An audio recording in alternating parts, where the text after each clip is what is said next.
On tatami 3, in white for Costa Rica, young Sancho Chinchilla. In blue, the Kingdom of Saudi Arabia, Abdulaziz Al-Bashi.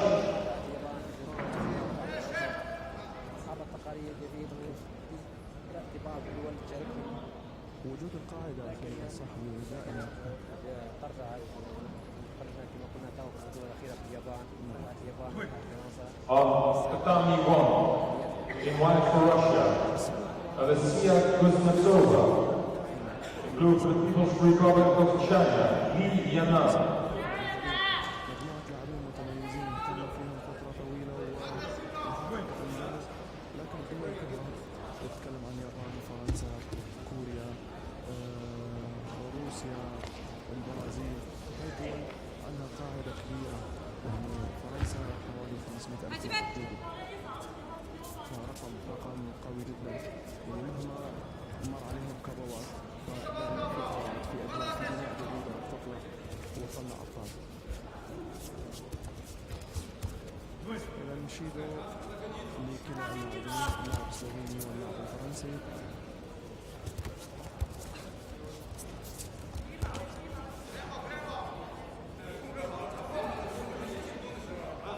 محاولة من اللاعب الفرنسي.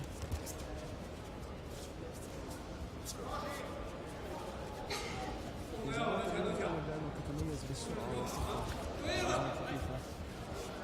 60 كيلوغرام بالنسبة للرجال، و48 52 57 كيلوغرام بالنسبة للسيدات.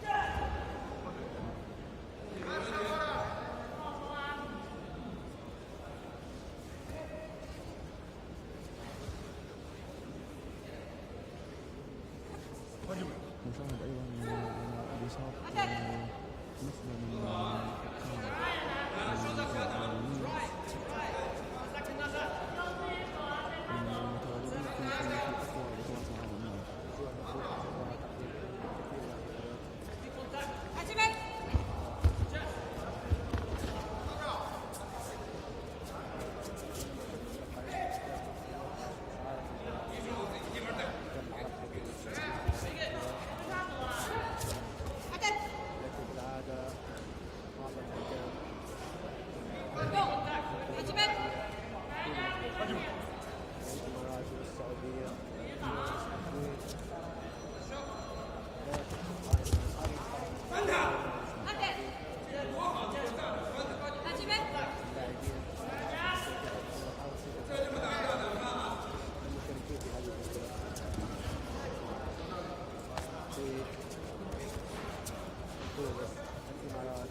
On tatami 3, in white for Chinese Taipei, Tsai Ming-Yen.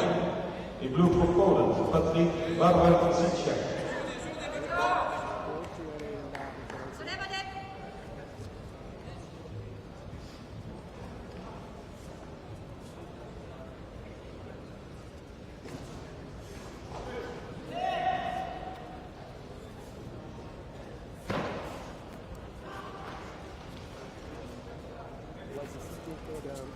يدخل لاعب فرنسي صاحب بدلة الزرقاء إصابته باثنين جراند سلام أبو ظبي 2019. لوكا اللاعب الفرنسي يحصل على الإكرام ويتفوق في أول النزالات وزن 60 كيلوغرام.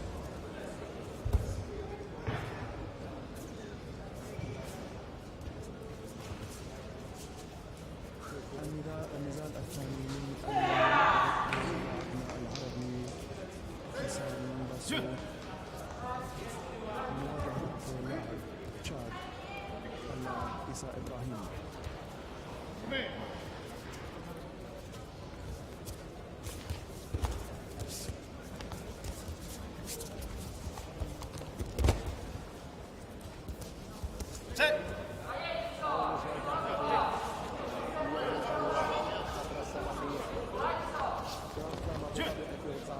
On tatami 2, in white for Morocco, Isam Bazou. In the blue for Chad, Ibrahim Izzazani. إذا عصام باسور شاب يحضر دائما البطولات يحاول يشارك مع اللاعبين للمملكة المغربية. وأخوه أيضا ثاني باسور دائما مشارك في البطولة.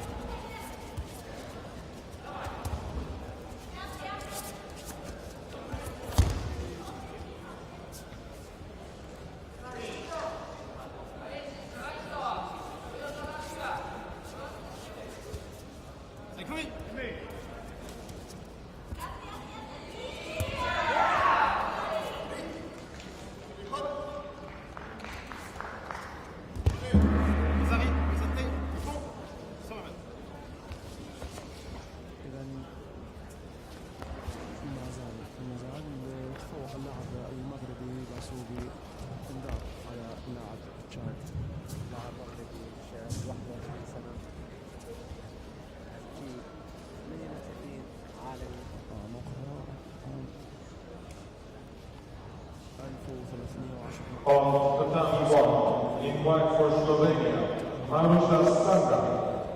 طوكيو 2020. And in blue for the International Judo Federation, Sarjuna Sisikova. مثل ما نعرف بالنسبة للتأهل للأولمبياد أول شيء عندنا And on tatami 3, in white for Azerbaijan, Karamat Buzaino. In blue for South Korea, Choi In-hyuk. بالنسبة للاعب المغربي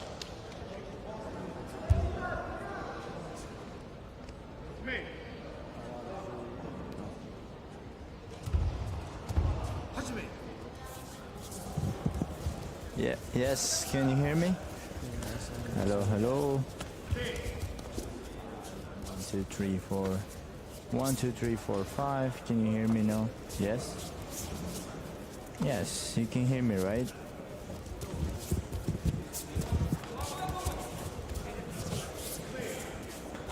Hello, hello. Can you hear me? 1, 2, 3. 1, 2, 3. Mr. Simon Marish, can you hear me? 1, 2, 3. We are in Abu Dhabi. Blah blah blah blah blah blah blah. Felicita. Это не сепенва.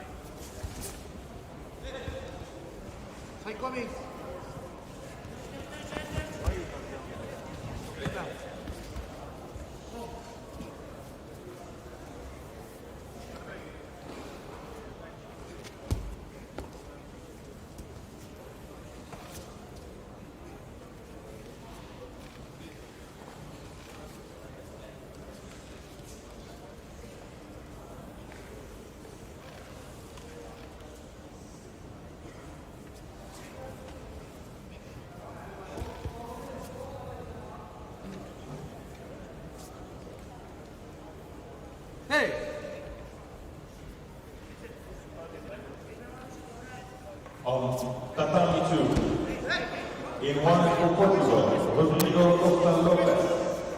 In blue for Bulgaria, Yanislav Kevchik.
In blue from Ukraine, Judo Kalmatov.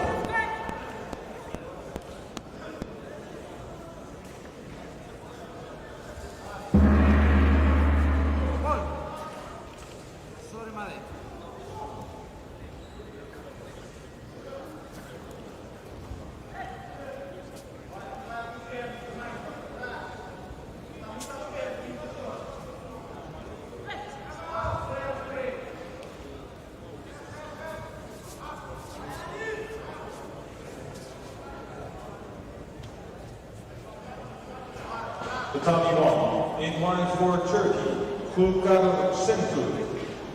In blue for Mongolia, Gambata Naramsacek.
Check 1, 2.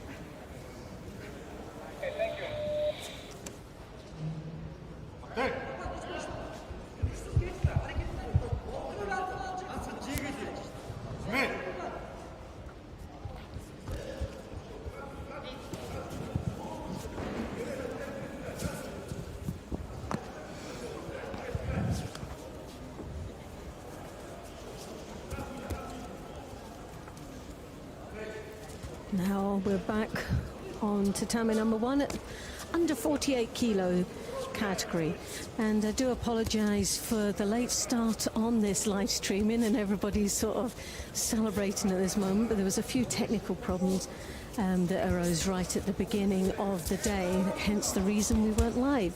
But we are now, and hopefully it's been corrected, and we're going to enjoy the rest of the day's performance. So we've got Senturk of Turkey in the white, Gambata of Mongolia in the blue.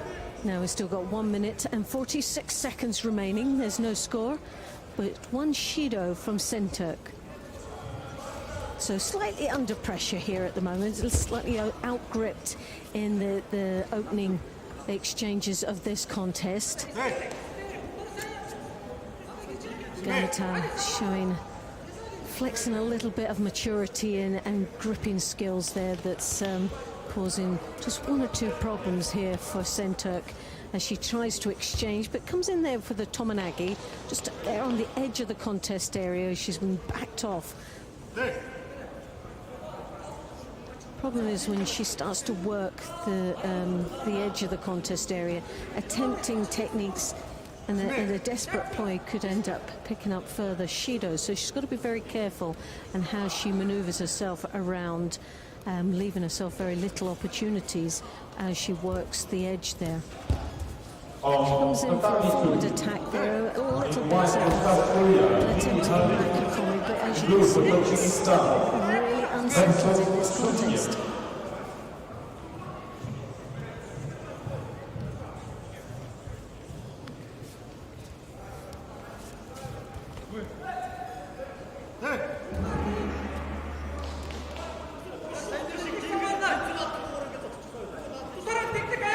So once more, a defensive action, picks up the second Judo with 40 seconds remaining. Not the greatest of starts for this young lady from Turkey. Coach trying to give her as much encouragement as he possibly can to step it up a pace or two. Really needs to start being a bit more forceful there. She comes in with that Tominagi. This time it was a much better display of her technical expertise that we're normally used to seeing.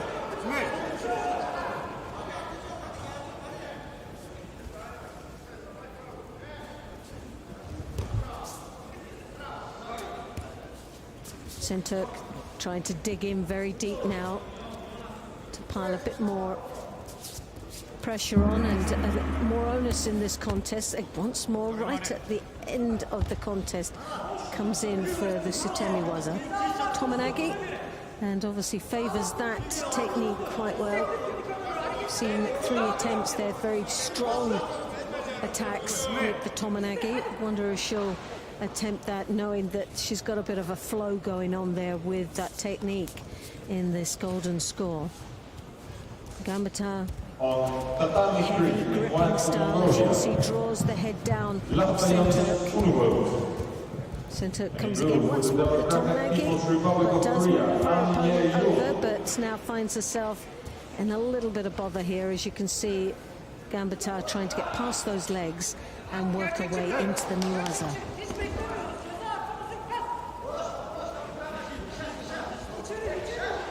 Well, it's been a very interesting match. Gambetta very strong in the gripping styles, quite an aggressive fighter, but has failed to put in many attacks throughout this first 4 minutes, unlike Şentürk, who's always on the receiving end of the grips, but tends to be able to finish it off with some sort of an attack to stay back involved in the contest. And what we have seen, which has been quite effective, is the Tominagi. But there's the third and final Judo.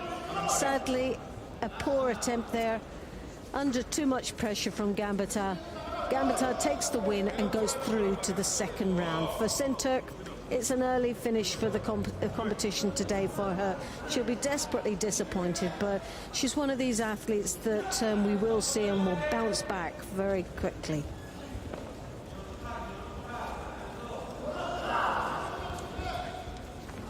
On tatami 1, in white for Kosovo, Maïna Kalmendi. In blue for the Ivory Coast, Samantha Bovana. Stanger of Slovenia later on, and that'll be quite a challenging match for her, because Stanger is looking very sharp today. So it'll be interesting to see how she carries on throughout this tournament. But this is going to be, possibly, no disrespect, but a good warm-up for Kalmendi. Kalmendi, silver medalist last year, and as we can remember, it was a real tough final match that she had. Took the silver, and she was up against Grafida, who really gave it all in that final. It ended up being an absolute punch-up, where there was quite a severe marking on the face of Kalmendi. I think it was her nose. It looked like she'd broken, but she'll be wanting a little bit of sort of revenge here. She'll be wanting to see that place reversed and the gold medal to be taken from Kosovo. But did shake up Kalmendi quite a bit last year, but starts off very well. Fofana, well, it was a tough first round, and expectations to win this match was going to be very low, but she gave a good show for herself up against a very tough opponent. Great experience, and we'll see her, I'm quite sure, again very soon. Kelmendi goes through to the next round. Tatami 1. And In the white for 52 Kazakhstan, kilo Anna category. Kashmirina. In blue for Azerbaijan, Guldan Mamadalieva.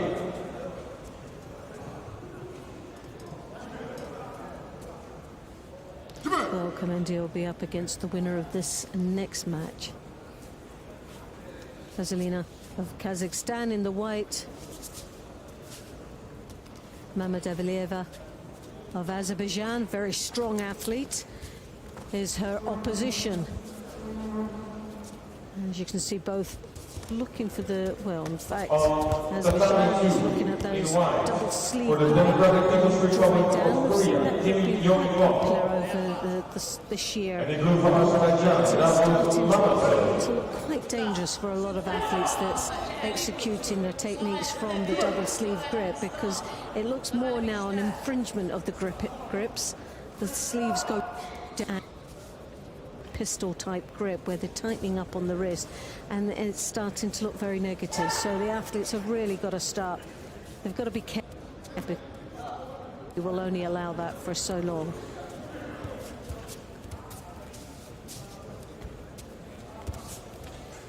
What has been surprising today is that the lack of coaches we've seen at the edge of the contest area, and the IJF judogis we're seeing these athletes wearing.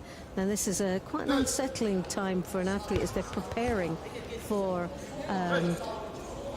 their competition, especially their first round matches, to find they go through the judogi control and fail the judogi control for the lack of the sizing of their kit.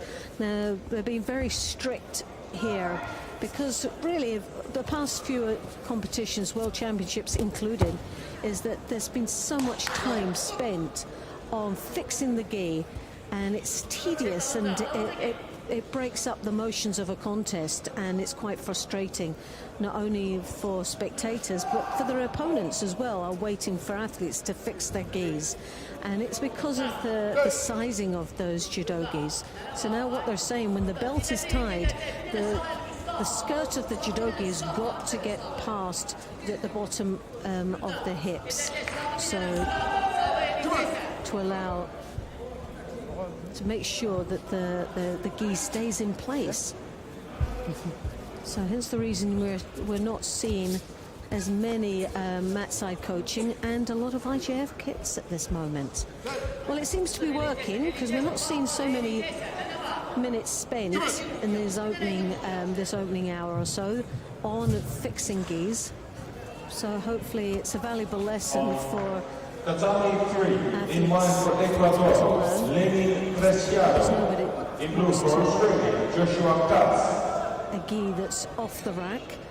Everyone feels comfortable in their own judogis, so I think there'll be quite a few that will be going back and rethinking the size of their judogis.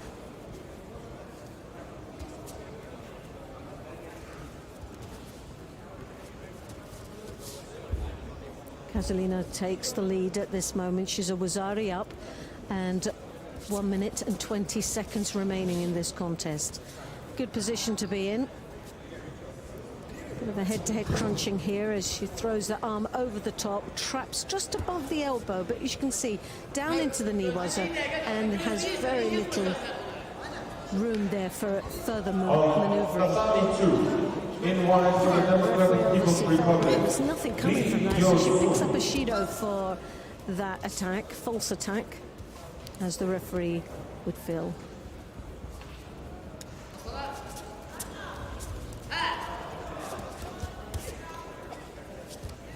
In white, There, throws that leg in deep, spins it through for a Makakomi, but again finds herself on the receiving end of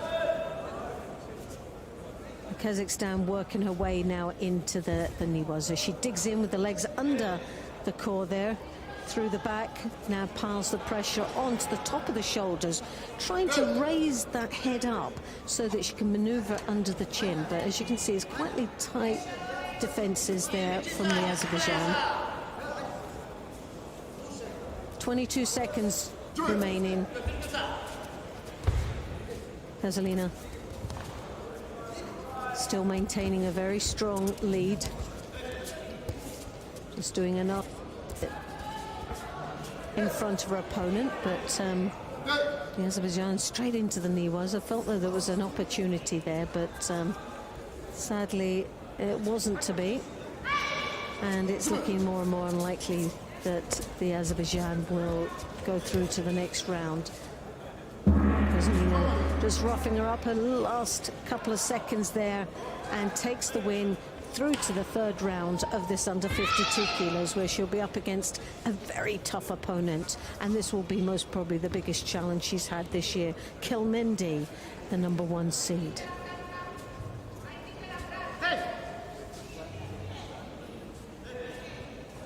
On tatami 1, in white for South Korea, Park Da-sol. And in blue for Hong Kong, Sui Chu-ki. So, Park Da-sol, and in the white gi from Korea, and representing Hong Kong, Sui Chu-ki in the blue.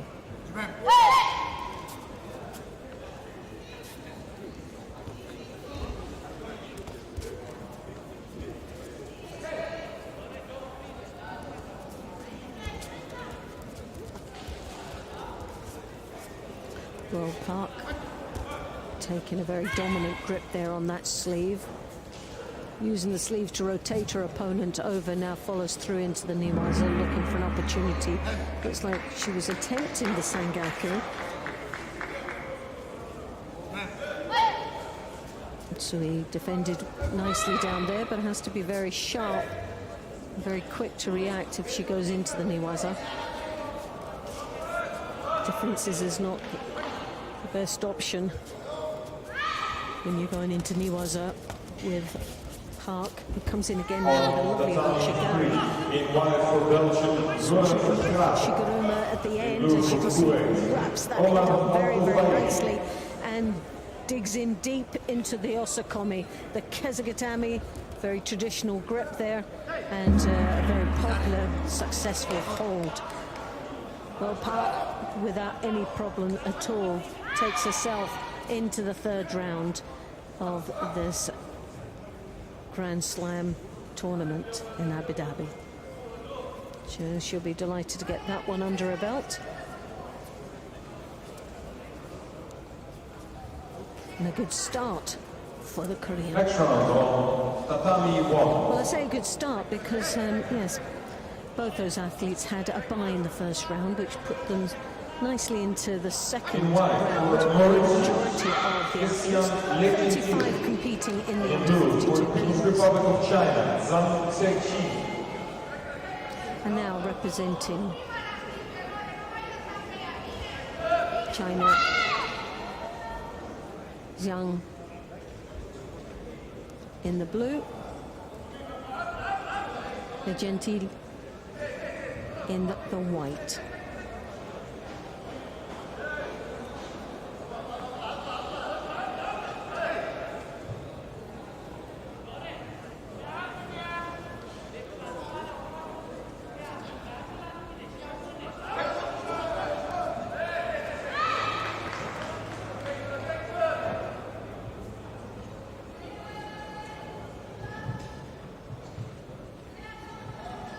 On tatami 1, in white for Mauritius, Christian Legentil.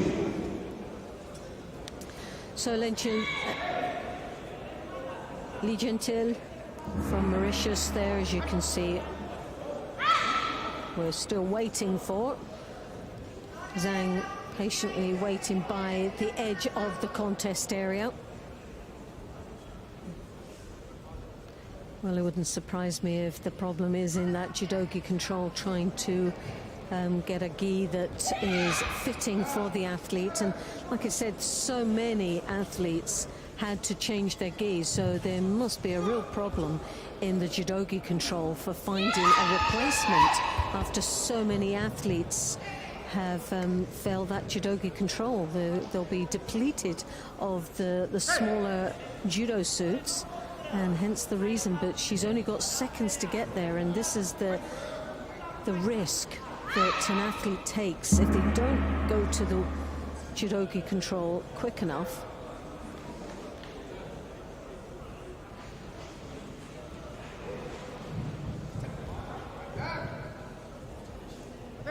Well, sadly, she did not appear. And the win goes to China.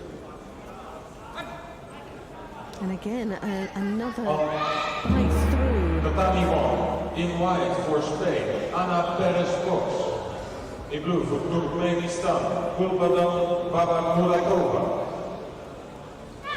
Well, that was very surprising. After defeating Korkmaz of Turkey in the first round, fails to turn up in the second round and forfeits the match.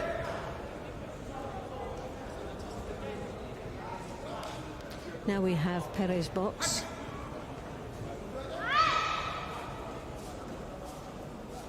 Who's up again from Spain in the white, and she's up against a young lady from Turkmenistan, Babamuratova, in the blue.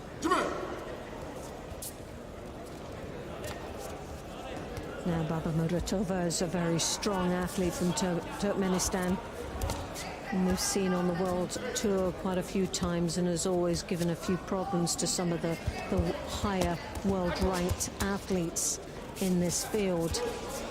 Extreme power that she generates through, and there's you have a Sodi Makikomi. Perez-Box falls over to the side now. A little bit of a surprise for her. Perez-Box, strong athlete, good performances, and one of those consistent athletes that we see always battling for places on the podium. Babamuratova there, sleeve grip, but falls for that low Tayatoshi from Perez-Box. And now Perez-Box comes in for the Ouchigari on the return into Tachiwaza.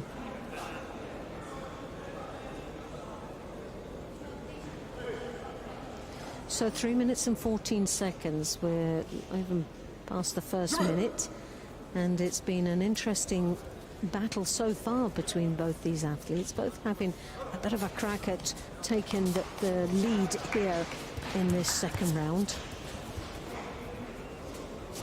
Babamuratova came in with that Sodi, beautiful execution of the technique, came in very deep. Perez-Box just managed to fall off to the side, and the second round, I'm 66 kilograms. Also then a white for return. Georgia, Two very strong attacks. blue for Ireland, Nathan Burns. Ouchigari, a nice attack on the transition back into the Tachiwaza. Comes in for a Sianagi. Turkmenistan reacted there. Now a couple of good strong attacks there from Perez-Box, but a little bit of a scary moment there though, as an aggressive gripping approach there from Babamuratova. Well, the Turkmen very, very strong, controlling quite nicely with the sleeves, but neither athlete managing to put a score on the scoreboard at this moment. A lovely Ouchigari, Ippon, good change of direction, went with the defense of Babamuratova, who fell into the trap from a forward attack. As she defended from that, switched it to the Ouchigari, and Perez-Box goes through to the third round with a beautiful Ouchigari Ippon. Tatami 1, in white for Australia, Tinka Easton. In blue for Mexico, Luz Rodea.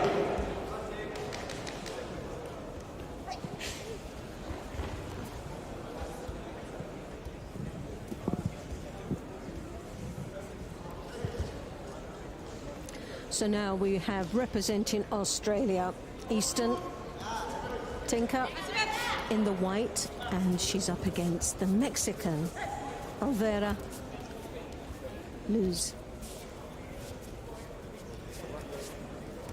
We're still with the 52 kilos, second round.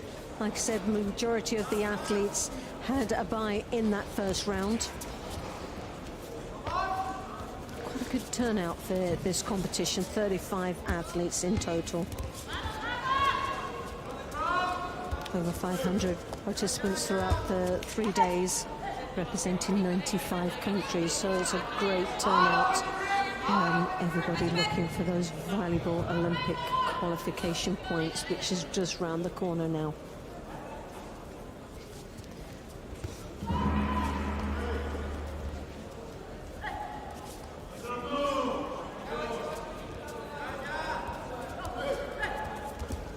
Oliveira coming in for Makikomi, attempt get that rotation, falling onto her front, but Easton picks up a Shido now. Needs to start playing a more active role in this contest. She takes a double lapel, now switches just to one hand on the lapel. Catch the sleeve. She manages to get that, but doesn't really have the control that she's looking for. The Ouchi combination with the Uchimata possibly. Easton now trying to come back into play, but gets caught there with that Ouchigari on the right side.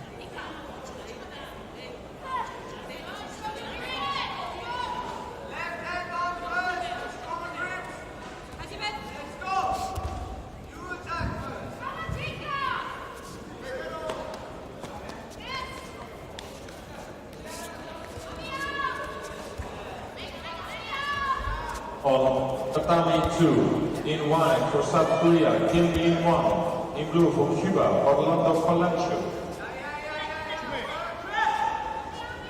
Well, as Easton tries to work down in the Niwaza, it's a little bit of a 50-50 exchange here. Neither one of them looks that dangerous in the Niwaza at this moment. We're just coming past the halfway mark now.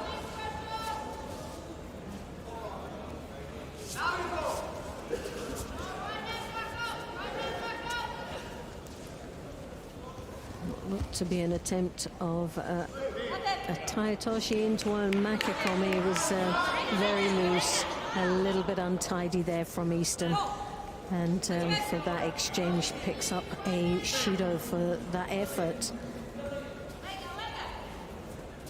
And it was an effort against a strong resistance.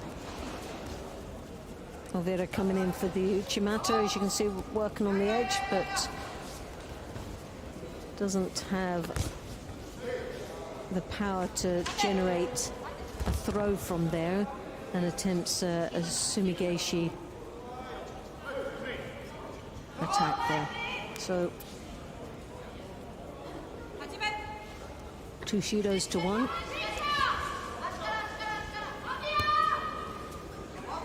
Just coming up to that last minute now, seconds away, where the dynamics of this match will change slightly. Easton again putting in a few attempts of that Makikomi, Harai Makikomi.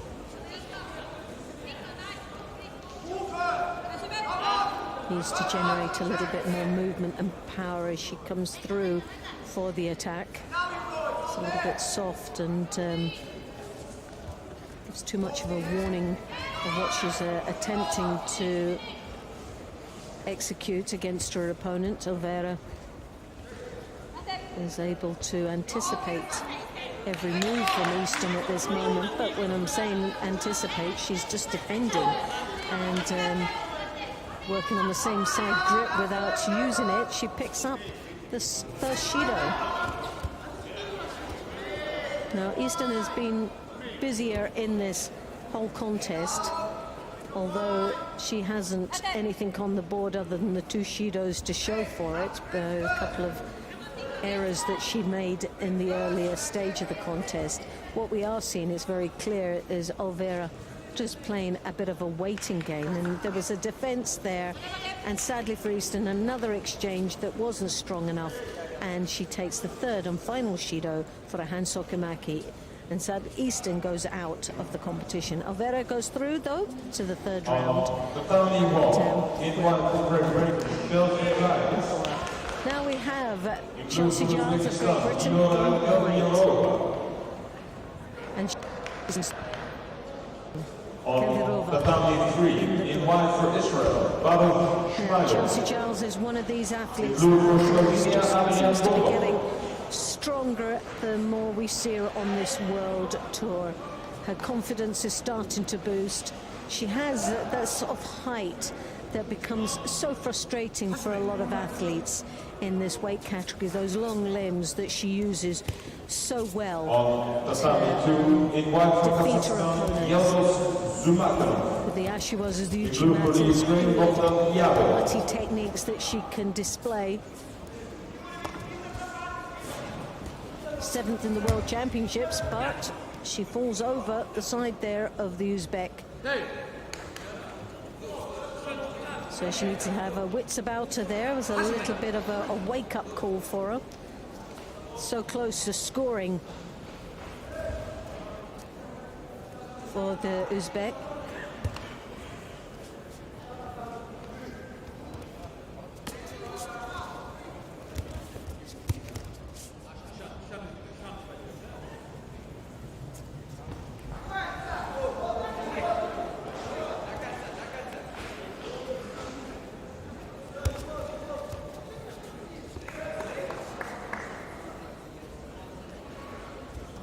Chelsea Giles third in the European Games this year.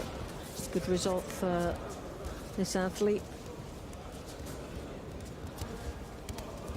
Kalyarova piling the pressure on, very physical in this contest against.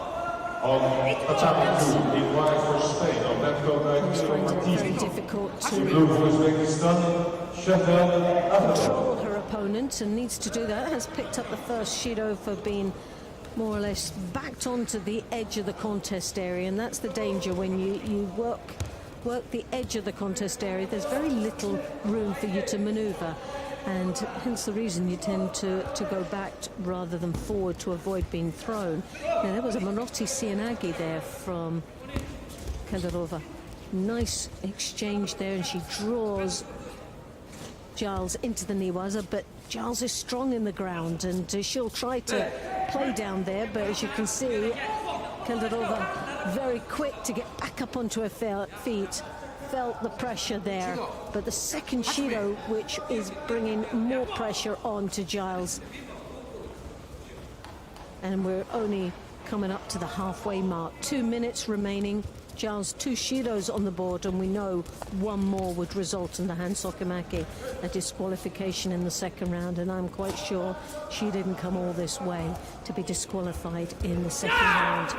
But a lovely exchange there, and Ouchigari, and the coach couldn't retain himself in the excitement of getting that score. Now they've put the score on the opposite side, now they've changed it, so Giles with a minute and a half redeems herself a little bit, and I say a little bit because those 2 Shidos are still hovering around and are very, very dangerous indeed for Giles. She cannot afford to make any further errors in this contest, and that's going to be difficult when the Uzbekistan knows that the pressure can be placed on her opponent to make those mistakes, and she's physically challenging Giles in this contest.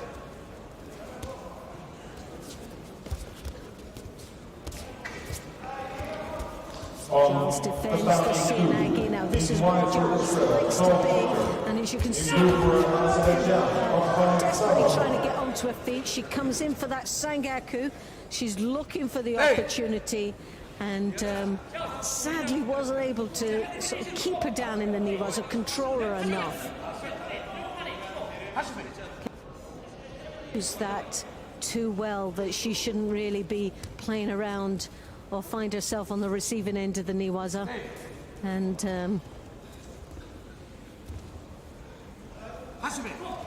so we're into the last minute. Giles, can she maintain this lead? Well, she has to stay fully engaged in the contest, cannot afford to make any mistakes. And she draws her once more into the Niwaza, and ideal situation for her. Works on the oh, there you have it, the Jujikatami. A wonderful finish there for Chelsea Giles.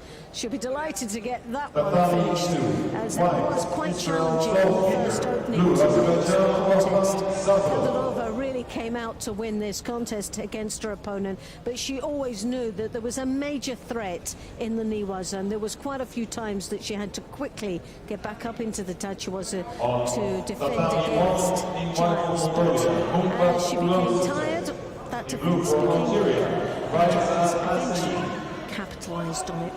So Giles goes through to the third round at the under 52 kilos. She'll be up against the winner of the next match coming up very soon.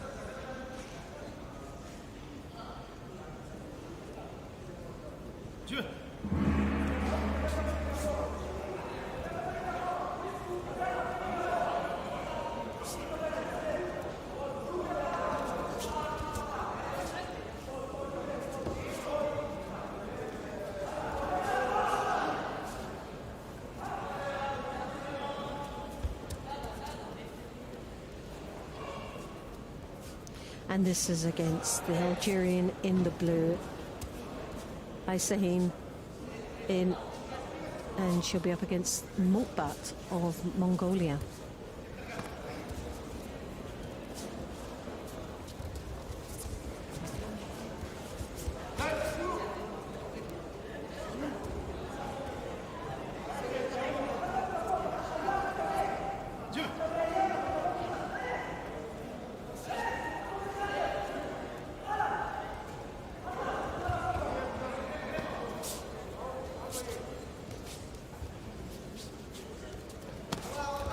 But beautiful exchange there. The Kochigari stumbling, nice maneuver there to the rear. The Kochigari stumbling the Algerian backwards.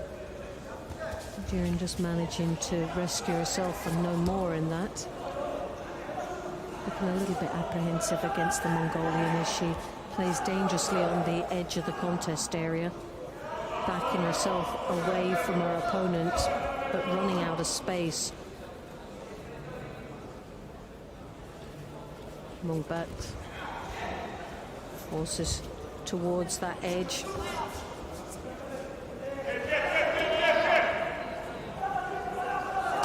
Well, the Mongolian has to be very careful there.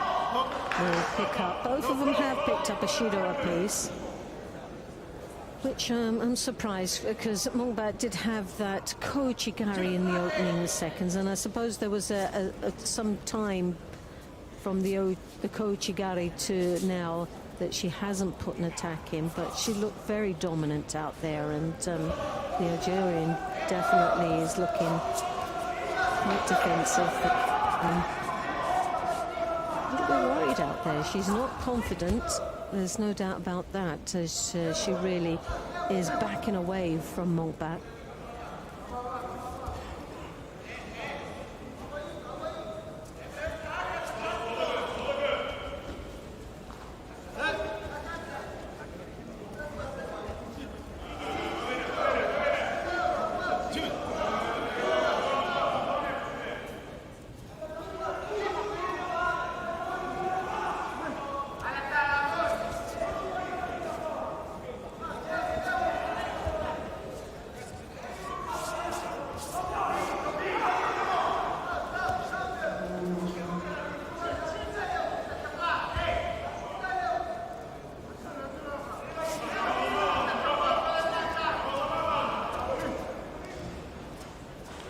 Well, Mongbat starting to look a little bit frustrated by the defensive actions of the Algerian, having to play a bit of a chasing game against her opponent.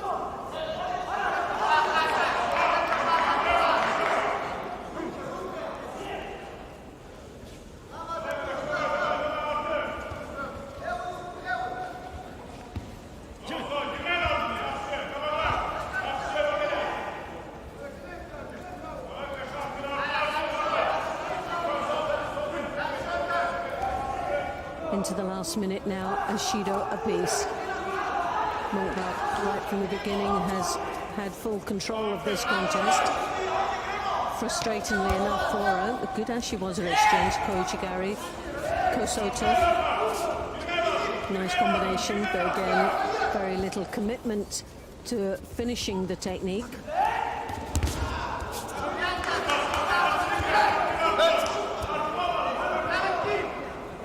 And we're just past the half minute.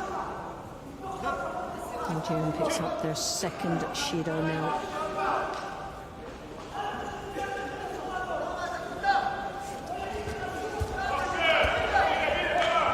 But eventually the Ashiwazas came into play, scoring an ippon in the last 13 seconds to take herself through to that third round, where she'll be up against Chelsea Giles of Great Britain in that third round match. Tatami 1 in white for Belgium. Charlene van Snick in blue for Russia, Anastasia Polikarpova. On tatami 3 in white for Uzbekistan, Sato Nurilayev. In blue for South Korea, An Bao.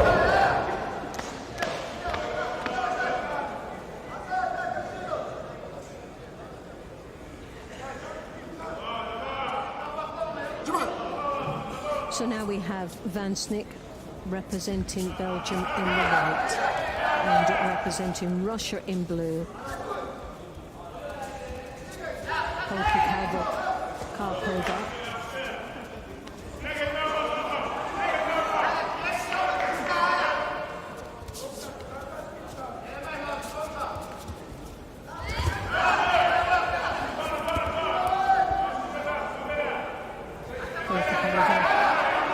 Starting off very strong now, but then Snick trying to rescue herself by an exchange in the Niwaza.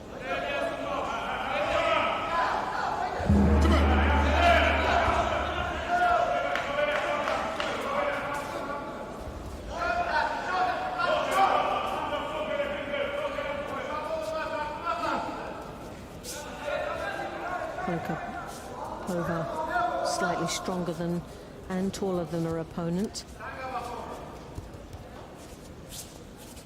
And so, although she has that height, doesn't seem to be taking full advantage of those long limbs. You would feel that throwing that arm deep over the top and breaking down the defences of Van Snick would be an ideal opportunity for ruffling the feathers of Van Snick. But Van Snick picks up the first Shido. And there you have it, the Shigurumi. The long arm that arm comes over the top, captures the head, and then she turns through. Good exchange from the Russian.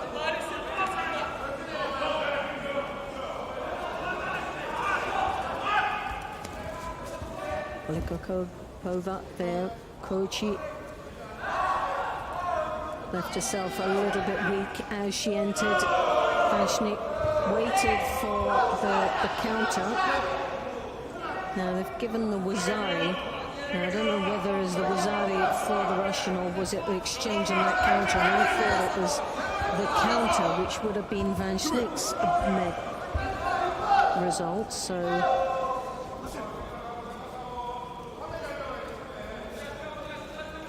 obviously their system's having a good look at that, but where I was, it looked Van Schnick.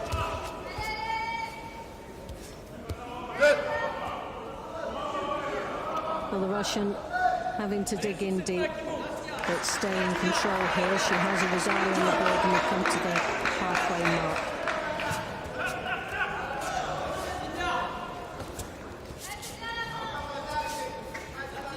Charlene Van Snick has her work cut out. It's not going to be easy. There's a lot of defense here from the Russian, very strong.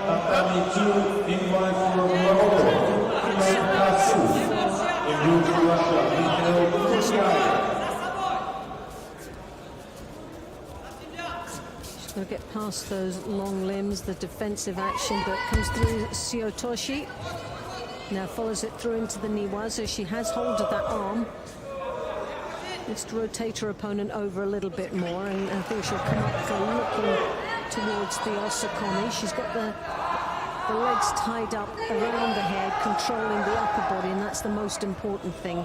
Getting past the legs will be secondary, but she needs to be able to pin those shoulders to the ground, and still hasn't secured the Osakomi well.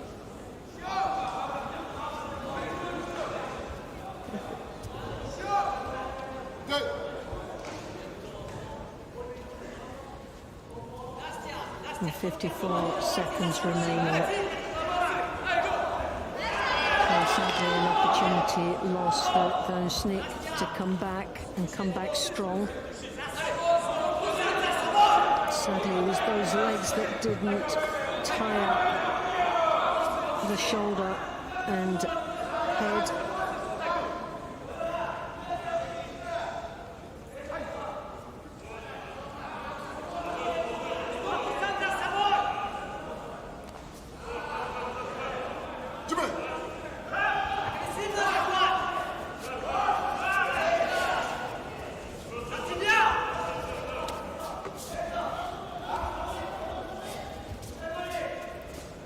Polikapova leading quite comfortably, and we're coming into the last 36 seconds. Can she hang on to that lead?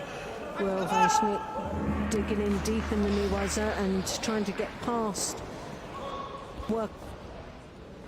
And the Russian defending there. She's left her arm a little bit exposed, but with 19 seconds, can she hang on there?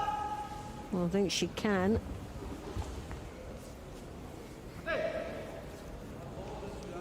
Only seconds remaining, and this will be one of the first surprises in this weight category. Charlene Van Schnick going out in the second round.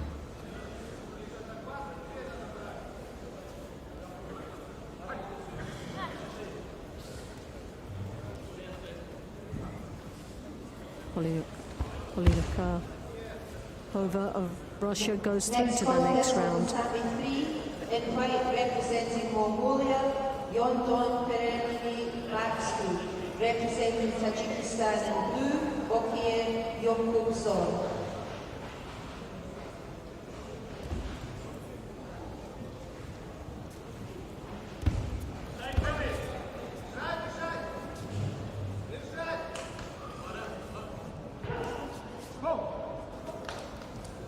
Next contest on Tatami 1, women 52 kilograms, second round, in white, representing Guinea-Bissau, Tatiana Cesar. In blue, representing Korea, Jeong Bok-yeon.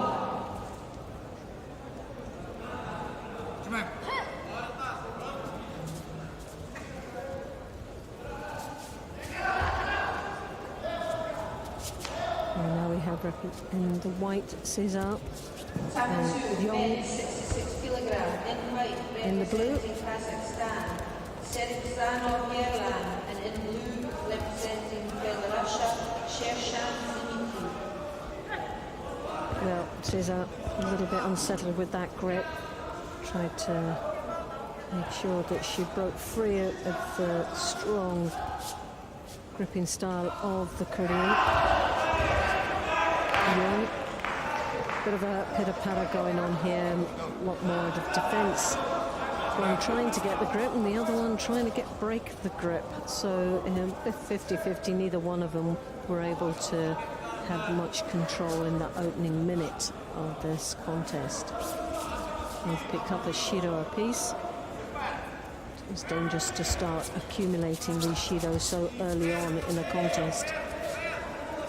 Cesar works off the sleeve grips. Zhang uses her feet nicely to break up her opponent's balance.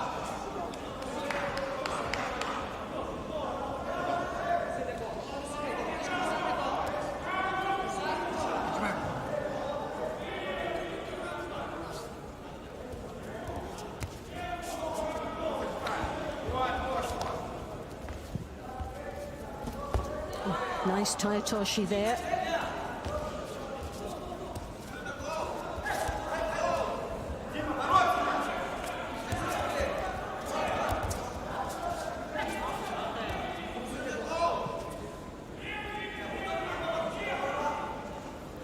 She's picking up the second Shido, 2-1 now, and not even reached the halfway mark, so she's got to be very careful here. Oh, what a beautiful finish there. Moroti Sianagi scoring it on, and Young goes through to the next round.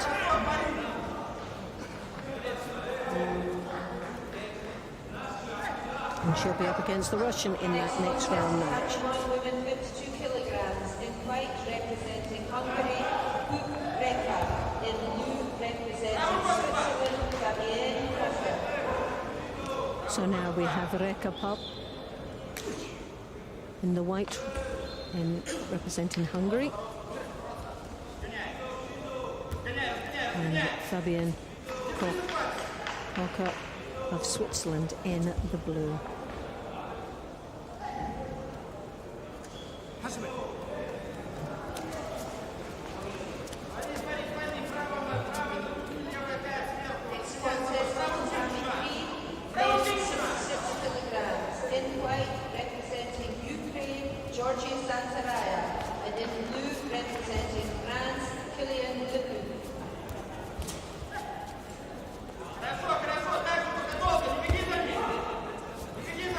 Coming in with a very strong attack there.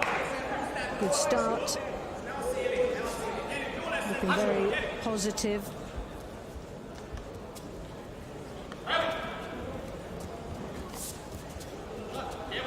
Reka, a little bit defensive action going on here.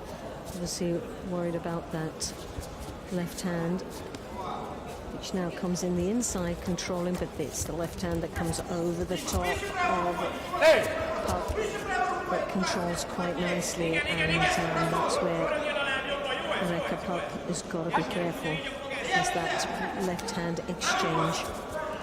You see coming over the top once more. Koka coming there, trying desperately to secure that left hand grip. Cross grips, comes round the back. Puck showing the hip, turning the back slightly.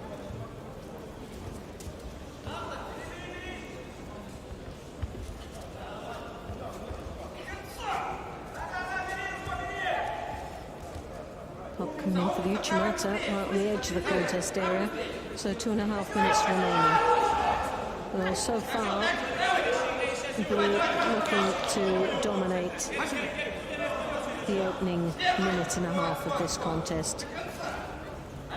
Koka comes over again, trying desperately to get that left hand deep over the back. Once more, the routine of getting the left hand on the lapel as it slips through to the top collar grip. Sleeve, very traditional style of gripping, those long legs stepping across for the Tayatoshi.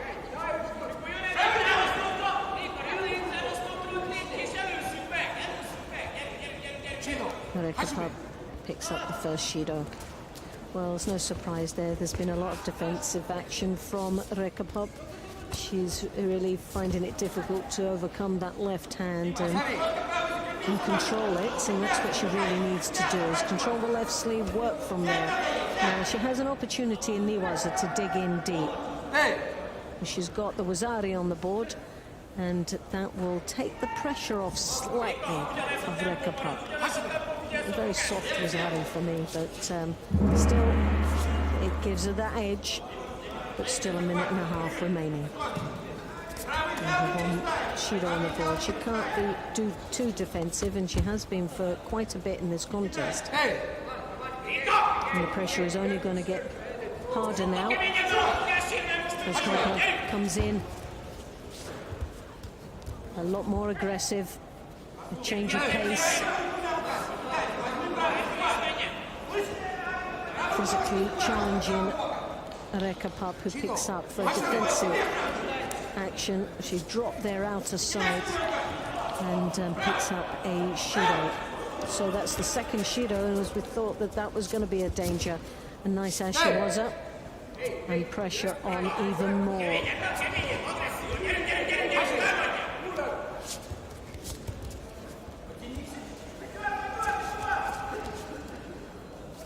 Pup comes through, right hand trying to block the left side.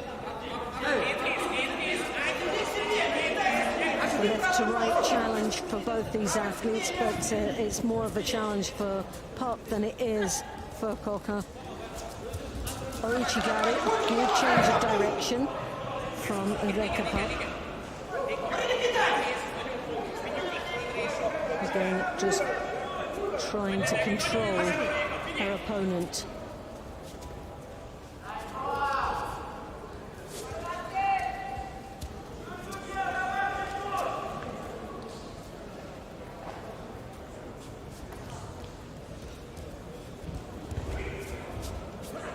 Whoa, yes, what a score there.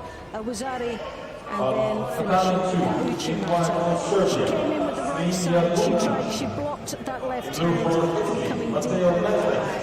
And as she tried to get in deeper, that was the opportunity for Reka Pup to come in with Uchimata and finishing off this contest with the last 33 seconds. So Reka Pup goes through to the third round. A very interesting match. It was really set until the beginning. It took Reka Pup some time to settle into the contest and defeat her opponent.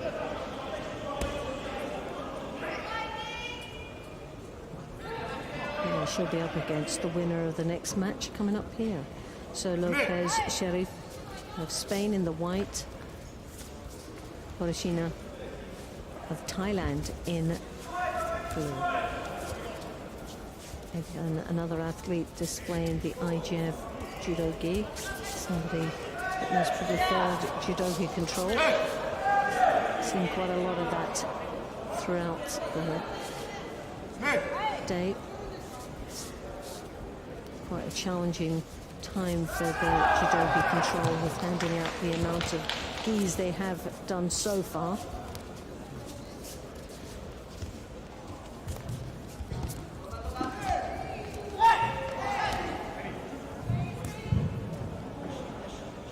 Marasia defending there.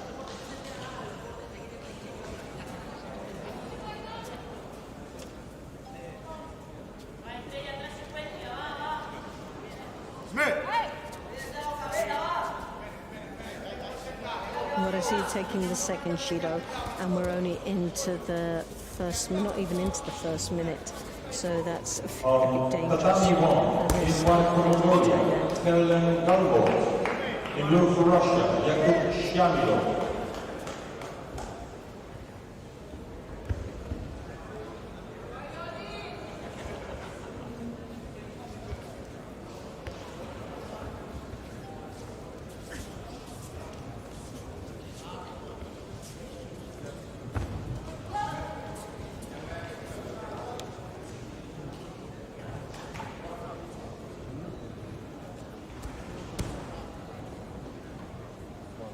Now this is going to be quite an interesting match to see how the performance of Guifrida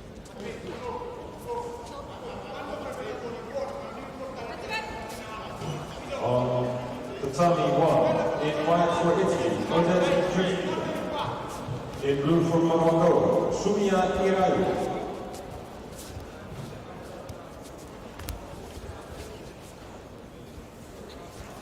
Guifrida, their gold medalist in this competition last year, and what a battle that final was against Kilmendi, and Kilmendi won't forget it.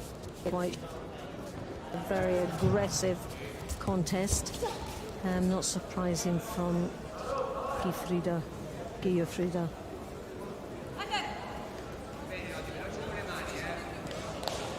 Tatami 2 in white for Uzbekistan, Sharafuddin Lutfilayev. In blue for France, Luka Machaitz. Up against the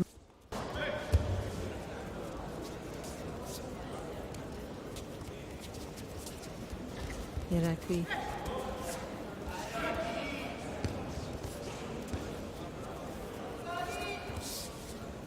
Well, Iraqi is a strong athlete, someone that every time we've seen her, she's just getting that little bit stronger and more confident in her ability. And Italian not having her own way in the first opening minute.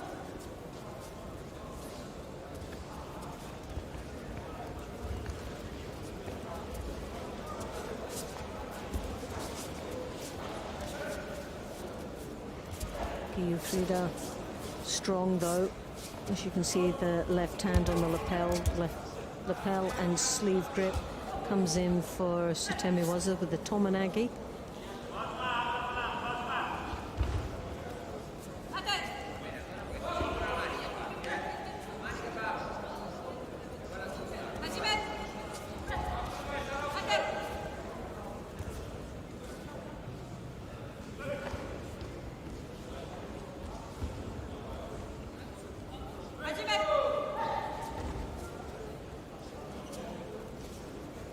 So coming up now to the halfway mark.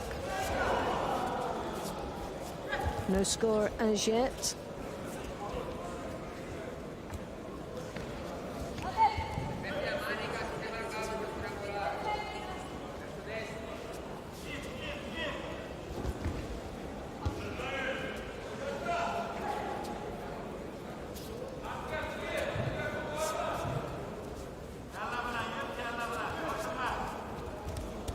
So the attempt there from the Moroccan.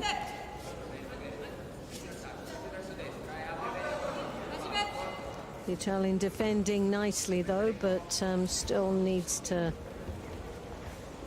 start firing on all cylinders here. Looking a little bit flat, the Italian, to what we're normally expecting. But for the athletes, it's their first contest of the day for both.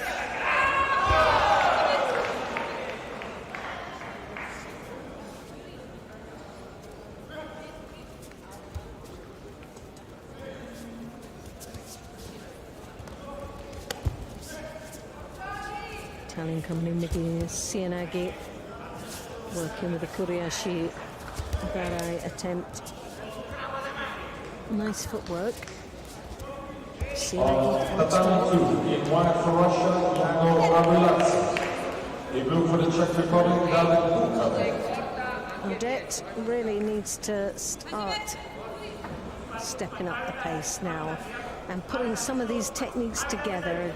A few more combinations, I think, is needed. She's becoming a little bit predictable with the Sianagi and the Tomonagis that we've seen so far.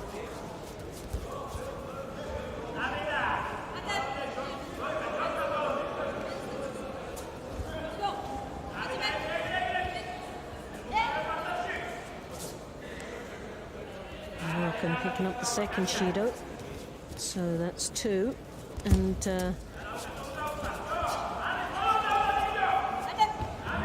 Italian coming in with the Tomonagi in the last 17 seconds. So 2 Judos to the Moroccan, and we know the third one would result in that disqualification.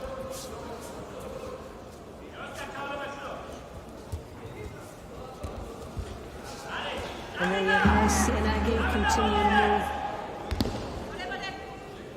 That looked like it was in.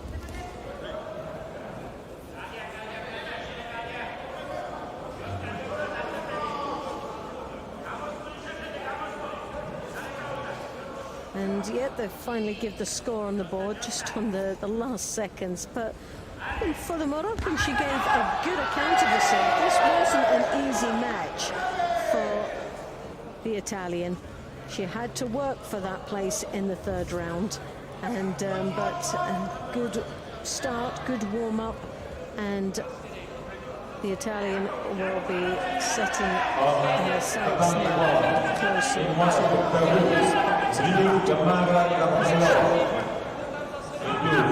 Republic of China, so Giuffrida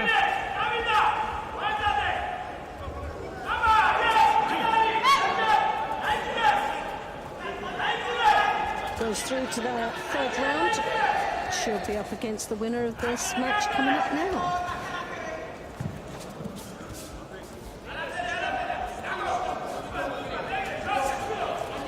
Gamera Zhao in the white, Liu of China in the blue. A nice exchange already for China as she tries to secure Yosakomi. It has been called, but she really has to work on getting that head controlled a bit better. There was a time she was looking for the arm lock. Tatami 1 in white for Australia, Nathan Katz. In blue for India, Sangaku turn over there. But again, feisty athlete she's up against, and she does extremely well to avoid the trouble that she really was in against China. Kamara obviously showing the strength of this athlete to manage to get out of what looked like it was all over and done with there for Ariwa.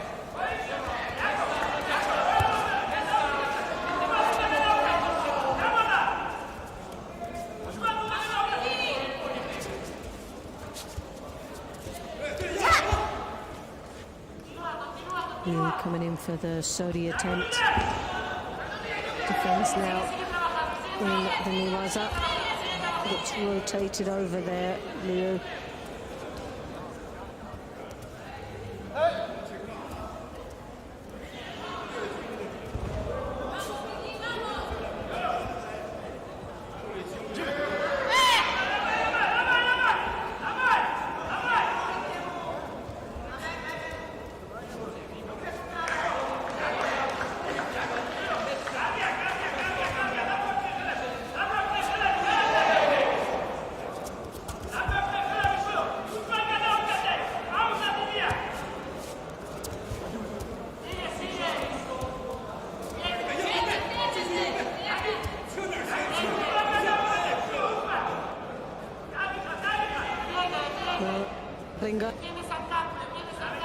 And not really managing to secure anything at this particular moment. But the extreme pressure on Gamera was very uncomfortable to watch there. A minute and a half in this contest.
So just a half a minute remaining in this contest. Judo apiece.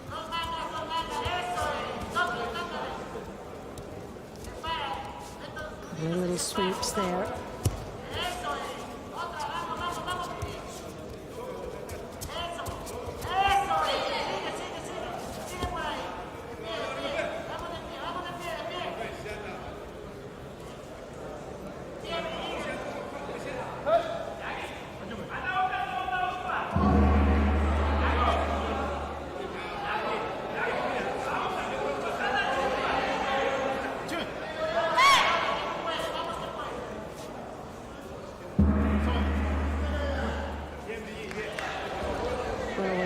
Golden score, nothing really on the board to show who will go through to the next round. It's a little bit of a 50-50 chance here, and it will come down to who creates an opportunity here, and neither one of them want to commit themselves further than just getting a very strong hold on their opponent and playing around with the ashiwazas, and it's really about more commitment we're looking for now.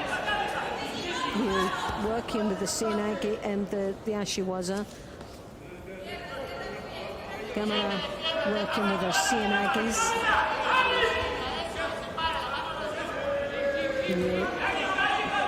Transitioning into the Niwaza, but again, there's very little on offer for the Chinese.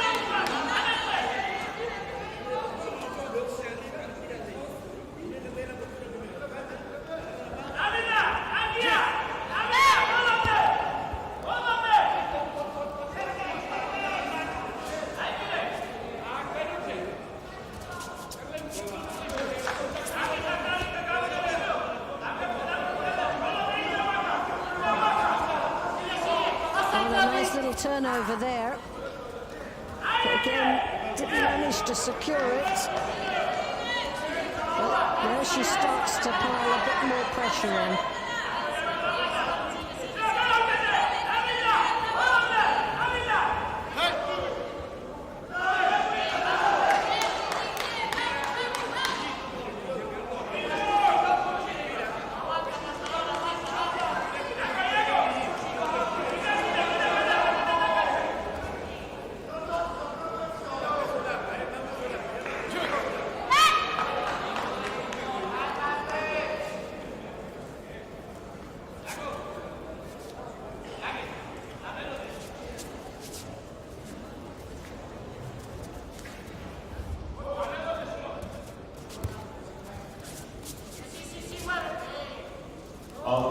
Tatami 2, in white for Great Britain, Ashley Mackenzie.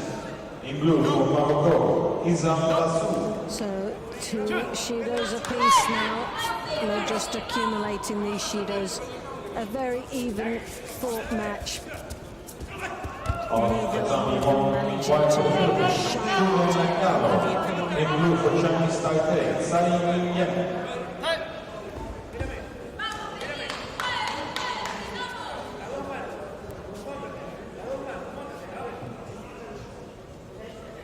Well, you just sense that someone is going to pick up that third and final Shido.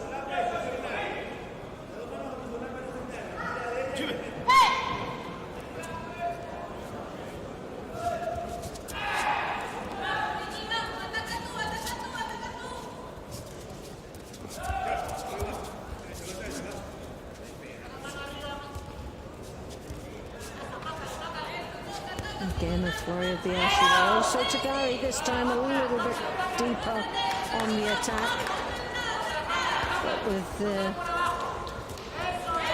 not the correct gripping for that attack that made it almost impossible to throw with. 2.5 minutes into golden score, 6.5 minutes in total. These athletes have battled away in this second round match.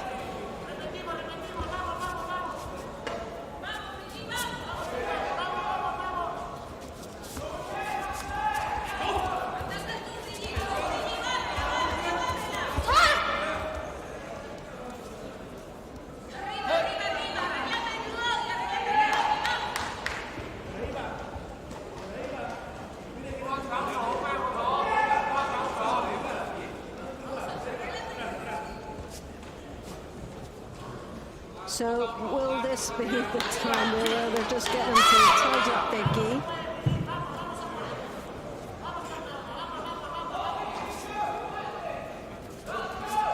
It's been quite a challenge for both athletes. Sianagi, and there you have it, the Mazari that she was looking for. Liu takes the win in golden score, 3 minutes in fact of golden score. A total of 7 minutes of a battle. And, well, that wasn't easy.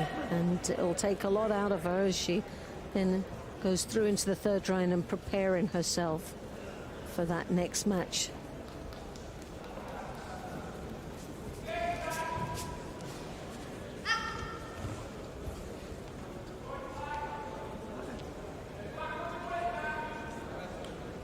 And that will be a real challenge. Tatami 1 in white for Poland, Agata Perez. Giuffrida, And in blue for that she'll be up Moldova, against in Kristina that Mladá. third round.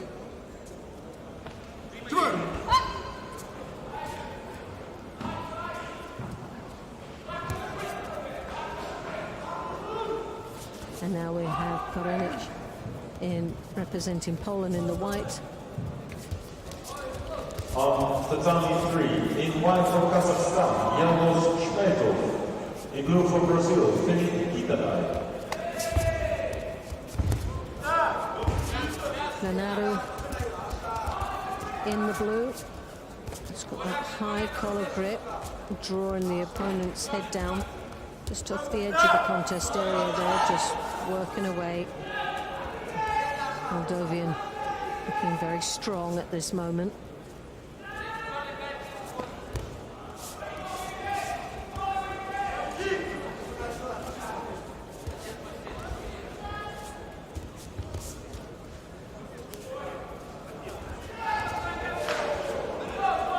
Korenic just defending, stumbled over that leg, just managed to rescue herself and no more.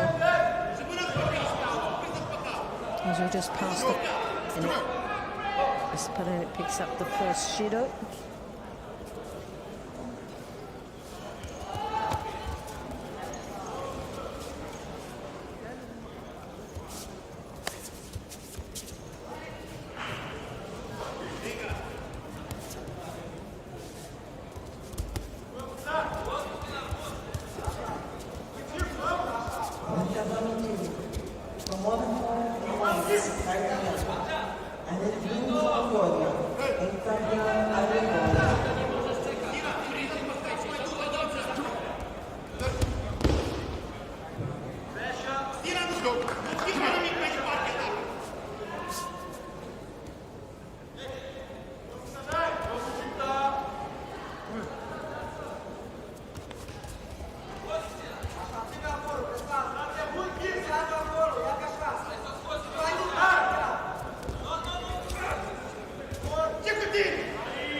Well, Perenik takes the win there with just 34 seconds remaining in that contest, and she'll be happy to maneuver her way through into the third round in the under 52 kilos.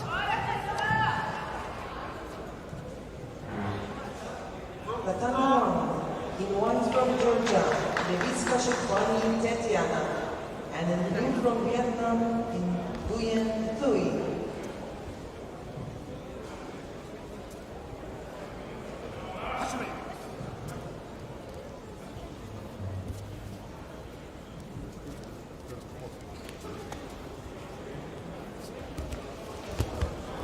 Tatami 3, in white from Azerbaijan, Husseinov Karamat, and in blue from Germany, Lafki Juarez.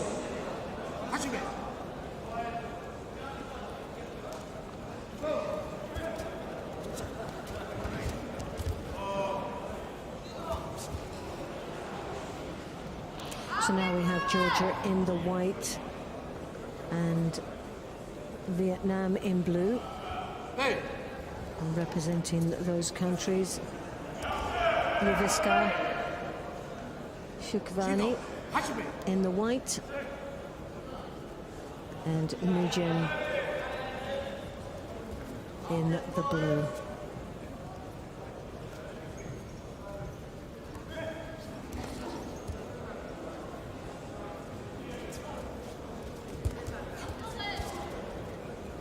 Tatami 2, in white from Brazil, Has a first shooter already.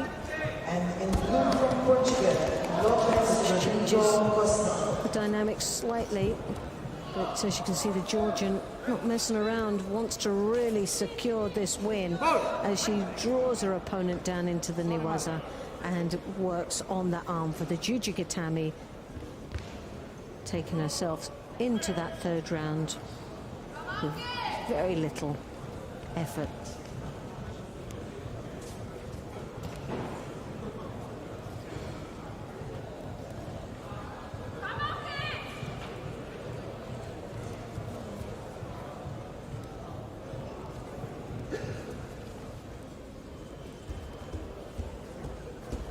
So Leviska Shekwani goes through to that next round, and she'll be up against Change from under 48 kilos in white from 48 kilos. Iranian Daria. First And in blue from Chile, Vargas de Daria Villadid, current world champion, junior and senior. Vargas Lee from Chile in the blue.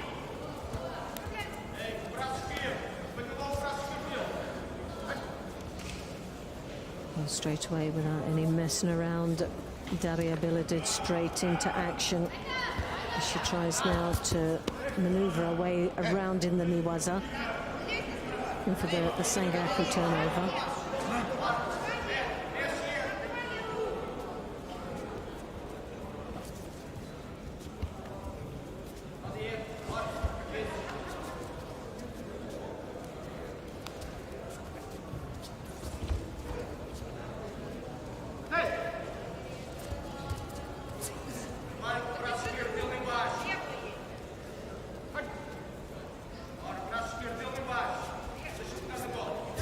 Uchigari following through straight into the Niwaza, trying to transition there, and looks like she's secured the Osakomi now.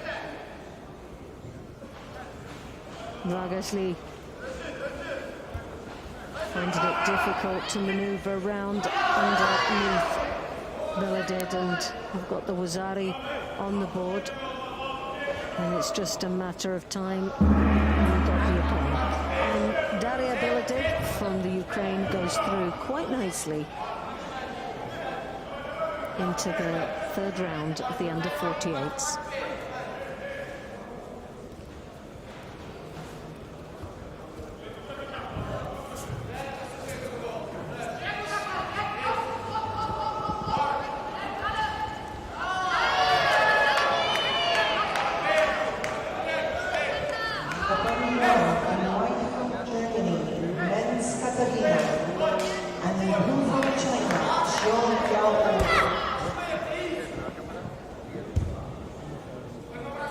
So now representing Germany, men's in the white.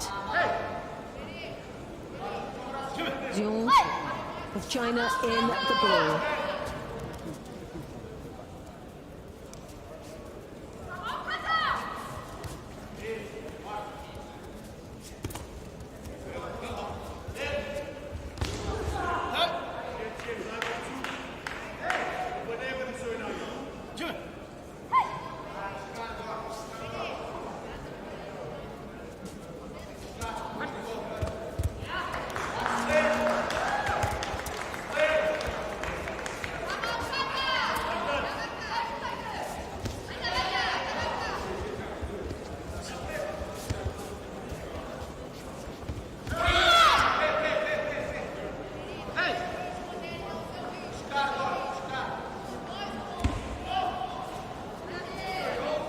Zhong straight into action in the Niwaza. She digs in deep there. On tatami 3, in white for Chinese Taipei, Yang Yongwei. And in blue for the People's Republic of China. Yes, an approach to this contest for China. For men's, it's just a bit of a settling process going on here. Really needs to start taking a little bit of control and onus of this contest. She gets in deep enough there with the Sianagi. Blocked nicely though. Zhong trying to break her up in the Niwaza, but didn't really follow through on anything in the ground.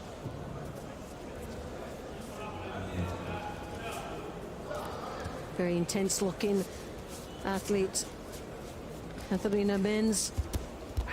Combination techniques there with the Uchimata, but you could see with the Uchimata, the elbow was tucked up high in the air, it's losing any power to generate and follow through with the Uchimata throw. On tatami 2, in white for Kazakhstan, Usman Kyrgyzstان. In blue for South Korea, Lee Hadi.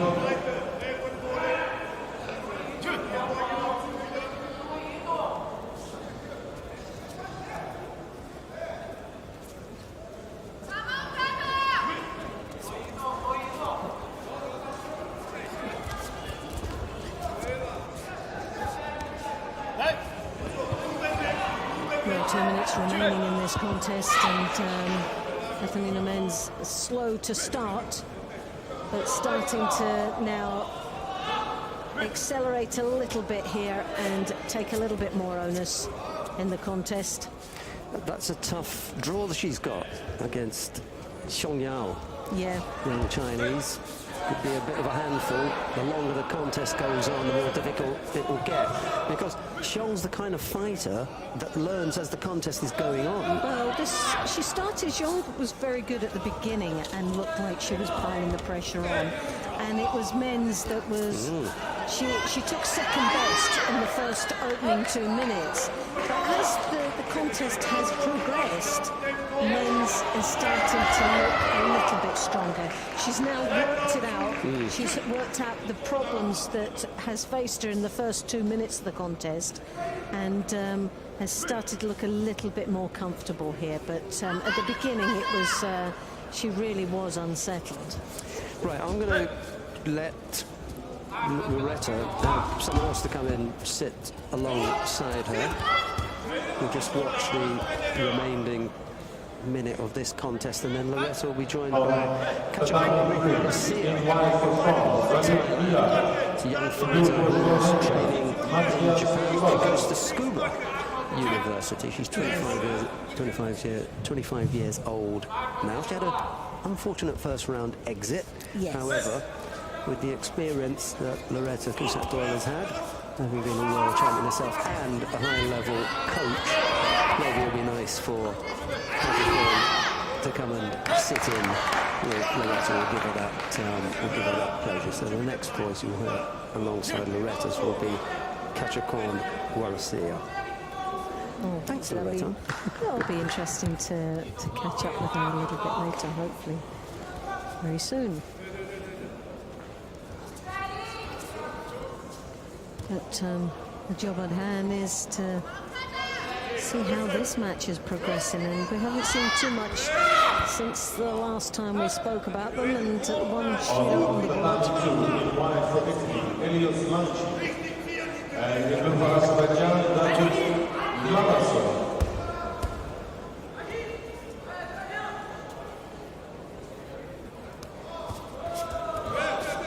Well, Kachikon will be joining us very shortly. Kachikon Warasia, Asian Games bronze medalist, and as my colleague Sheldon Franco-Rook had just mentioned, and sadly did go out in the first round of this competition in the under 52 kilos.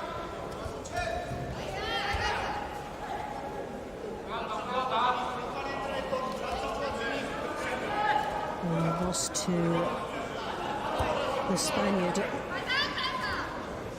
Estrella Lopez Sheriff, which was a very tough round, or second round match.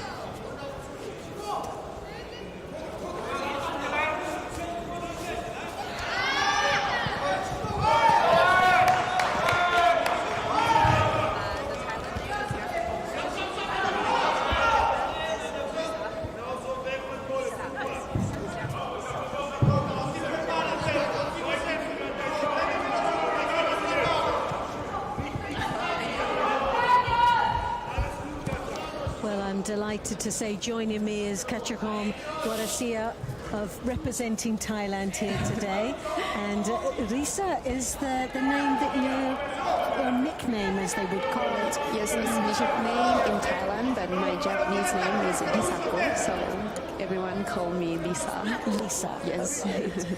Well, it's lovely that you can join us, and very impressive lineup of results. You've got a bronze medal in the Asian Games, so obviously disappointing for you today. Yes. The first was a match, wasn't it? Yeah. Do you want to talk us through that? Yeah, right. I thought I could do something, but yeah, this time I couldn't anything. Yeah, I cannot think anything now. The thing about where we watch so many matches, and there is different styles of athletes that we see, and the one thing that I would say about Lopez Sheriff is that she has a very aggressive approach and a gripping style, and having that height as well, it makes it very awkward, doesn't it? And when you're shorter, which because I was a short athlete in the under 52 kilos, and for me it was very challenging, those taller athletes with the long limbs coming over the top and those long legs that could reach from a distance, and it always made you feel like you weren't involved in the match, you were passive, and which meant that you opened yourself up and was vulnerable at times. Did you feel that this was the case in this first round match? Yes. Yes. Yeah, I feel, and I think I don't like that style. For me, it's difficult to do kumite, like hard style, like ogueri in Japanese. Yes. Clip, like Yeah, that. throwing over the top and yeah, drawing the head down. The wrong reason it's difficult is getting it first, isn't it? Yes. When they're so much taller than you, it's when you get it, you can do a lot with it, but it's getting it that's the challenge, isn't it? It's getting that high collar grip and drawing the head down, where your opponent's head is now in level of yours. Yeah, so I didn't do And you anything. could manage to do that today. It is always very disappointing. It is always upsetting that you train so hard. There's no doubt about it. We hear about how you train out of Scuba University. Yes. And it's a very strong university, so I imagine the training is very, very strict and hard. And for you to go through all that, it's a lot of work to then find first round. And it's an early shower, isn't it, for the day? But out of the whole disappointment, is there something that you feel that you can take from the competition here today? Is there something you've learned, or something that you feel that you could work on in a most positive way?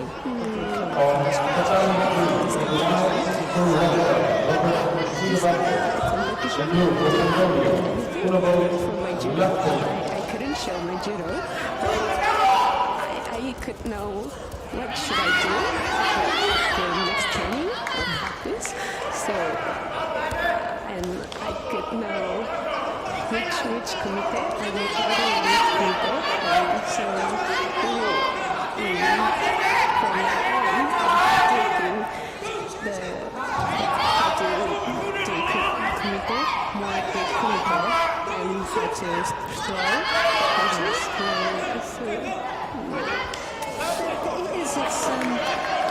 Do you find, because obviously many years ago, and there wasn't that many women that were training in Japan. I used to go to the Tokai University and train there. And I found that they played judo because they're on tatami for a long period of time. So you can't fight, you can't be aggressive all the time. And it is so different to doing what is the randori, and you're practicing your skills for hours upon hours. And the aggressive gripping style isn't there, is it? When you train for those long periods of time. They grip up and they play and they practice judo. It flows. It's nice. When you take that, it doesn't marry up in a competition, because there you have European style, not the Asian style. European style of being very vicious and very aggressive, and also body shapes.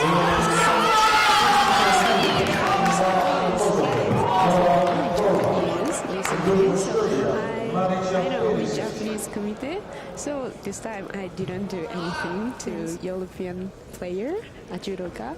So yeah, I have to learn from them too. Yes, and there's so many different styles there's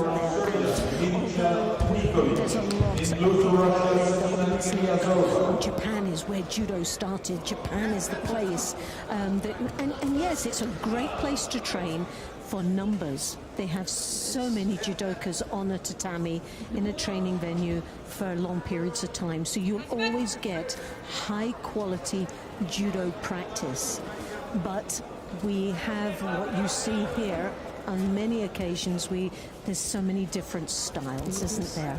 And it's been able to cope with the different styles and train with those different styles. So possibly there's one thing of maybe going in more to, do you imagine of going more into Europe in preparation towards the Olympic Games, of having an opportunity to train with those different style of fighters, such as the Europeans, the Western European, the Eastern Europeans, because they are so different, aren't they, to Asian? Yes, right. So I have to go to another country, like European. Yeah, I want to go practice there.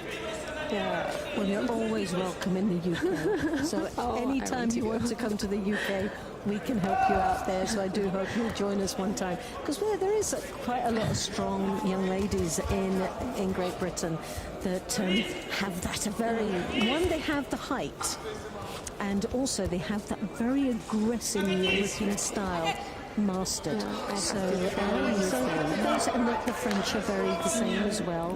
The French are obviously extreme. On their stance, they never square up. They're very extreme, and again, upright, long arms, long limbs, over the top, which are very, very difficult to overcome. So I really do sympathise with you, but it's all like, you know what you need to do. It's now finding the avenue to move in and to be able to work on those issues and being able to drill that. And it is about the kumikata, being able to drill it and drill those sequences of movements that when that arm comes over and makes you feel like you can do nothing. And in most cases, when your head is down and that's that strong defensive posture that you're up against, it is difficult to do anything. So it's trying, and it sounds so easy, doesn't it? And when everyone says, well, keep your head away, It's really difficult. you try. Because their physical is stronger than me, I think. So yeah, I have to train more too. It's a technique, isn't it? The grips are so much. Kumikata is so much about the style, and it's a technique, how they master it to make it feel that they're stronger than you. And it is literally, maybe not so much that they're stronger, it's that their locking skills are very, very good. So As good. when they get the grip, they lock in onto the wrist. When they get the elbow in, they lock in, where then they're starting to use the muscle power, and they've locked the position, which makes it feel so much more powerful. And that's a skill. That's a skill on its own, and it's something that is quite easy to work, but it's been having the confidence to do it at times, and other than growing a foot and getting to it's not going to happen. It's been able to deal with that and find other ways to be first and to hit them before they can hit you, and is what we used to say. If you're attacking, they're defending. If you're gripping, they're trying to get theirs. So it's always been one step in front of your opponent that maybe helps you considerably. And but it doesn't get away from the disappointment that you had in that. But in a way, you have, what competitions do you have coming up now till the end of the year? Next week, I will go to Australia, the Perth Open. Yes, in Perth. Yes, It's right. a lovely place. Oh no, the first Yes. time I go, so And it'll be nice and warm as well. So that warm weather training, will you be able to train over there? No, No, so you're going just for the competition. Yeah. Yes. Then I have the Grand Slam Osaka. Yeah. Then I go to Paris, I think. Paris, then Düsseldorf. I want to go. They're two very challenging events at the beginning of the year, isn't it? So you'll have your last event will be Osaka, and from Osaka till Paris, which will be in February. What's your plans as far as your training is concerned in that time? If I can, I want to practice the training at the Europe because I have friends in Europe, so I want to find some place to training until that competition, till big competition. But I don't know. Right. Well, that's definitely, you've got the time to get the training out and have a bit to prepare for Europe. And that's where you're going to start. Yes, in Europe, obviously. So then you're there, and you're training there day in, day out. So you know what to prepare for, how to prepare, and hopefully the draw will be kind as well, which we always want, isn't it? As much as we prepare physically ourselves, world seeding, it makes such a difference in how far you progress competition and who you actually have in your first couple of matches, and that first hurdle of getting over into the next round. So hopefully that will be very kind to you. I'm sure it will. But yes, there's the world of judo is so small, isn't it now? And the travel is so accessible. So for yourself to get around in Europe, like you say, you have so many friends that you'll be, instead of sending them Christmas cards and things like this, you'll be saying, "Can I come and say hello at Christmas?" Which always is nice. The only difference is it's so cold. Exactly. We had winters at least when we were back home.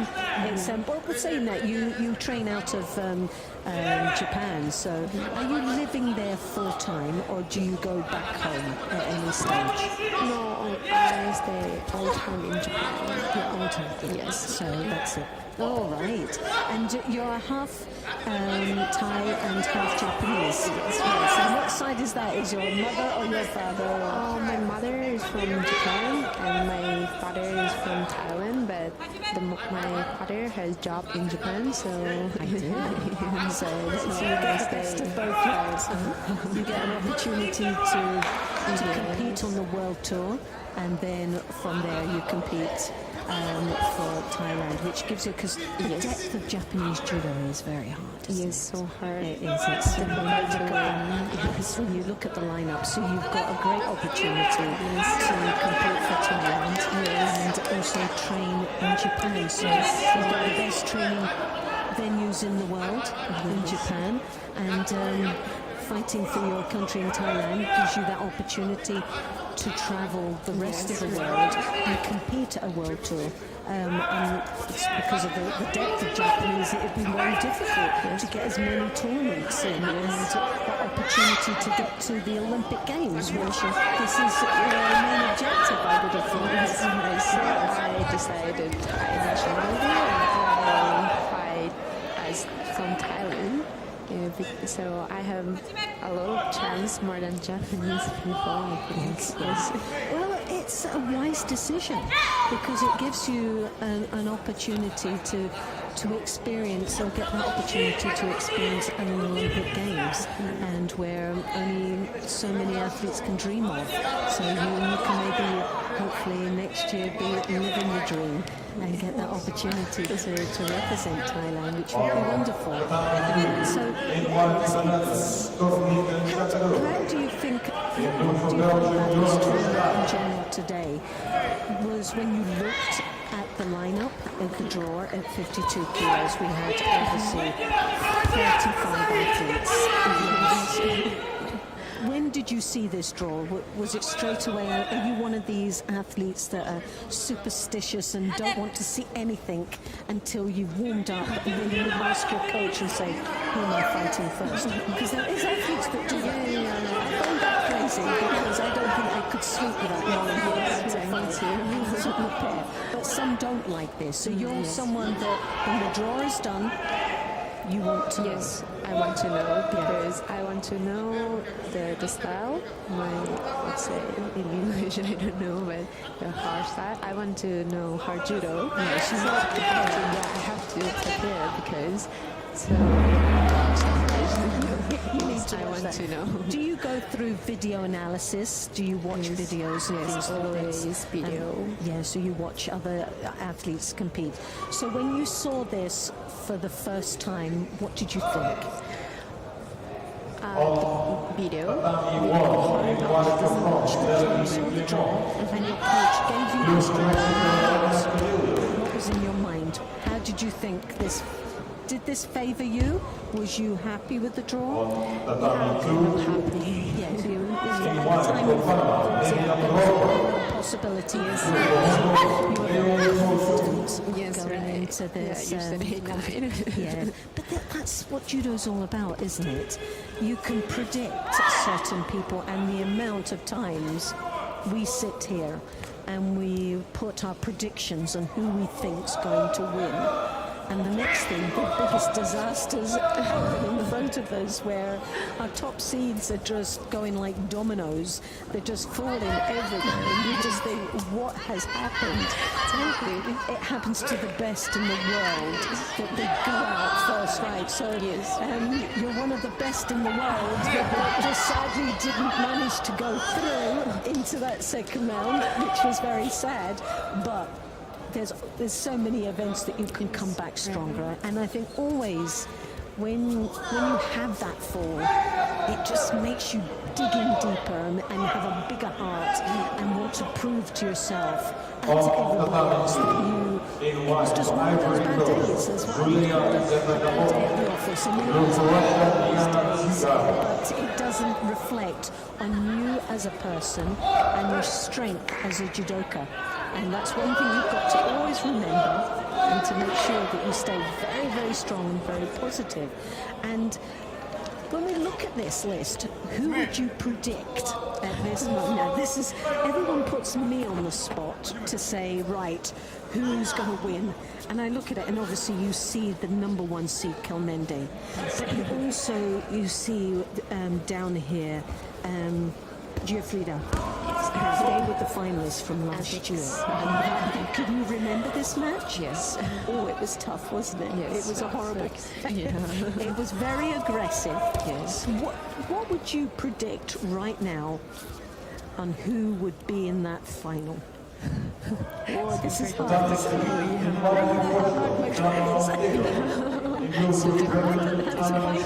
you know, because you have that experience of knowing what these athletes are like. Yes. So who would you think is going to get through to the final? Oh, it's so difficult. But I think, yeah, her. You would think Kelmendi, yeah, so you're playing it safe. Yes. Well, they're doing well. Do you see Kelmendi having any challenges along the way? Well, we watched Mukbat, and she was strong. She's looking good, isn't she? Kelmendi, she's always she's a consistent fighter. She does extremely well, and she does the job. She gets the job done. She doesn't make too many errors along the way. It's a very, very strong performance that she gives throughout every competition. But looking at it, there's a couple that we could maybe say that will be keen to challenge her. Anna Perez Box. Now, she's one of those aggressive little fighters, isn't she? She really has got a good grip. She can fight and fight hard. And I don't think she fears Kelmendi too much. Although Kelmendi is very, very strong and she's world class, you've got Perez Box, that's someone that's over the time seems to have got stronger each time we see her. She's building her confidence, isn't she? And but you've also got, I don't know if you've ever competed against Chelsea Giles. I never. No. Yes. Someone like Chelsea is someone you need to train with. Yes, right. Exactly that body type. Because she competed at the World Championship. Yes, really nice. In 7th place she got in the World Championship. Now, that is the style, what we were talking earlier on, of a judoka, that you, at this moment in time, will find quite difficult, because very, very tall, very aggressive with the kumikata, very strong right-hand grip coming out of the Ouchigaru, the Uchimatas, that very extreme. She uses her judo and her height to the best of her advantage, and she's picked up some very good results. So that's somebody of that body type that is someone that's an ideal person, training partner for you to work on and to think about, and how you can maneuver past the obstacles that you're facing at this moment with that type of athlete. In blue for Uzbekistan, Again, she's very strong, isn't she? When you look at, she got Van Sneek, but Van Sneek just went out. She went out in the first round with the Russian. Yes, really strong. That was I saw the first time her, but that was a surprise for me. I thought that was a surprised win. Van Sneek, she's one of these that has progressed nicely. And again, like yourself, supposed to go out at such an early stage as the number 2 seed of the competition. So you're sitting on the fence. You're going Kelmendi and you're going Giuffrida now in the final. It's going to be difficult, isn't it? It's going to be interesting. I think it's going to be, it's a match I want to see as a rematch again. I'd like to see this. I think the outcome will be different, though. I think it could be reversed. I think Kelmendi, if we get to that, I think Kelmendi could win the gold today, if she gets to that, and also Grafida.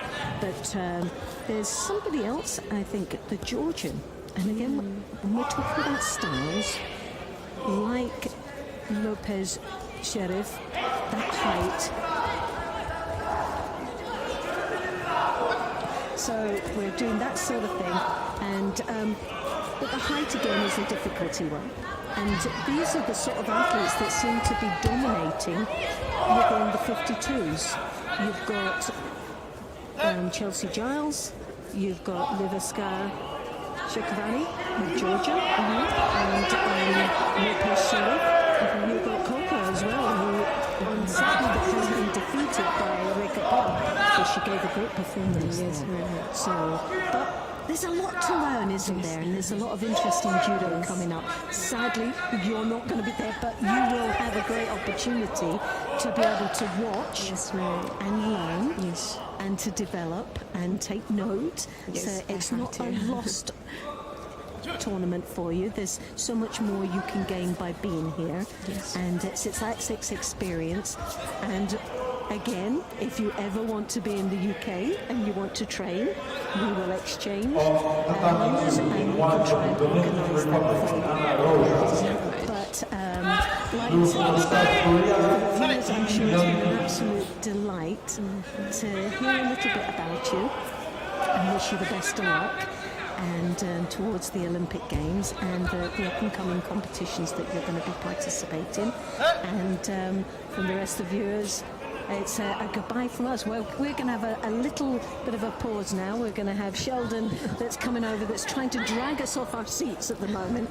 How ungentlemanlike is that? So from us, we'll just say goodbye for now, and I'll just pass you on to Sheldon. But thank you very much for joining so us, much. and good luck. Yeah, thank you. Well, that was very nice, Loretta. Oh, it was an absolute And thanks for that, delight. because I think she needed it, you know. Anyway, she's going to go off and get a T-shirt. We've got a nice T-shirt for her. Lovely. Mark's going to sort that out. Mark Pickering, the media manager. And then Alex, who is the head of the department of sport for the Sorbonne University in Abu Dhabi, is going to join us. He's going to take over from Loretta. He's going to take a break. She's been working away all morning. Right, well, I'll listen in on that, because it'll be quite an interesting conversation we'll be having coming up now. Right, so I'll be back later on.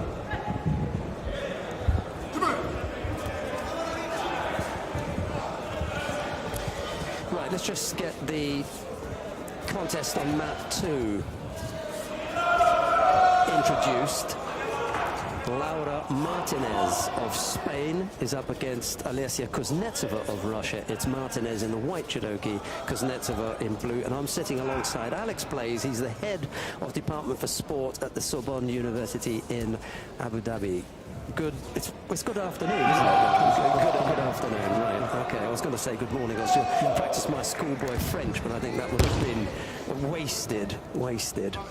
Right. So tell us a little bit about the relationship between, first of all, the Sorbonne in Paris, because world famous, and whatever setup it is that you have here in Abu Dhabi. How did that first come about? Could you tell us about the history of that? A little, yeah. So since 2006, On tatami 3 in white for Germany, Teresa Stoll. the first French Blue from Pakistan, Amina Toyota. university in France, Sorbonne, in Paris, to be exported for the first time.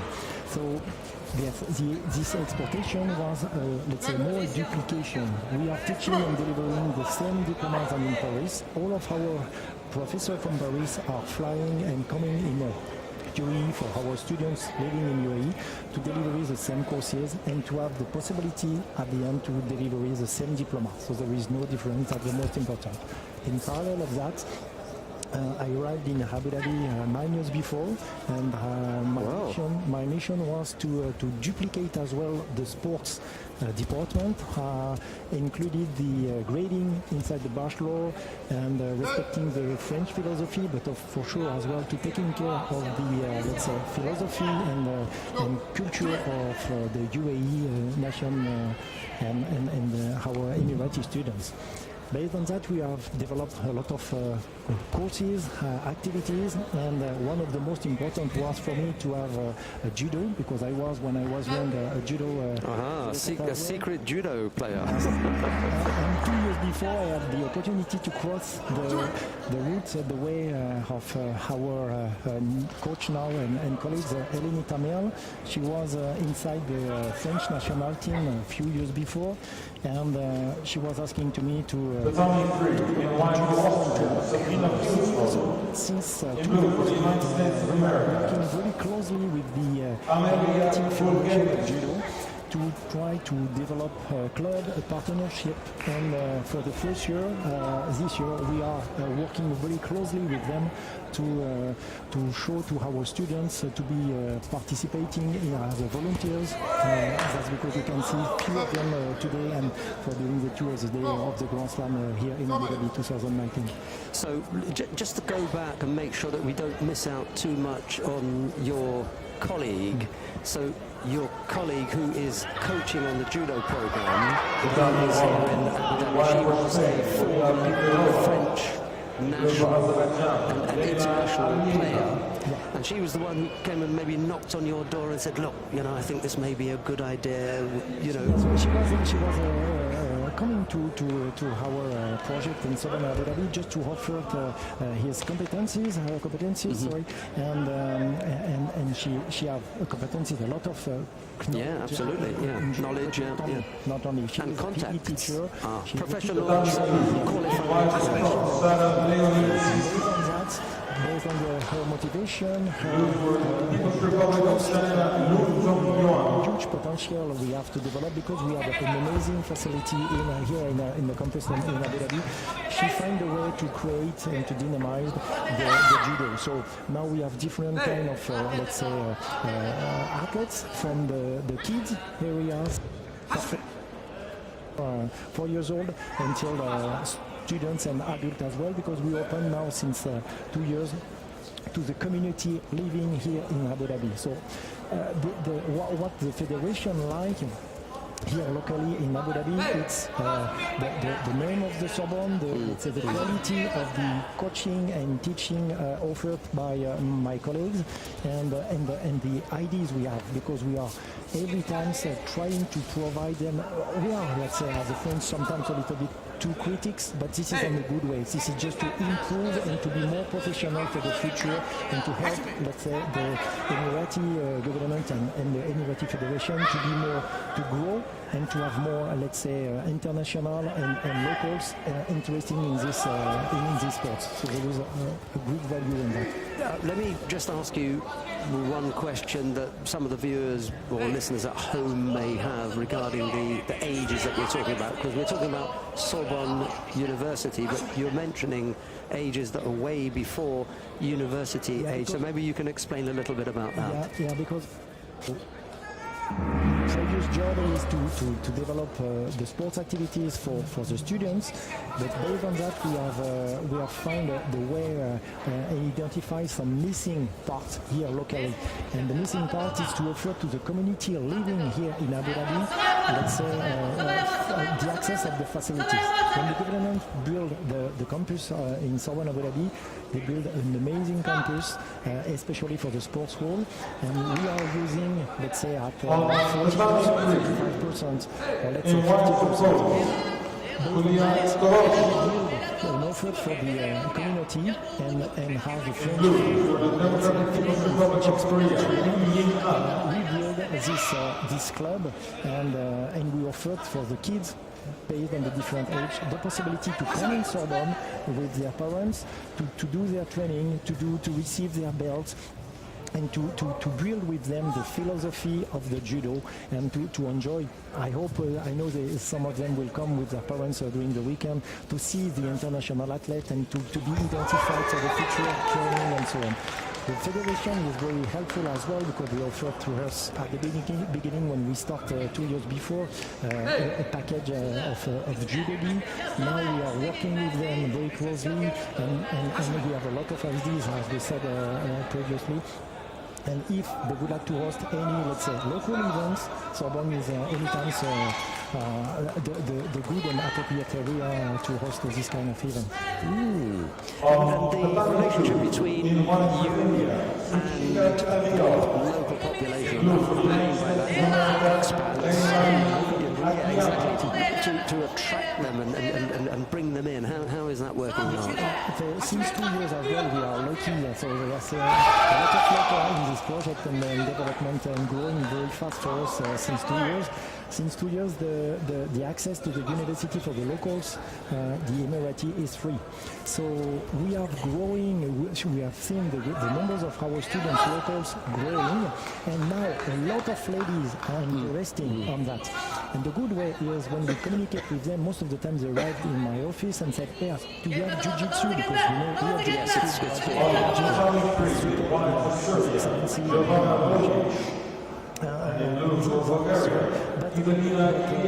But I said to them, okay, if you would, like most of the international athletes in judo, move on the second part of their career to the jiu-jitsu. So starting by judo is not you will not miss and lose time. So we are trying to catch up. And the ladies like that because this is a specific approach, and with the, let's say, the feeling with Elenita is really amazing. So she convinced them to campaign, to have the touch and in a respect and in a regard of the locals' attitude and specificity in the region. Yes, definitely. It sounds like a really exciting project that sounds as though it's growing and growing. Slowly, but yeah. But we are, as I said with my colleagues, we build a pyramid. If the base of the pyramid is not well built, we will not be able to we can achieve the top, but in the future the pyramid will not stay there. And most of the time I said, look, for the this project, and UAE, it's expertise not only from the French side but from everywhere worldwide, because this is a young country and they have a huge potential to develop a lot of things and to be attractive and interactive in the federal and international point of view as well. Really? Mr. Altamini from the federation, I know he's very involved as well at the top level in the federation, International Federation of Judo. Yes. Was really helpful and he never said no. So that's, for me, it's Mr. Yes every time. They can come to his office to say, do we have a new ID? Yes. So it's a good thing for that for us. I really like the analogy between the pyramid. I think it's a good one. I'll try and remember that and use that myself at an appropriate time. And you spoke a little bit there about the future and the growth and everything. So what do you see next? What's in the very near future for you? What are you looking at doing that will move things forward and grow things even more? So in the region, I think, first of all, for the country, just to, let's say, if judo can be linked not only and supported by the federation, whose is growing, let's say, monthly, yearly, but as well from the government, from the higher education, from the school. If school where the judo as it is for the jiu-jitsu, it will be helpful for the students to do the transfer. What I was saying it's not because I'm a teacher in sport as well, but every time when my kids were doing sports, I offered to them the possibility to change every year to have to do a new sport, just to do some transfer for different kind of activity. Here, it's one of the parties missing. With all of their respect, what they have done, it's amazing, but now they have to move to the second step. And with the judo, they can do a lot of things. They can anticipate, let's say, the accident of the life, because you have a better stability on the mat. You have to anticipate, and you know how to do the philosophy, the respect of the person against you, for the respect of the teacher, to respect. There is a huge philosophy and a strong philosophy with this sport. And the second step will be to have more, let's say, clubs, or first of all, for us at the university level, to involve more university and the university championships. The League of Abu Dhabi is growing in different other sports. We moved on the jiu-jitsu from this year. Maybe in the future, why not judo as well? Ooh. Okay, that is the future there. And if somebody wanted to find out more about what's happening at the Sorbonne in Abu Dhabi, because the French one, they can contact there in Paris easily. What about here? What are the contact details? Is there a website that they can go to? And Sorbonne, you can just go on the research page and just to type sports, and then you will see you have the possibility to download the booklet the calendar and the schedule for all of the courses offered. You have the prices, you have the condition to access in our campus, and it's we are thinking it's easy and really sustainable based on the price, because we are not here to do some profit. We are here to, as I said to the sports ministry, we are a hub. You build a university, we are partner with you, but the sports is a hub, so you can do whatever you want with us, and we have the possibility to develop in collaboration, but what you are expected. Alex Blaise, the head of the Department for Sport at the Sorbonne in Abu Dhabi. Thanks very much for taking the time to come and chat with us, and I hope you at home found that interesting. Thanks, Alex. Thanks. Take care. Bye-bye. Right, we're going to let Alex get back to his duties. He's brought a whole team of volunteers, and they're the ones that you can see walking around with the rather nice T-shirts there that we managed to take one off. Our first guest have this morning spoke to the judo now. Let's concentrate on what's happening on this one. It's a Stanger for Slovenia. There's no score in this contest yet. We've got half a minute left to go. Stango's picked up 2 penalties as things stand at the moment.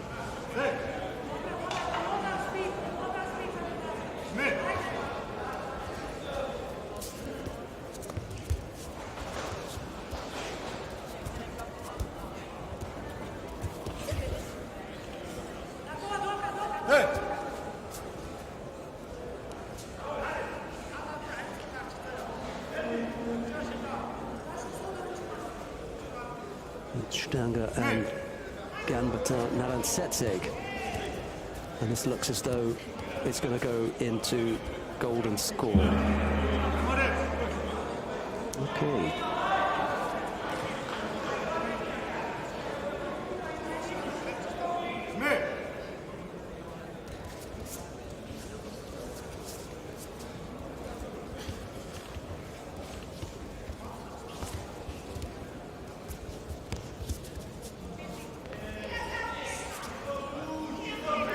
So Stanger going into the golden score period with 2 penalties. She's the one with the disadvantage. That's going to make it really tricky. She picks up another penalty, and that'll be it.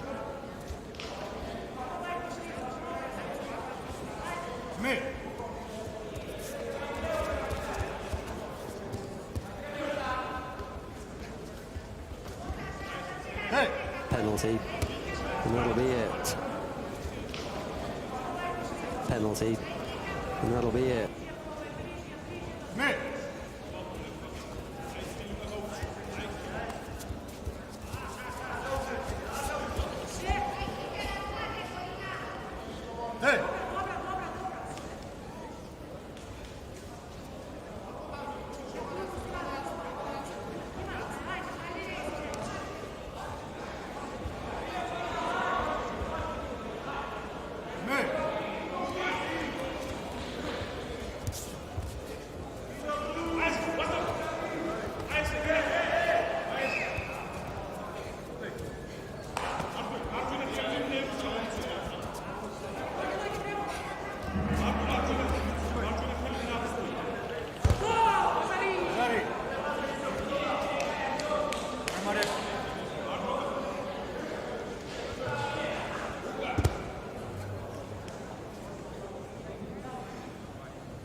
Well, Stanger against the odds there, having picked up 2 penalties, coming up with a single score of Rosario after a minute of golden score. She goes into what effectively is the quarter-final. That's a good result for Stanger there, because it was looking a little bit, well, tricky. So, a good win for the Slovenian when her back was up against the wall, to be honest. Right, we come now to the 52 kilo category. Malinda Kelmendi, the current Olympic champion, is up against Anna Kaziulina of Kazakhstan. It's Kelmendi in the white judogi, Kaziulina in blue.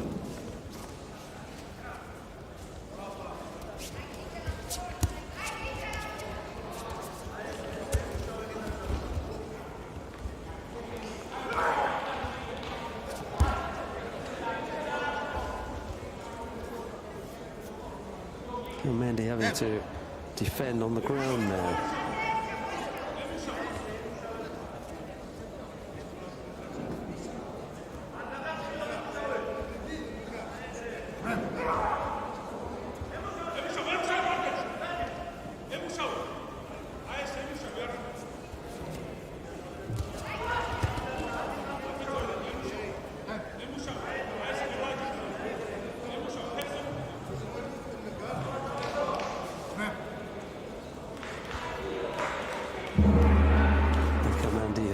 Picked up Shido as well.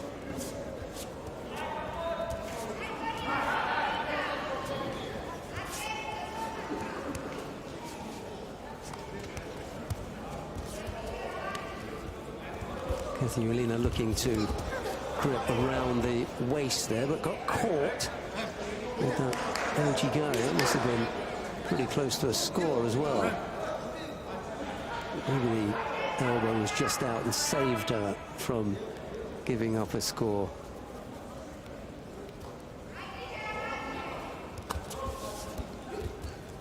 Minute and a half gone. And as I say, just a single Shido against Kelmendi. Steps away from that Ojigari effort. Dealt with fairly easily, to be honest.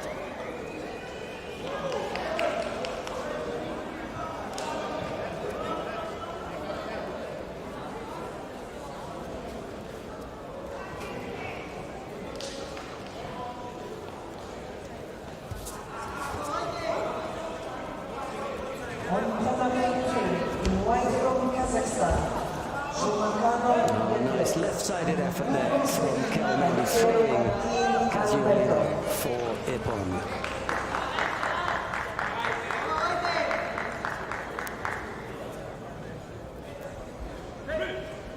Well, that puts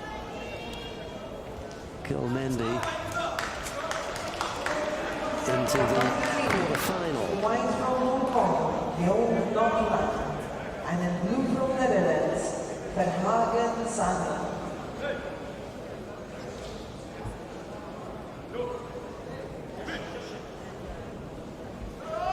On top 21 in white from Korea, Park Da-sol. And in blue from China, next, number one, round 3 of the under 52 kilo category. Park Da-sol of the Republic of Korea faces Zhang Kexin of China. Park in the white judogi, Zhang in blue.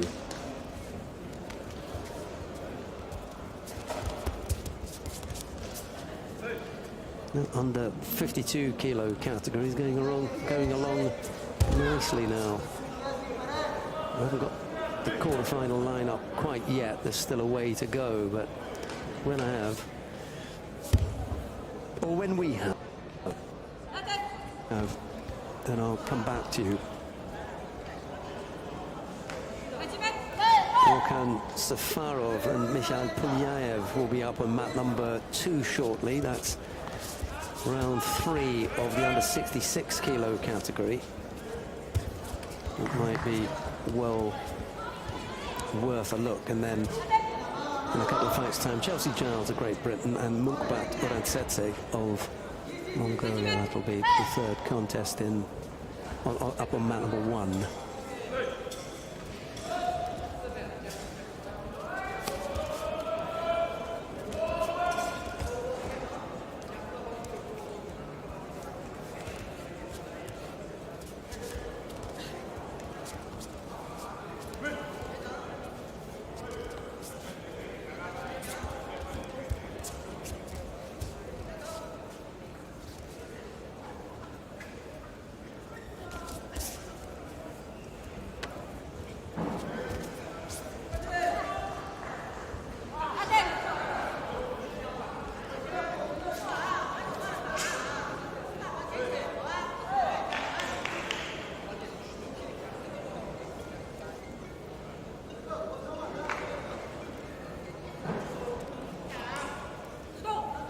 It's Jung who picks up a penalty.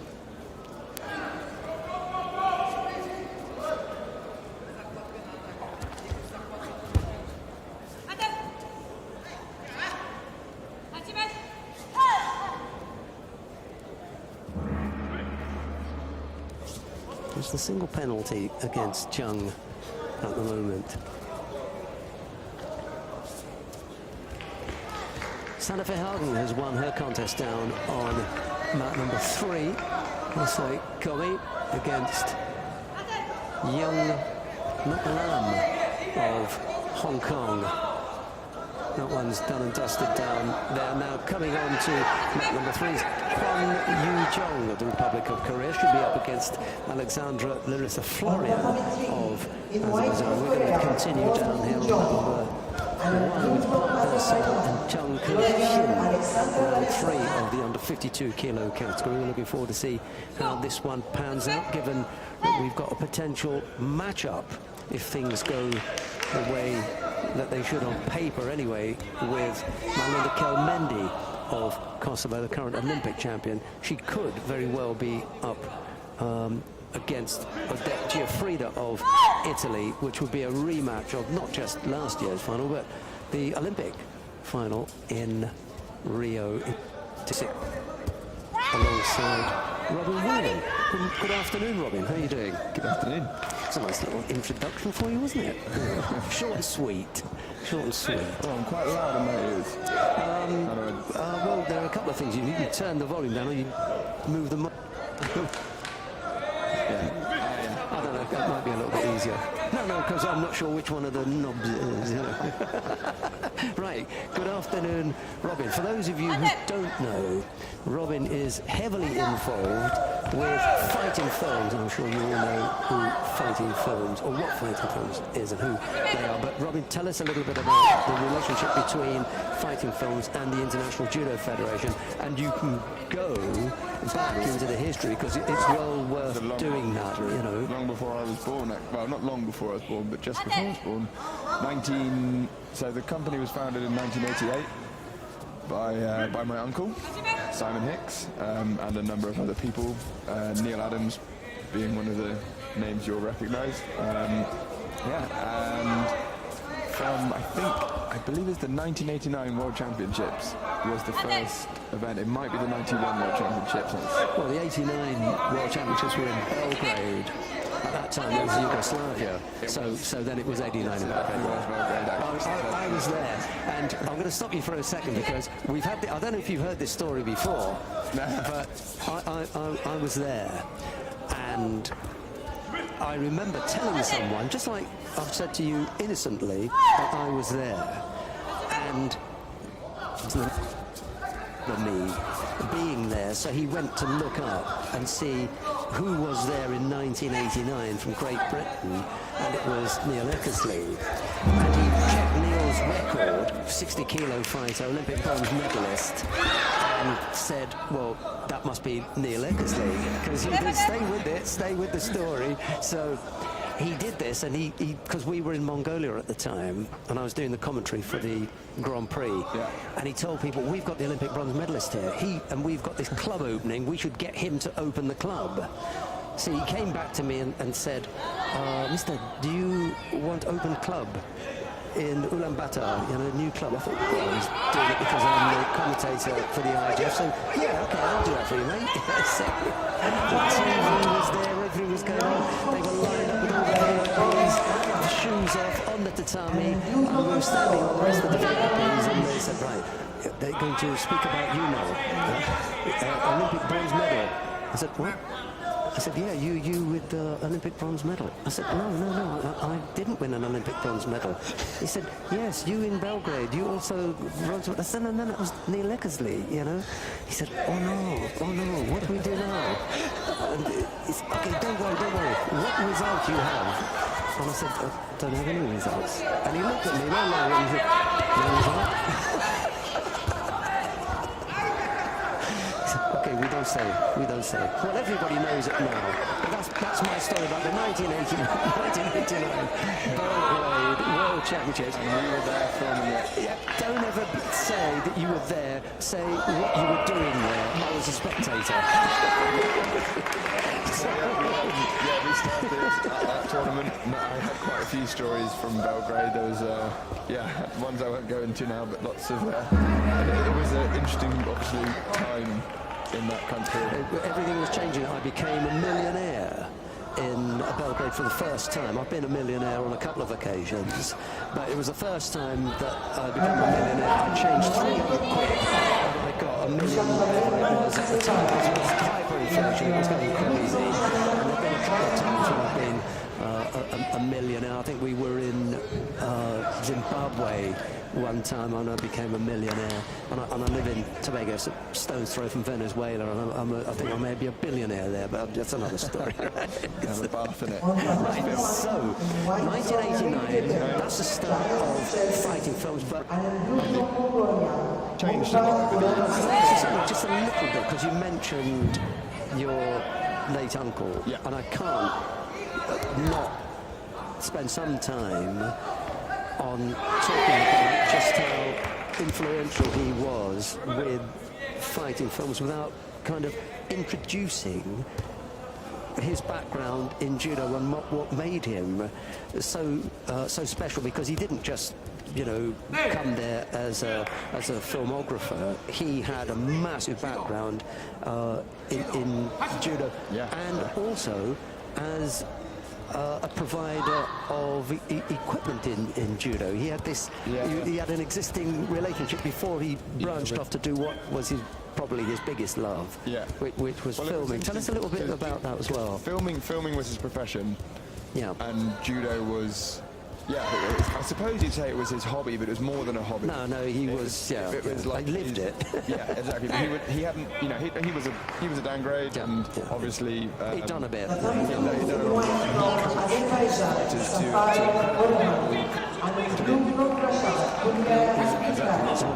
others, Eric, there was quite a few of them. Good boys. They were great. They all came from a school that I had to go to from time to time, because it was very close to where I went to school, called Ernest Bevin, and we had the Southern Era schoolboys based there, because one of the coaches there was really quite influential, and that's the first time I came across him. As a 15-year-old, I went there because that's where you went if you wanted to do something. Yeah, it's a good school. But the real thing I wanted to mention first of all was about the background with the supply of gis and tatami and everything, because that came of, I think the filming, I mean, you're testing my knowledge here, because this is all 3 years before I was born. Right, yeah. That's rather unfair of me. But, well, I think my knowledge is that the kits and the maps and stuff, well, because you had GMAT. GMAT went back before fighting films, and that was Trevor Williams, up at Eurosport, something up in North London. Yeah, I remember meeting him. GMAT was something that was the connection with Neil, and then the connection with it's one of those things incestuous. And if you're going to talk about Willingham and Hicks, maybe we should just keep off that subject.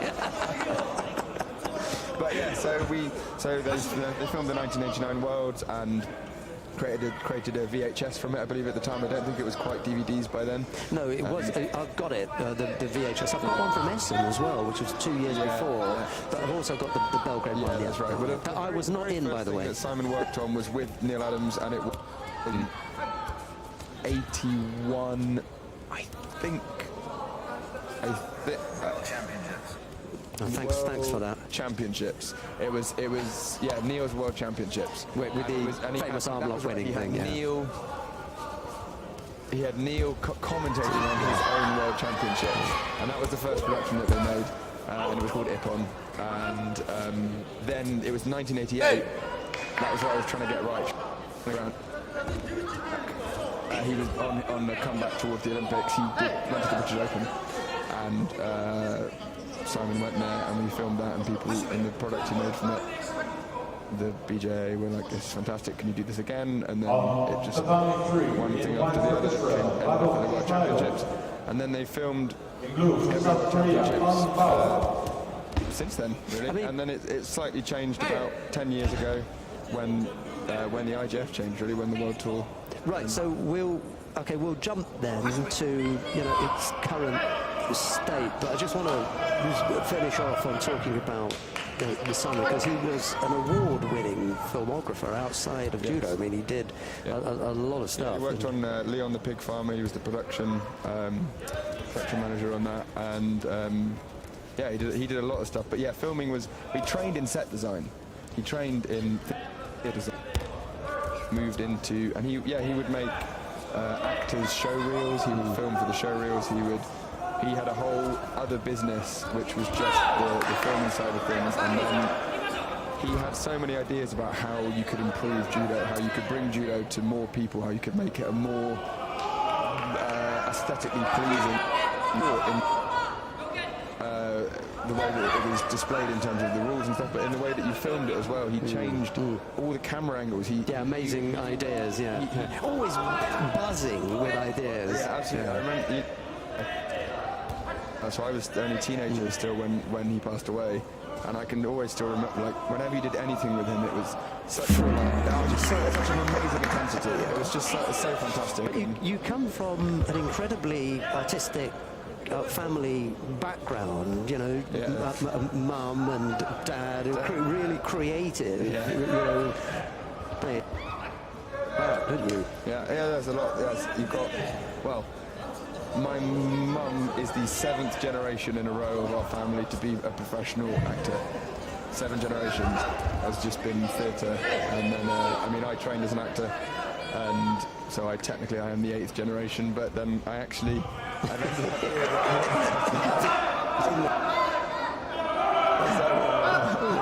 then it would also be a little bit amiss not to mention Dad, because he started off as an engineer, but and in judo as well. Yeah, well, they were both in the British squad. Yeah. My mum and Dad met on the mat. He was genuine heavyweight. Yeah, really. And I happen to have been his coach. I don't know if anyone knows this. Yes, that's great. I'm not going to go into that because I bored everyone with the Belgrade story anyway, so I wouldn't want to get another shout in my ear to say leave that one alone. So mum and Dad were both in the British squad. And my mum was actually she was in the GB squad while she was training full-time at theatre school. Yeah, I remember both of them. Just several things in training. She couldn't have done a play. She told me a story about one time doing an audition just after she had, I think, not broken her arm, but done some severe damage to it, and she slipped her hand, and you had her hand in her pocket the whole audition because it was in a sling. The thing that's making me laugh here is Robin has put it that way round, and I'm thinking, what about if she was at an audition and couldn't turn up for a competition? We know where his priorities are then.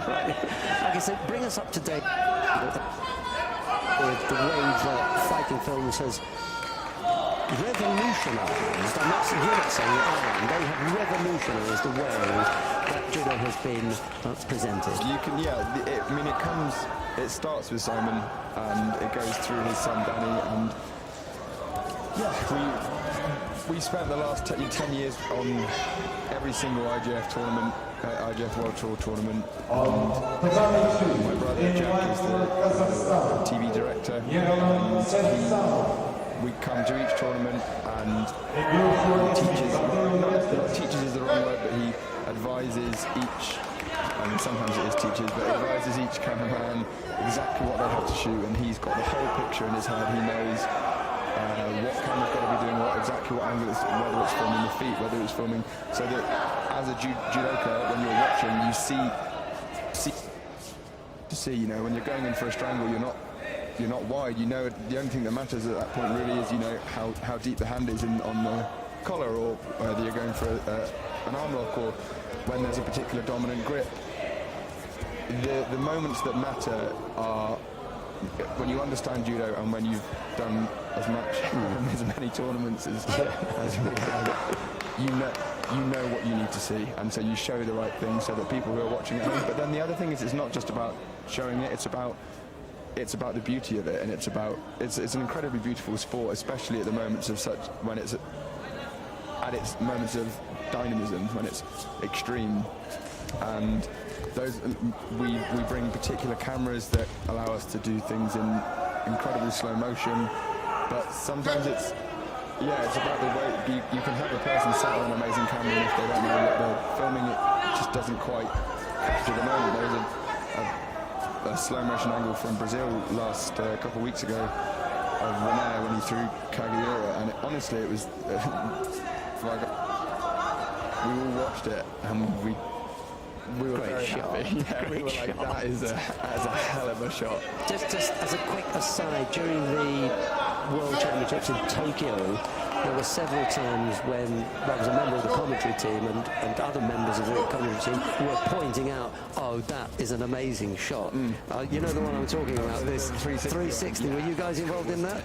No, that take credit for that. That was it was special. Yeah. And what was so good about it afterwards is once we got it into to speed it up and slow it down, and so you could end up you could take it from a really interesting and you could suddenly turn it into this super kind of dramatic piece of footage, which was so exciting to me. I played around with it in Avid, the editing software we used, and it just looked very cool. Would you say then, well, I'm going to ask you two questions. First of all, maybe I'm asking them back to front. Would you say that the Tokyo World Championships earlier this year was the high point of broadcasting for you? Yeah, it was presentation and output. But the presentation is always amazing in Japan. Even at the Grand Slam event, you remember they didn't do it. I don't think they've done it in the last 2 years in Osaka, but in Tokyo 2017 and 2016, all the stuff where they bring all the LED boards in and all the music, and they drop and they black out the whole venue. And they bring the drama. They heighten the whole atmosphere, and it is so exciting. Paris as well, the fireworks. You know, when all that stuff, it takes it from sort of it takes it from just two people fighting to like this event, like something that just captures your attention. So, what are your favourite events? You just mentioned Tokyo a couple of years ago. We've been in Osaka, understandably, because of the forthcoming Olympic Games, and you mentioned Paris. So Paris, Tokyo. Would you want to add a couple more in there? What event was? Because often it is the Grand Slam. It's events that are the exciting ones to go to. But I tell you what, an absolute honourable mention was the Tel Aviv Grand Prix. It was the first thing that came to mind. It was, and do you know what makes it? Is when you have an enormous audience, and they're there loving it, and there's so much passion there. And you get the same in Paris. The reason that Paris is so good is because you have an enormous arena full of people who care and also knowledgeable. And in The Hague, which unfortunately we lost that first time round, I understand that Montreal wasn't bad either, although I didn't get a visa, so maybe we should just give that one a miss as well. Montreal was awesome as well. It wasn't the way they shout at it, like you've just got but Montreal was an incredible event. Brazil just recently.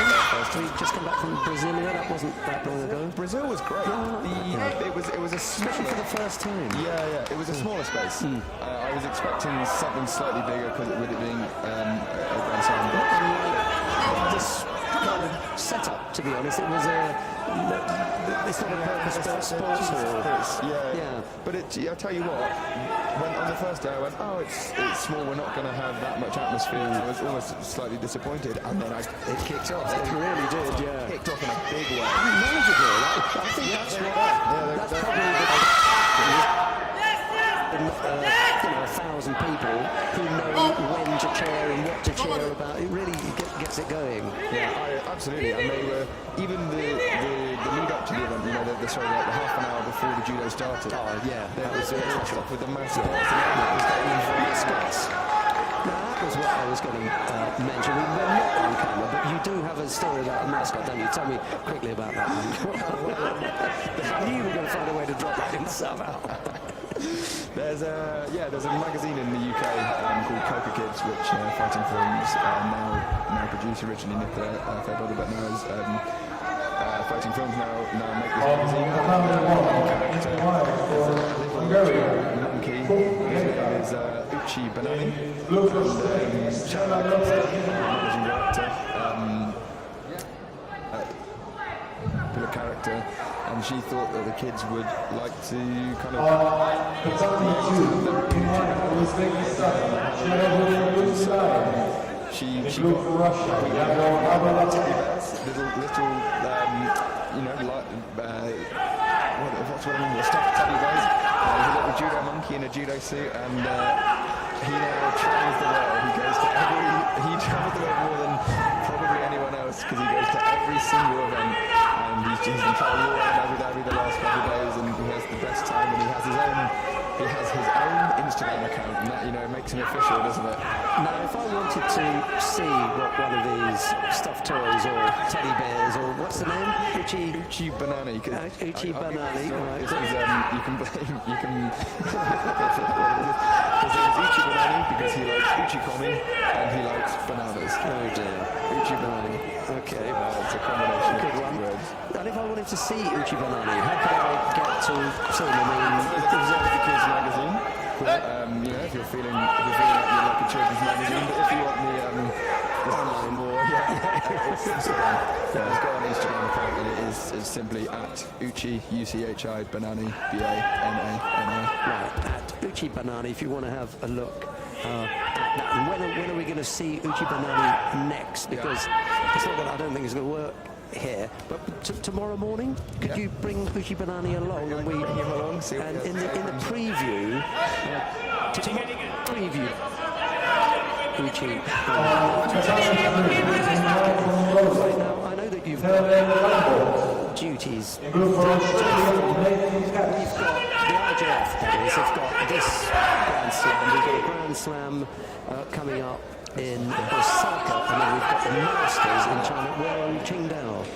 Yeah, Qingdao. So we're going to see you in full force there, Fighting Films. They're big events. We come out with the World Championships is the biggest, obviously, and then the Grand Slams, we bring a strong team.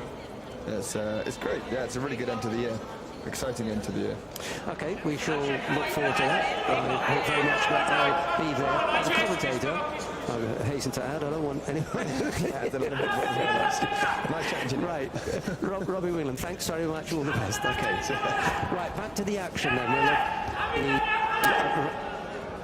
the kilo category on mat 1. I should have pointed out that you have the choice of choosing whichever tatami.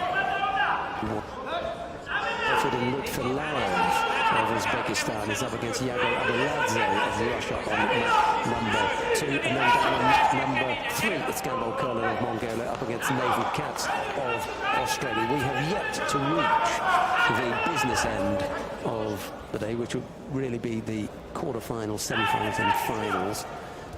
We've still got a little bit of time left. Completely over-rotated there, did Maybe Sheriff leads with half the contest still to come, and then I can have a look at some of the upcoming contests. Odette Frida of Italy to go up against Li Ping of China is coming up next. And I think probably a mat to Francisco Garridas of Spain to go up against Felipe Pelin of Brazil. That might be one worth having a look at, as well as Manuel Lombardo of Italy up against Taiming Yen of Chinese Taipei, and then follow up with Yoda Smatov of Kazakhstan and Moritz Krafke of Germany.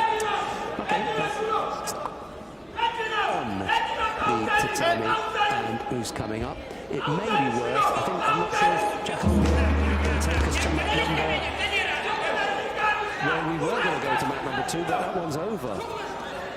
Sharafuddin Lutfulayev of Uzbekistan, that's a bit of an upset there, losing out to Yago Abuladze. So if you picked Sharafuddin Lutfulayev to win, unfortunately, you've come unstuck because he's lost out there. Can't remember who it was that I picked. Could very well have been Lutfilayev. Tatami 2. In white for Great Britain, Ashley Mackenzie. In blue for Mongolia, Arion and Kaifa. No, it wasn't, so I'm still in with the shout. Into the last minute then, Lopez Sheriff continues to lead. Pupreka has picked up a single penalty. Tough task now for the Hungarian to come back from this.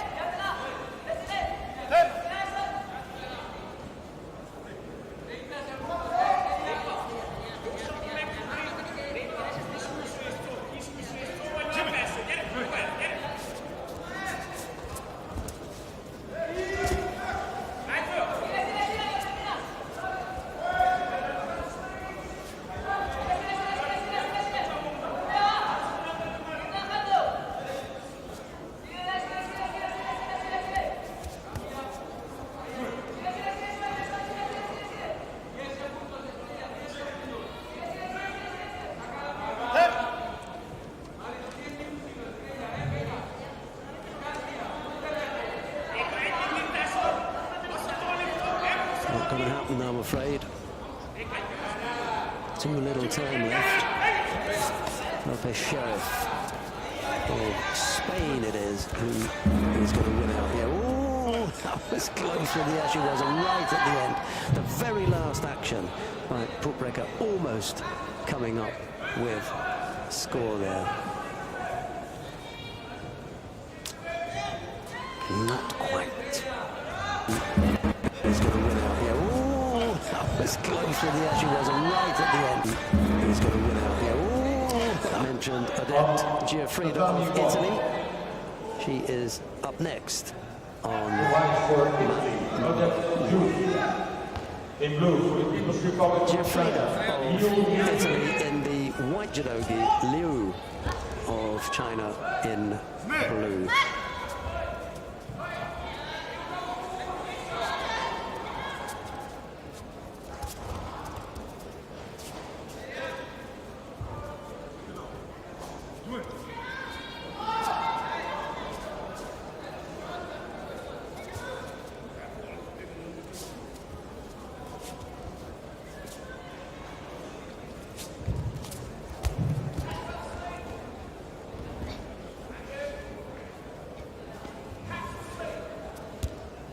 On tatami 3, in white for Italy, Manuel Lombardo. In blue for Chinese Taipei, Tsai Ming-Yen. Just want to have a look and see how Giuffrida gets on in this contest. The contest against Liu Liping. Might have her hands full here, not sure. Chinese tend to put out good competitors.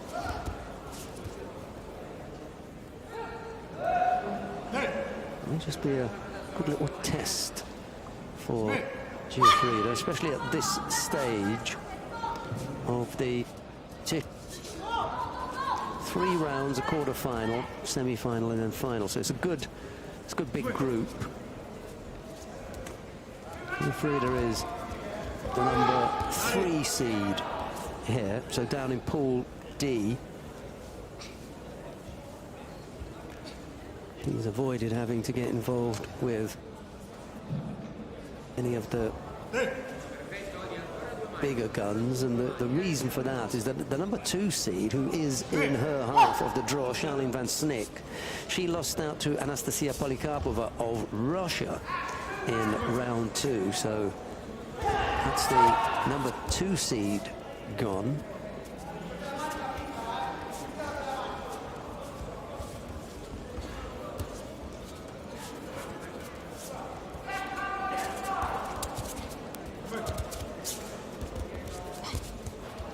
Little left Ojigari there from Giuffrida, just testing Liu in that direction.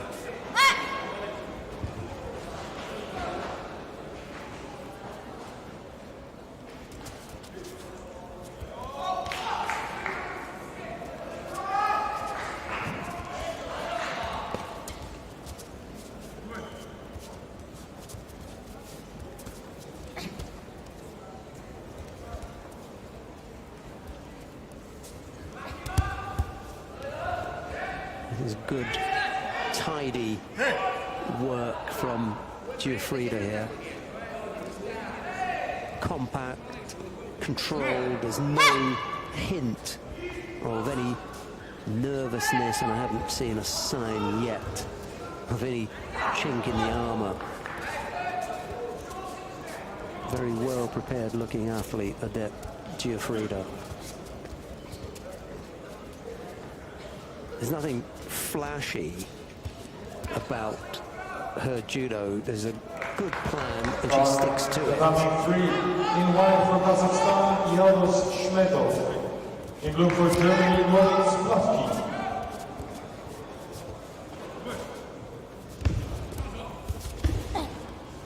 Well, it's even hard to call that the left Ojigari, isn't it? Because she's down on one knee and hardly any real power behind it, but she still managed to get in an attack that Liu Liping had to defend. And we've got half a minute left to go.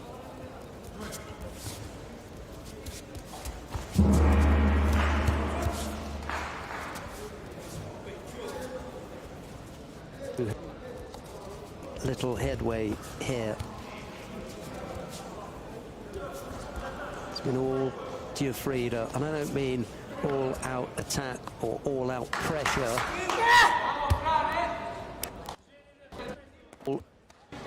That she's managed to close things down so as to shut out Liu Liping from this contest.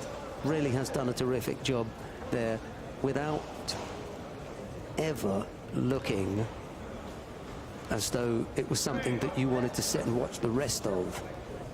There was a degree of inevitability about that performance. Clinical, not to the point where you could say that it was a surgeon at work.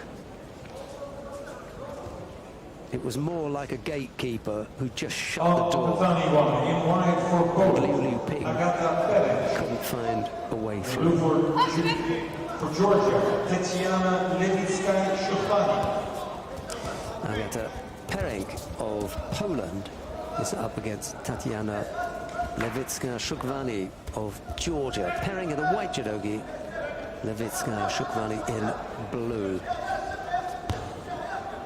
Francisco Garrigos and Pelin are on mat number 2, and Yeldos Smetov is up against Moritz Plafki of Germany down on mat 3. We'll follow that by Yang Yung Wei and Walid Kaya, and then Robert Shvidovadze and Lenin Preciado. We're not going to move from here because coming up next is Daria Biladid and Katerina Mentz in the first of the quarterfinals in the under 48 kilo category. I wonder if my colleague Loretta Kusak, she'd want to sit in and watch that. I'd like to go off and have a word with Adept Giuffrida and just repeat what it was that I said about her at the end of that last contest. It really was. You know, if you've got a plan and you can execute it as well as Giuffrida did hers, you're a winner. Don't worry about looking attractive. If that's what you wanted to do, your aim was to win. She did. Did it well. Loretta Kusak-Doyle is buzzing around. She may be coming up to take a seat. The former world champion at under 52 kilos and the former coach is back.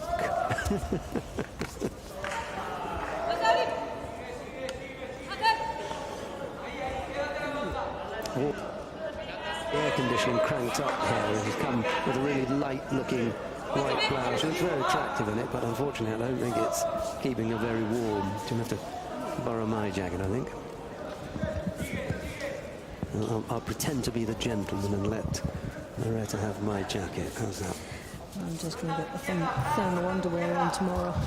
Well, I said you wouldn't want to miss out on the next contest, which is Daria Biladid of Ukraine up against Katerina Mentz of Germany. It's the first of the quarterfinals in the under 48 kilo category. That will take place in a minute. I want to leave you with Agata Pereng of Poland and Tatiana Levitskaya-Shukvani of Georgia.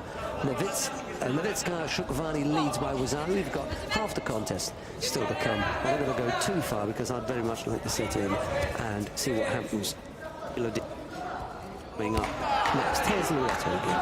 Thank you very much, Sheldon. Right, and we've got a battle on our hands here in this under 52 kilo third round. Pereng representing Poland in the white, Georgia in blue, Levitskaya-Shukvani leading with a Wazari.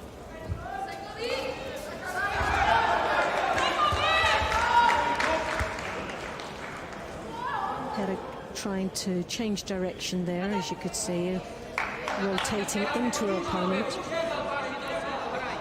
Tied up there and lost the momentum as she was starting to rotate through. Tatami 3, in white for Chinese Taipei, Yang Yongwei. In blue for France, David Dia.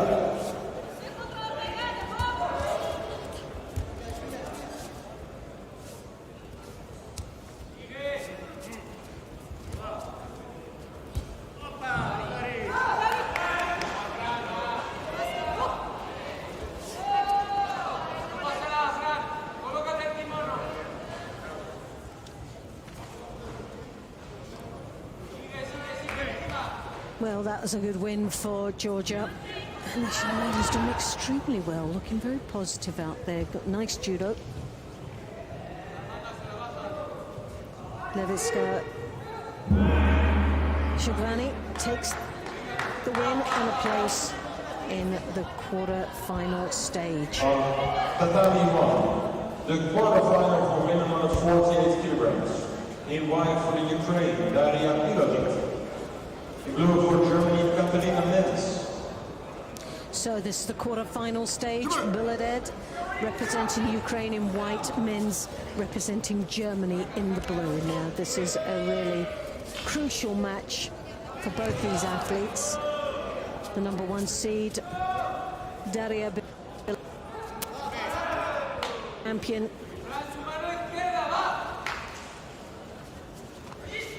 Throws that left hand deep over onto the collar.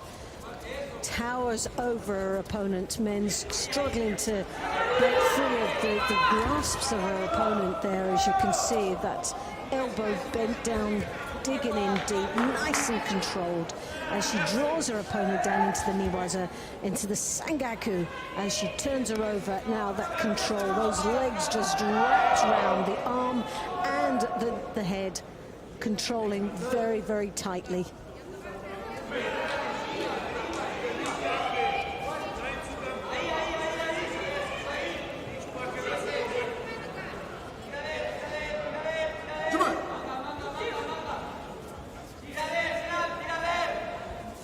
Biladed so far hasn't actually been challenged at all in this competition.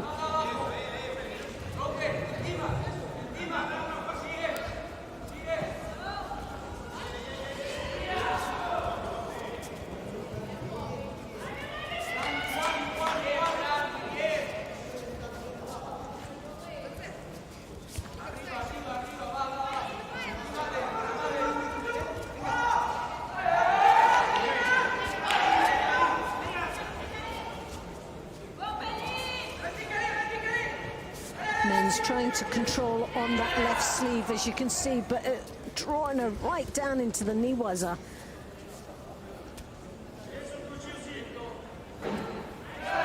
Men's had no other option other than to collapse down there into the ground. I think while trying to control the sleeves of Biladed, she actually got her fingers all caught up, and hence the reason she dropped so quickly to the niwaza, and for that picks up, which really was a defensive action, trying to stop that left hand coming over the top. Men's left hand on the lapel, tries to come through with the Sianagi, but as you can see, leaves her neck exposed there. As Biladed once more follows down into the ground.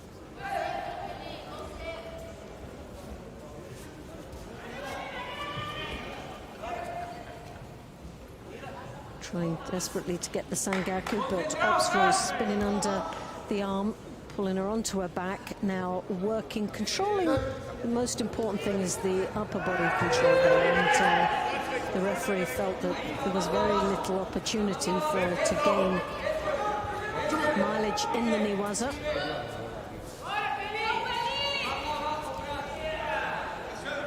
Such a significant height difference between the athletes, and Biladid using that height to her advantage.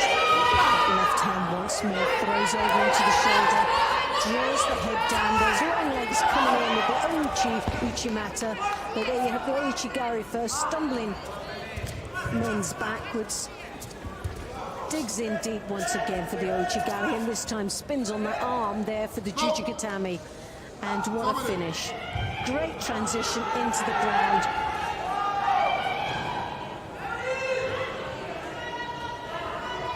Well, score. A win for Biladid.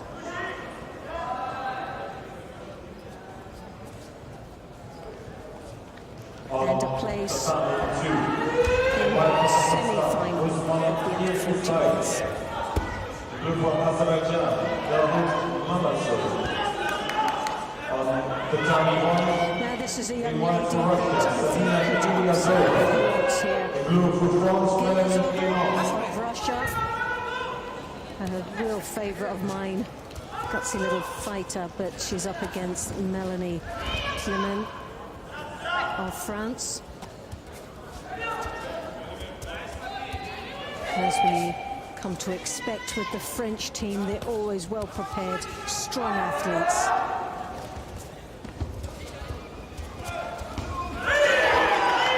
And a long line of successes in the lighter weights for France.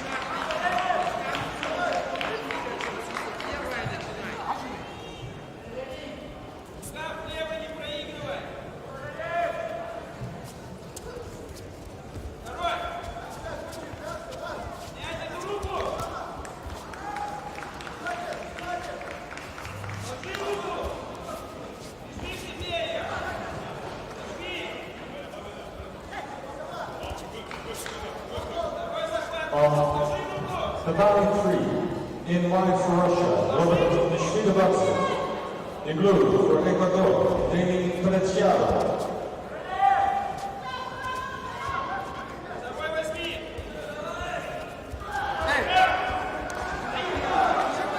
Well, it was never going to be an easy match between these two athletes. Both picking up a Judo apiece.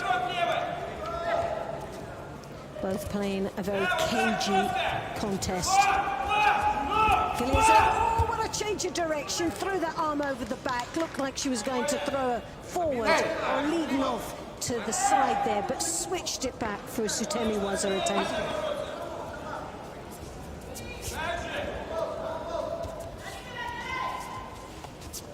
Gilyazova had a great opportunity there, but finds herself on a head caught up there as the legs come across.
As with 1 minute 15 seconds, only a Shido each on the board. Nothing really to tear them apart, except for now the pressure on slightly loud to Clement, who picks up her second Shido in this contest. Just coming up to the last minute. Oh, Clement threw that arm over, that leg started to travel, but just clipped the feet of Giliazova and stumbled to the ground there.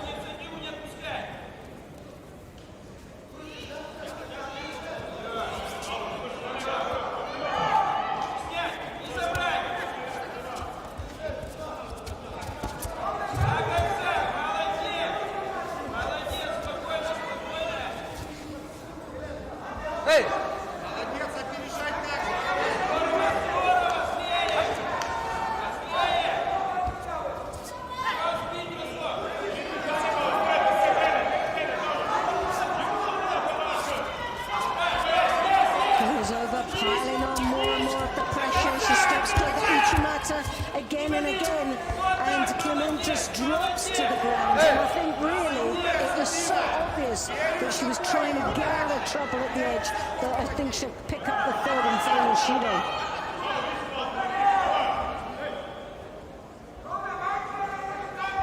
Yeah, she tried to grab the leg. She was desperate. There was no way for her to get out of that situation, and sadly with two Shidos already on the board, and the third one was a definite, and that means that Hansokimaki was awarded. So Giliazova goes through to the next round, and it'll be interesting to see how she performs in that round.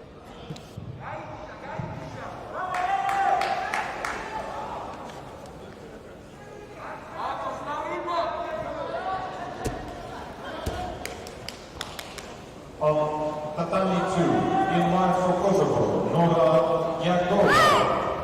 In blue, for Democratic People's Republic of Korea, Kim Yo-soo. On tatami 1, in white for Portugal, Catalina Costa. In blue for Spain, Laura Martinez. Contest indeed, and I think maybe the first time we might see Biladid being challenged today. So here we have Martinez, Belenda, into Spain, and Costa of Portugal in the white.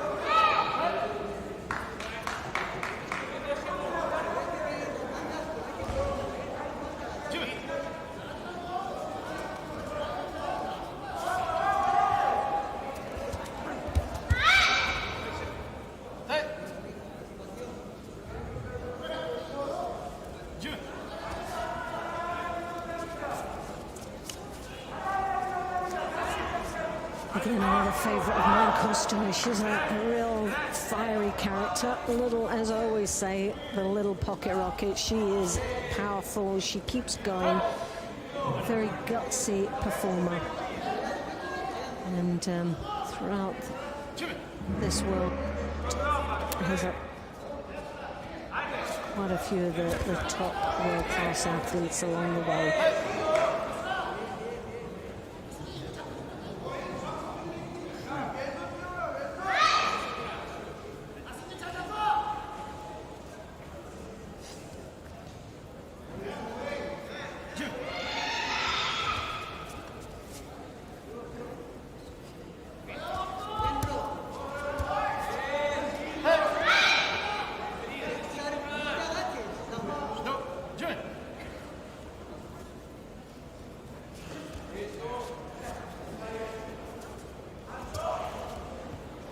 On tatami 3, in white for the Netherlands, Dominika Chakala. In blue for Uzbekistan, Judo.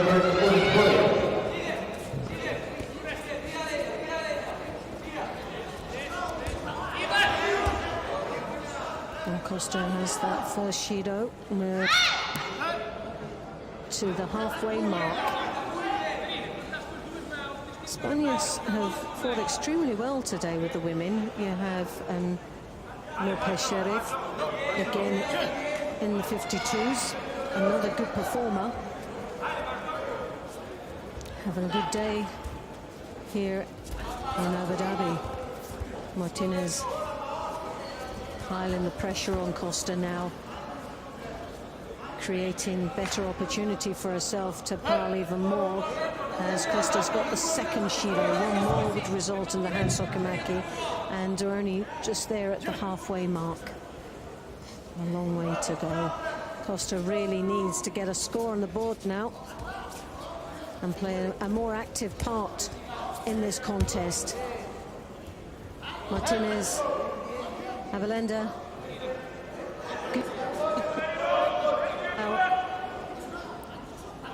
Although we've not seen too much action from a defences and a control within this quarter-final stage, has been enough to pile the pressure on Costa. Costa comes in with the Sianagi. A good, strong attack.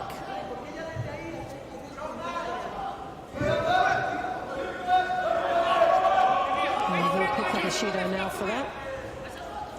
Has just slowed down slightly.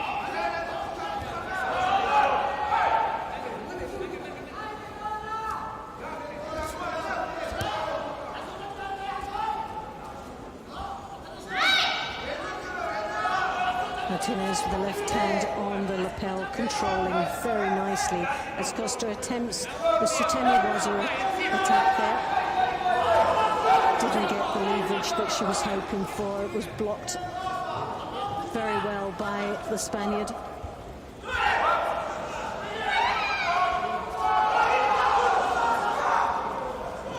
Right hand on the lapel for Costa. She gets in first with the grip. Really now needs to manoeuvre around her opponent and set up the technique a little bit better. It was a little bit stop-start there with that Sianagi, and she's got to be careful because it could be closed as a false attack. And although she's desperately trying to stay fully engaged in this contest, finish! That Kurochiga, beautifully done, set her up nicely. She pulled in as if she was coming for the Sianagi, got the switch and changed of direction, and Costa fell for it.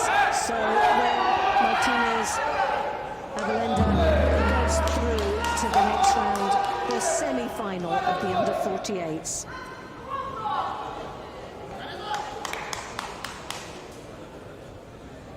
On tatami 1, in white for Spain, Julia Figueroa. In blue for Slovenia, Marisa Standa.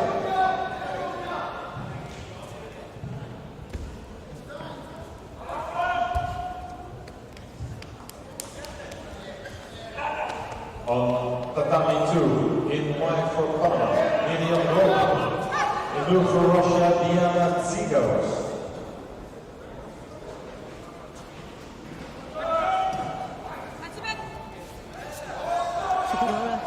Of Spain again, another strong athlete. All these Spaniards are really pushing hard towards this Olympic Games, and they're in great shape and some great performances throughout the year.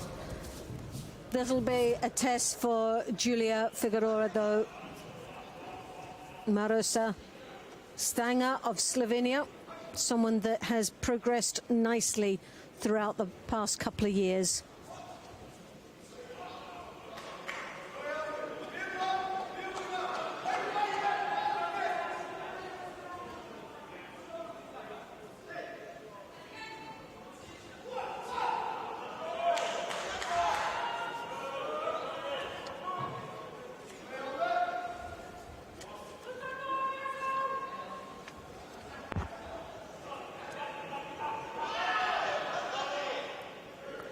Stanger, we know, is very good in her Niwaza transition, and you can see there she's digging in deep, getting the rotation to expose for the shimiwaza, the strangle, or even looking for capturing that elbow to draw the shoulders onto the back for the osakomi. So it's a good opening when you get that turn. Figueroa defended very nicely there, but I'm sure wouldn't want to be in that position again. It was a dangerous play in the Niwaza for the Spaniard. Stanger dictating the pace of this contest in a very aggressive style that she has.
Well, Stanger very dismissive of her opponent as Figueroa tries to desperately get that left hand high up onto the collar. As you can see, controls it nice, and Figueroa really struggling at this moment. Will pick up the second Shido now, unaware that she was walking a very fine line on the edge of the contest area.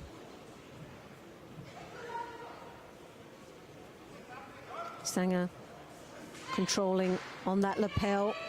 Figueroa coming across for a Sutemi was her attempt there. Sort of a Kataguruma sort of style, but didn't actually get the head through and drive underneath enough, but more of a desperate ploy to get out of trouble, really, more than anything else.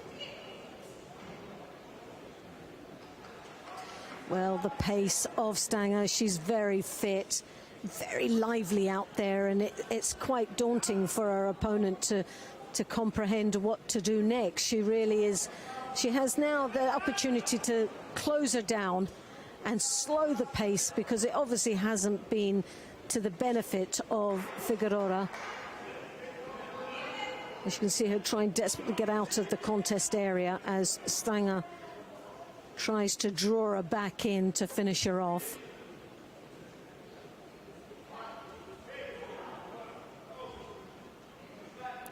But I think they'll have a wee look at this, and I didn't see anything too obvious, but the care system will have a review, and like I thought, there wasn't anything that was too obvious for Figueroa. I felt that she reacted in the only way that it was possible in the position that she was in. But Stanger straight away has got the grip. She towers down onto her opponent, Figueroa, just clamping and closing her down. But while she closes her down, she's defensive and finds it difficult to engage.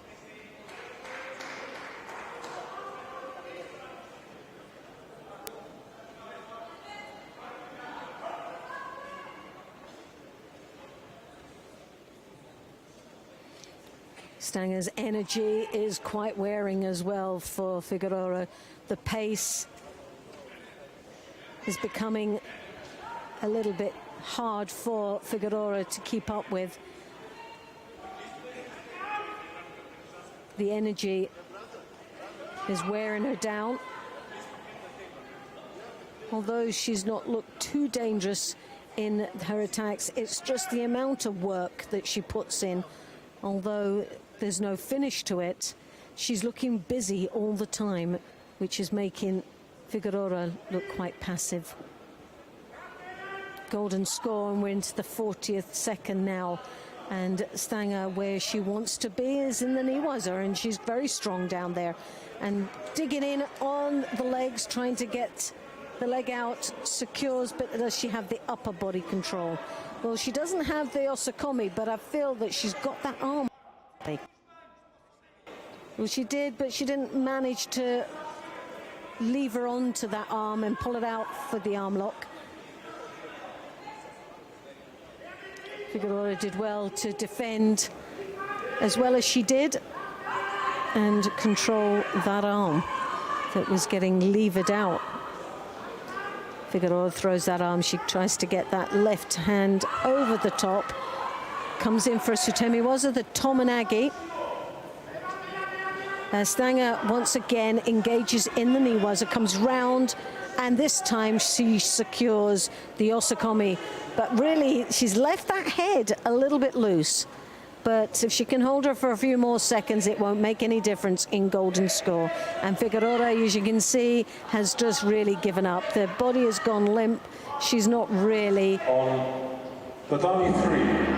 Well, I feel that she most probably thought she was never going to win this match, but she was at the quarterfinal stage, which means she's not over and out. She has an opportunity in the repechage, and what better is to just reserve the energy for that repechage match that will be coming up for Figueroa a little bit later. But the win and the place in the semi-final goes to Stanger of Slovenia.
Tatami 2, in white for France, Sarah Leonie Sissi.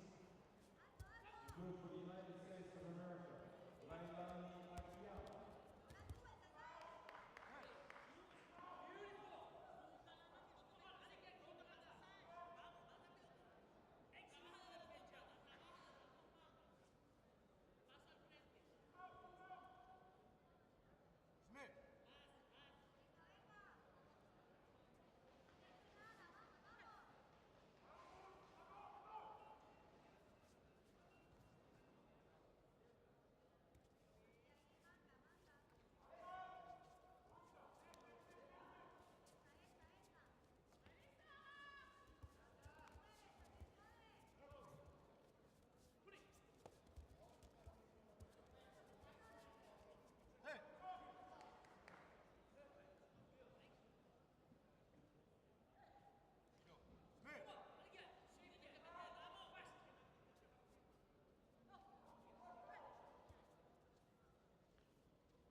Tatami 2, the quarterfinal for men on the 66 kilograms. In white for Cuba, Orlando Camacho. In blue for Spain, Alberto Gaitero Mati. Centre. Giles once more, high collar grip, comes in with the Oso Tagari. Alvera exchanges with a Cianagi. Good comeback there. Well, this has turned out to be a very interesting but challenging match for both athletes. But Alvera, with two Shidos on the board, makes it very difficult for her. She's constantly aware that there's the pressure of staying fully engaged in this contest.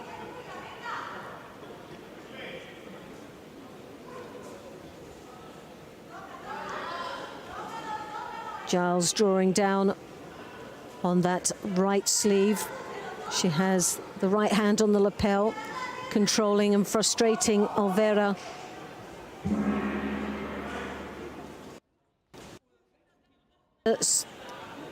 Golden score.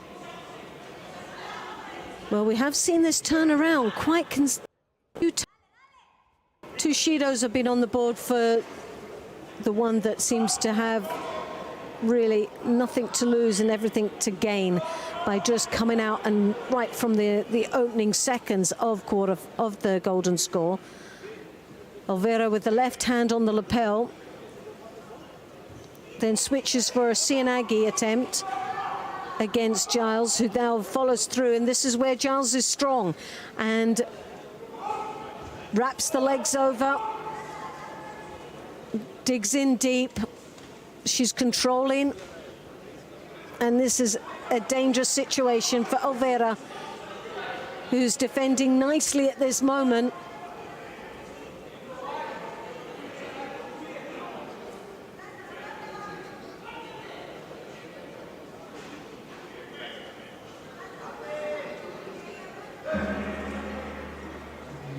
Well, Alvera very, very strong in her defenses there in the Niwaza.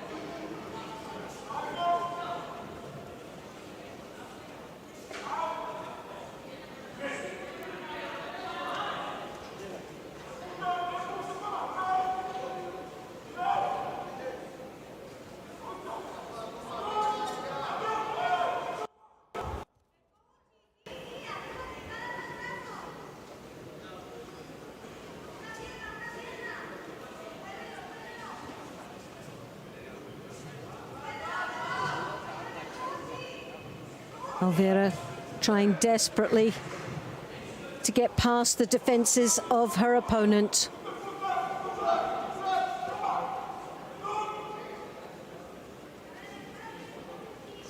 One and a half minutes into golden score.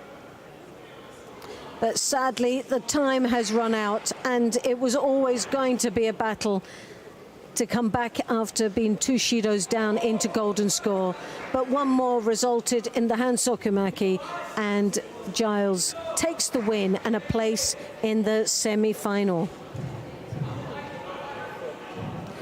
But Elvira not out yet, and she will be in that repechage match, and she'll be up against Park of Korea in that repechage first round. And on tatami 1, the quarterfinal for women under 52 kilograms in white for Russia. Now this will be a very interesting match. The quarterfinal on the bottom half out of Pool C, and this is between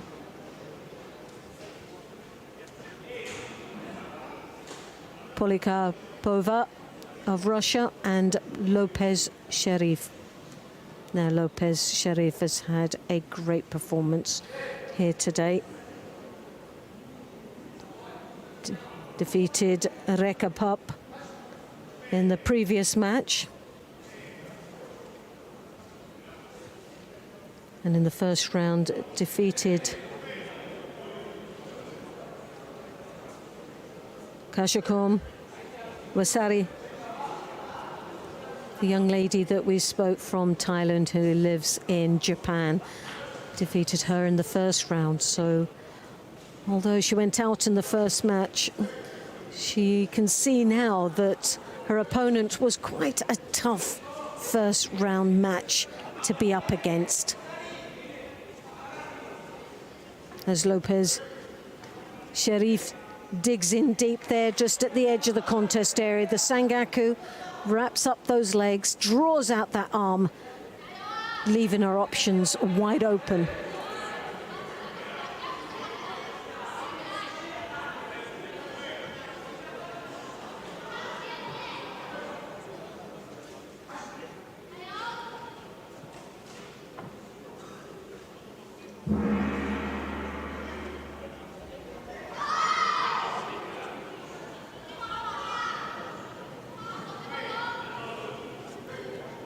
High collar, Uchimata. Oh, and a nice defense there from Lopez Sherif. Well, that looked to be a very dangerous situation, but it also looked like a score. And there Lopez Sherif gets the Wazari. And well, I'm surprised. I thought, like the score showed, Lopez Sherif countering her opponent and getting that Wazari, but the care system will have another look at that. It was one of those that was the Russian. She started the first move, but as you can see, the head went down and she rolled over the top, and as she was rolling over the top, Lopez Sherif was controlling that movement right from the entry to get the counter.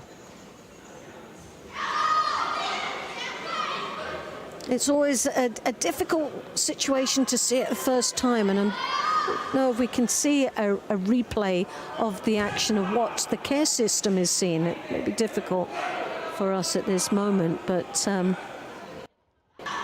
if there's any, give what they say nothing, really, if it was a 50-50. But I felt that Lopez Sherif just controlled the situation.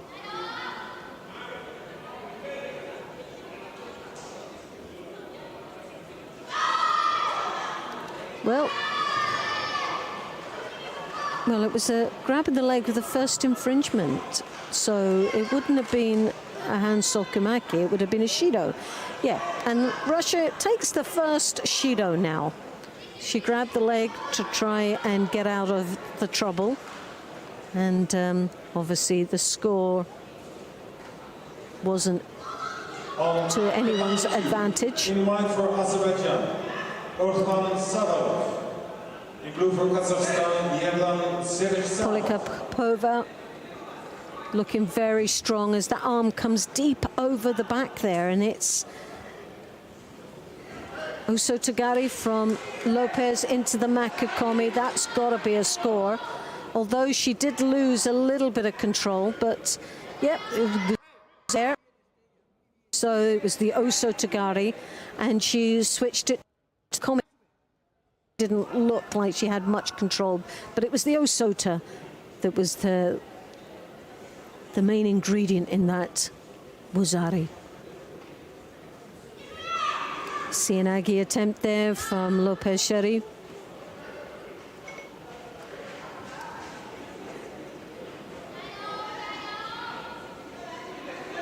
As the Spaniard turns her opponent over, works, digs in deep there. The Russian defending nicely. But 1 minute and 16 seconds remaining, and Lopez Sheriff takes the lead with a wazari on the board.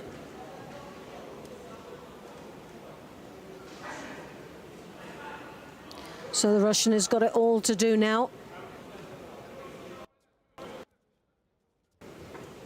It's going to be a very tough one to try and come back on.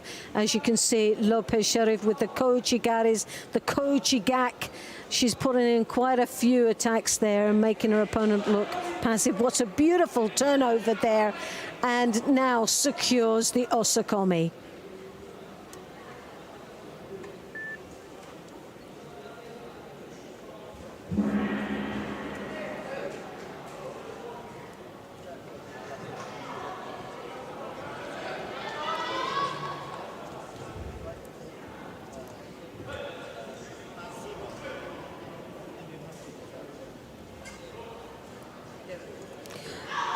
Polikapova, sadly, just was pushed a little bit harder for a place in the semi-final, but secures a place in the repechage. And she'll be up against the loser of this next match. Now, again, this is going to be quite a tough round for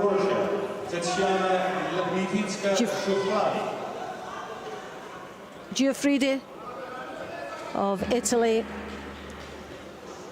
in the white, and representing Georgia, we have Lipska Shakvani in the blue.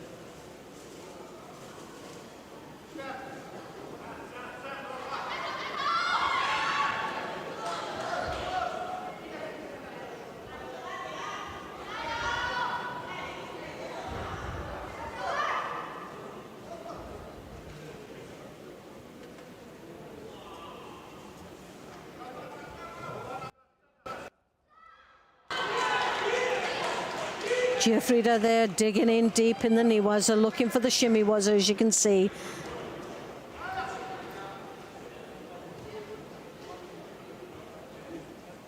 Lupska Shukvani defending nicely there.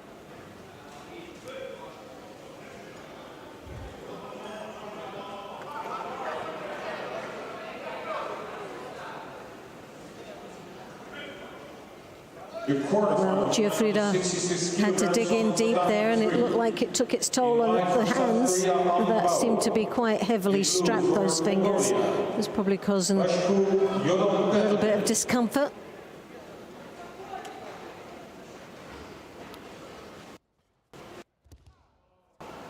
Well, I always thought that this was going to be quite an interesting match and an even fought match, because I think this Georgian is very, very clever and quite a gutsy.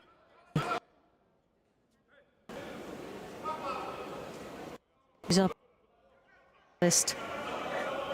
It doesn't seem to deter her from fighting her heart out here for a place in the semi-final. And she comes in for a Sodi. Giuffrida defended it, and she tried to take her over the back way, the reverse side of the Sodi. Almost paid off. Just coming up to the halfway mark.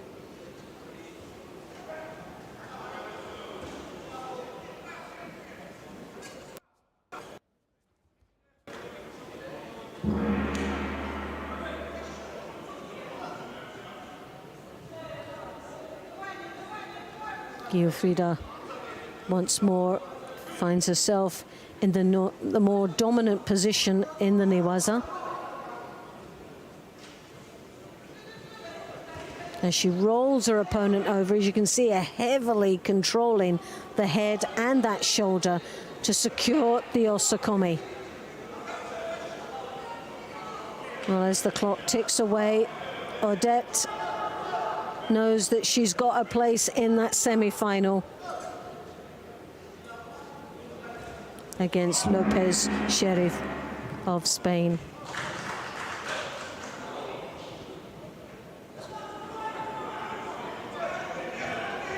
And Nivitskaya running repechage.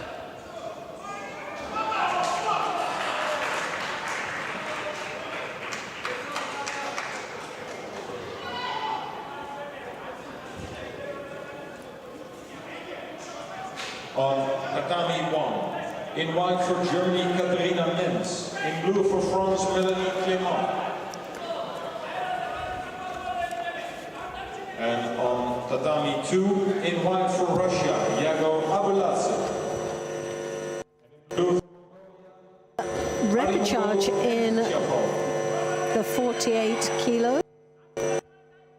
Not sure what that noise is.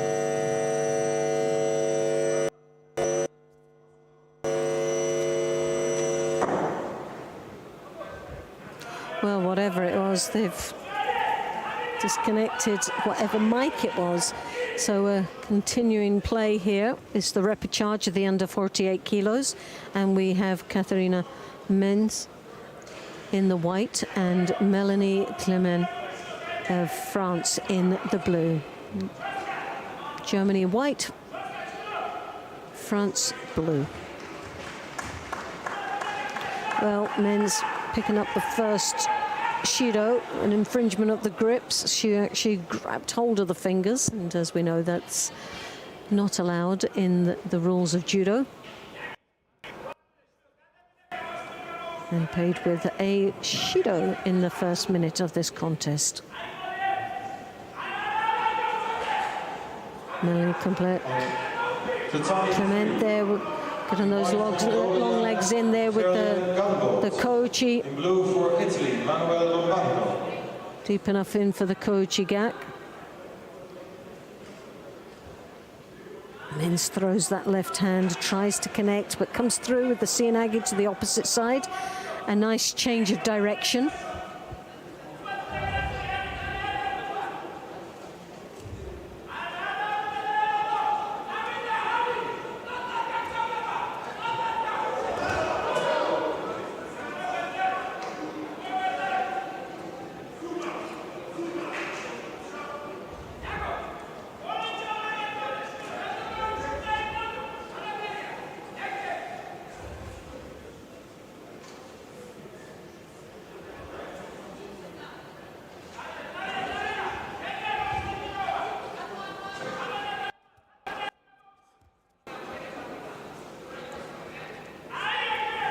Well, it's a 50-50 situation. Clément has turned in, but there's really no way she can go out. She has to stay in that fixed position for the fear of being countered there, but playing it safe, goes down to the ground as Menz now starts to dig in deep there, looking for an opportunity against her opponent. She's got that arm, pulling it over, draws the legs across her own body to try and apply the Jujikatami. Well, it's a nice little maneuver there.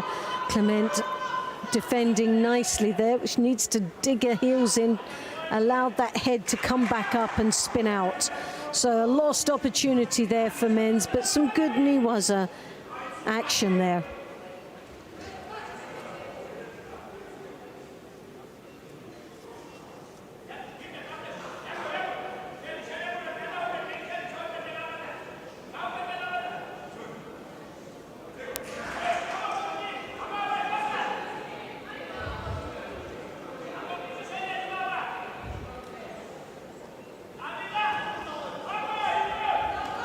Chigari. Good strong attack. Had Menz on the back end there, trying desperately to defend against it.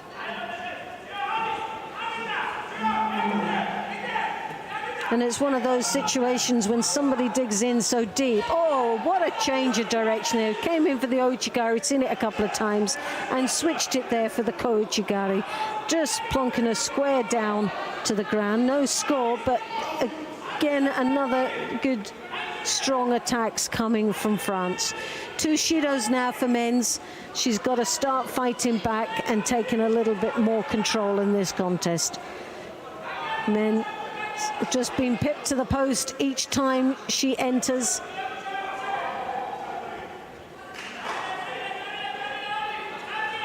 Clement looking very strong out there, very active. A busy match for the French, which in some ways is making Katharina Menz look a little bit passive.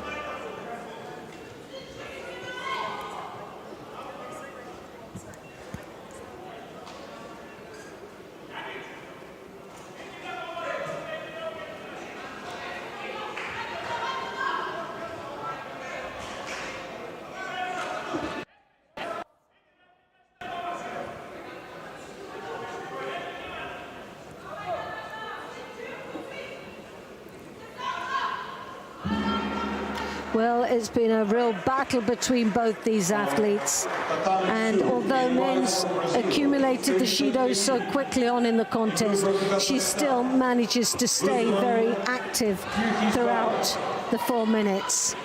But it is hovering over her head, those 2 Shidos. One more would result in the Hansokimaki disqualification. Clement knows that, and she will pile even more pressure on and stay fully engaged in this contest, hitting her opponent before Menz hits her first. Circling action, very, very busy. We can't be detracted from the busyness and what she's doing. And there's an attempt of what looked to be the Seotoshi.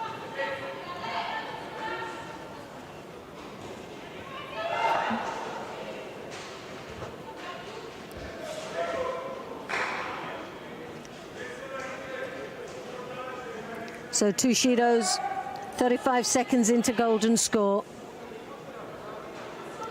Circling motion from Clement, circling around her opponent, finding her way through the defences of Menz. Comes in for the first time. We've seen the Sutemi Waza attempt, the Tomonagi. Gets that movement, gets that turn, doesn't get the completion that she was looking for. That score, the ultimate score. 1 minute into golden score. Once again, Clement circling around her opponent. Throws that left hand, captures her opponent's left side, digs in deep, has that Ouchigari as well as she's coming over the top. Menz tries to counter.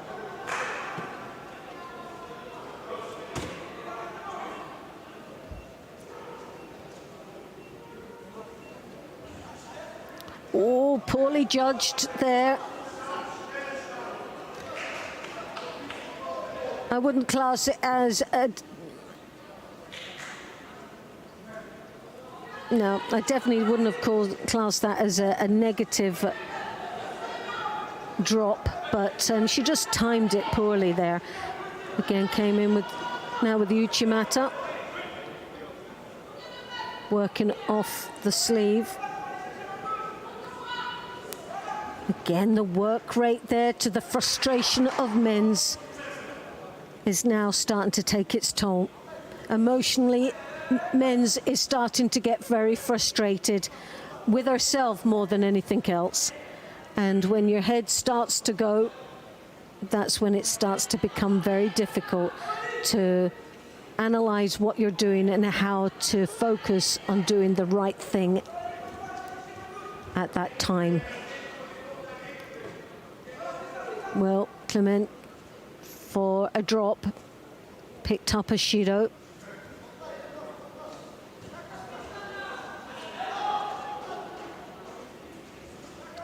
which is very surprising that she would give away some valuable percentages in this contest by giving away that Shido.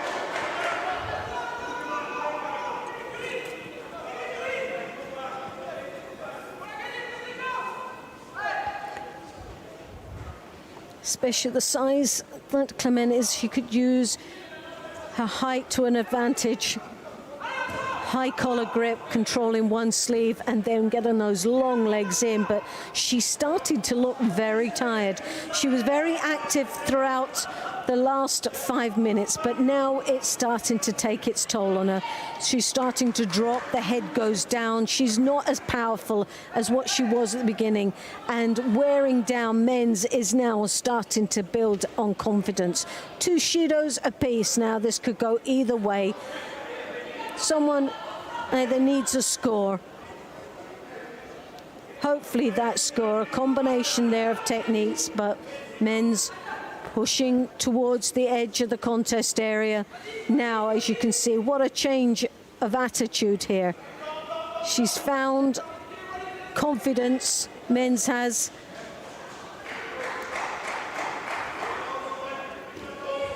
It looks like she's tried to finally found out.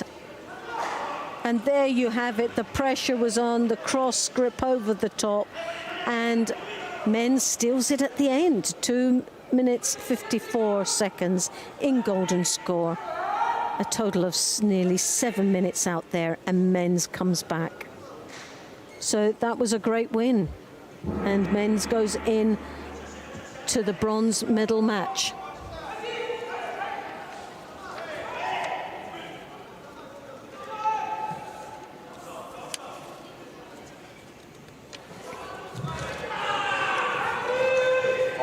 Tatami 1.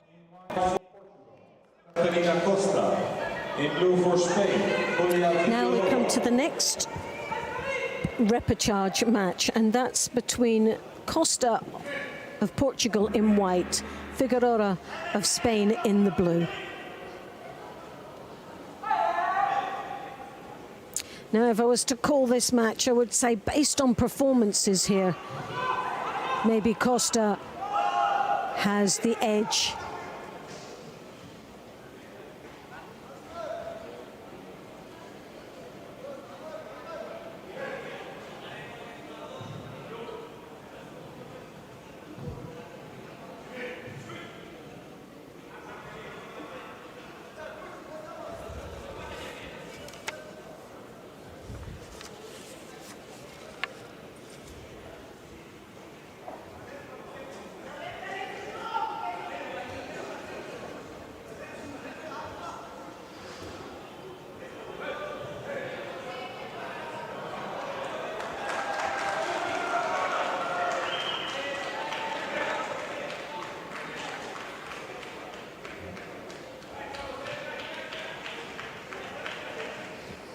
On tatami 3, in white for Russia, Robert Mishkirovac. In blue for Uzbekistan, Jorbek Korozboyev.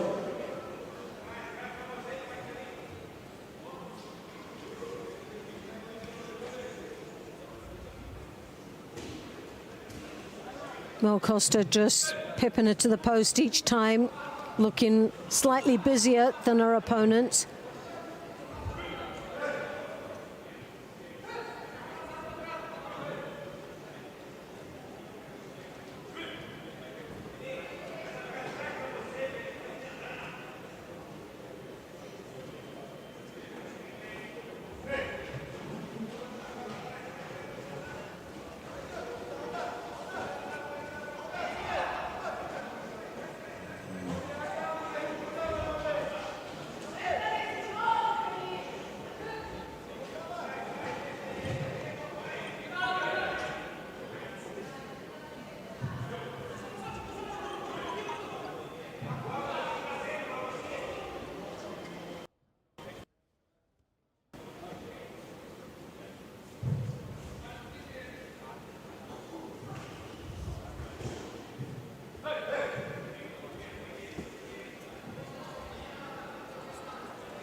Oh, a few surprises up and down the tatami that you may have missed out on. Yelena Smetov of Kazakhstan, who's just lost this quarter-final.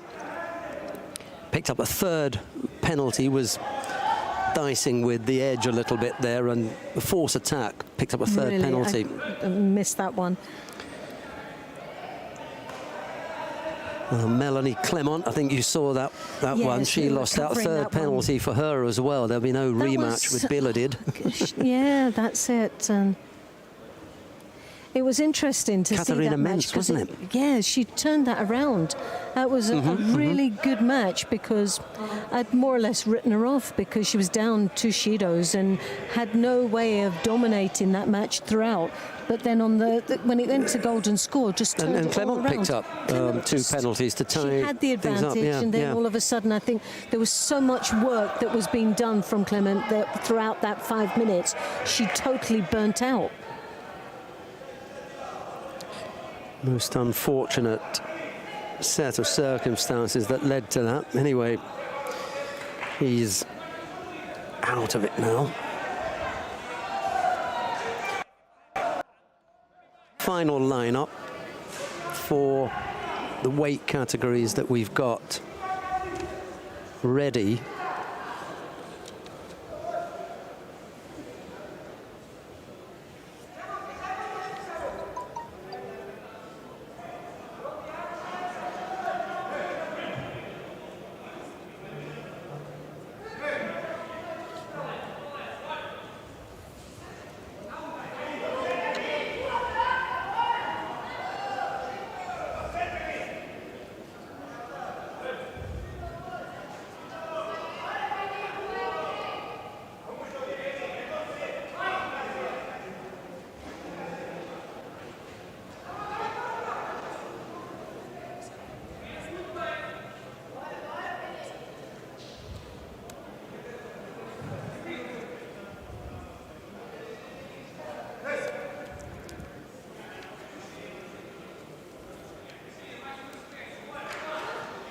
Well, only 11 seconds to go. There's a Shido apiece for both Costa and Figueroa.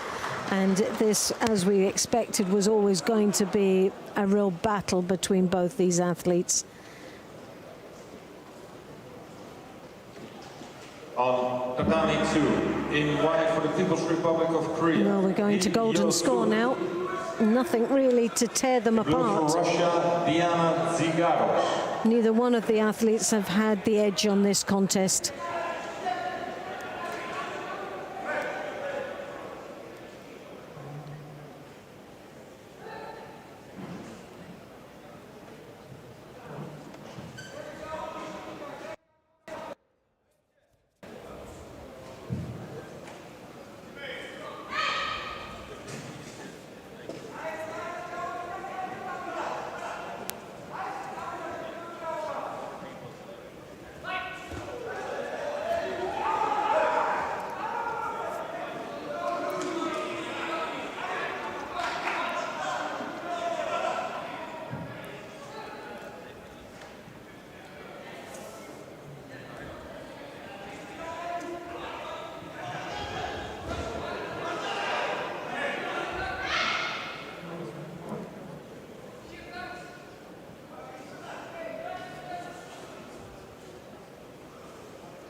We've got semi-final coming up next. Loretta. Daria Biladid of Ukraine up against Sabina Giliazova of Russia. Do you know what? I think this is going to be maybe the first time Biladid's going to be challenged. Gilazova, for me, has been looking very good today. And I can see this. If she gets an opportunity, I think she could give this a match a good run. I think she's got the wrong style for Biladid. You know, and we're going to see anyway, because they're coming up. They're coming up next. Why have they got them out early? They're on mat number 1.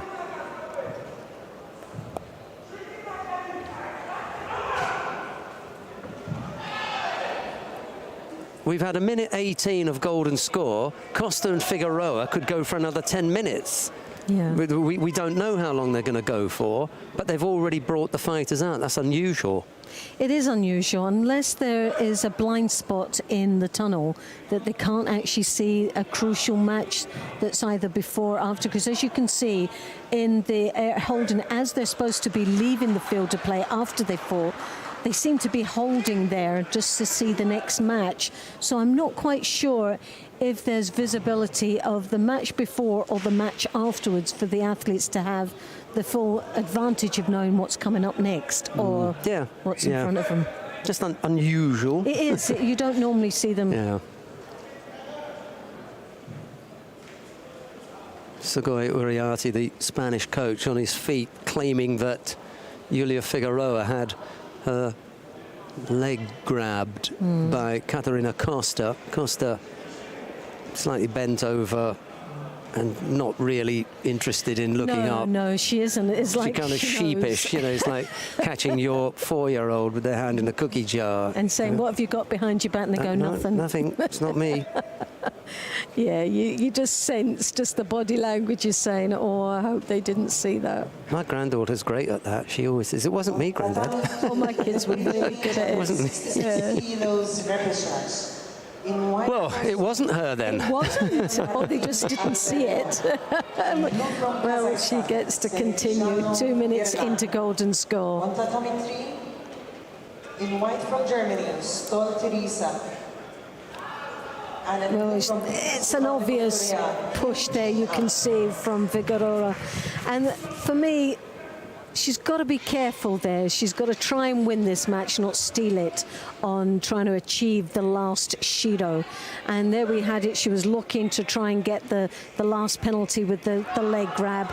Then you could see a really pushing, quite obviously, Figueroa Costa to the edge of the contest area so she would step out. So this is dangerous. And Costa coming in with the Cianagi, and she's out there to try and win this. She's trying to throw her opponent. She has no intentions to try and steal it. And this is a much more positive action on Costa's side. And I'm a great believer, though the person that goes out to win is normally the one that triumphs here. And there you have it, another good Cianagi, another good strong attack. It wasn't a push, it's not trying to get any penalties. It was desperately trying to throw her opponent. 2 very good attacks. One more would seal this contest. And if you're going to have Hans Sokomaki, what better is just to have someone who's really trying to win rather than trying to steal. But Figueroa in the inside now. She needs to put a strong attack in, but she comes like a forward. It's a very dangerous maneuver there. You see whether it's the shoulder. I think that was a very, well, she was lucky there, very lucky. For me, that looked dangerous.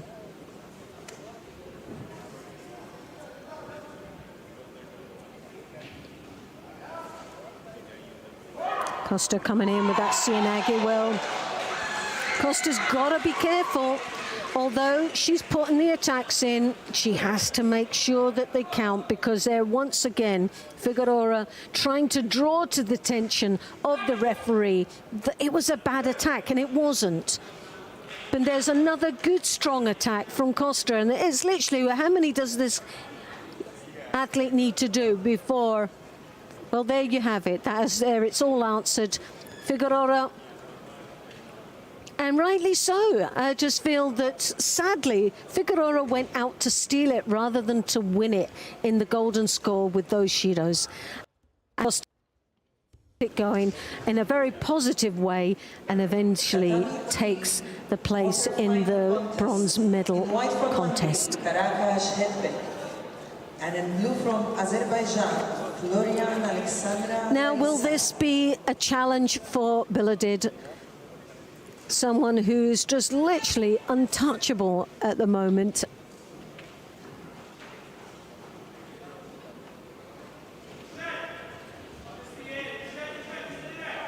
Well, Giliazova has had a great performance throughout the day. She's had a good performance throughout this year and seems to be an athlete that's getting stronger. But as you can see, Biladid looking too strong, that height advantage. Nothing seems to faze her. She's got a great attitude, very strong-willed, strong mind.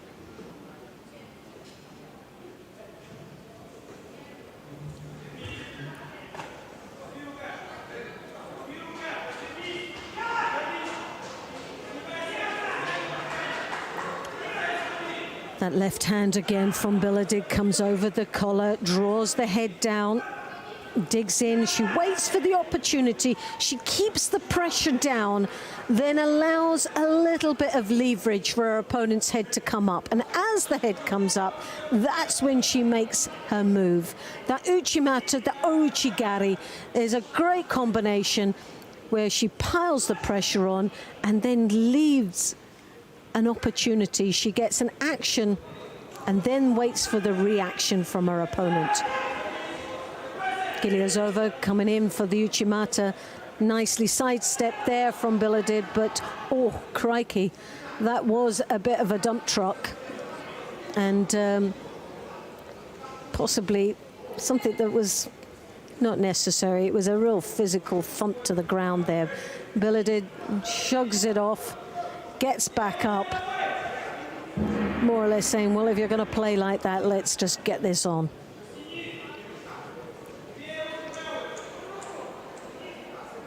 Biladid once more, that left hand digs in deep. Giliazova steps across again.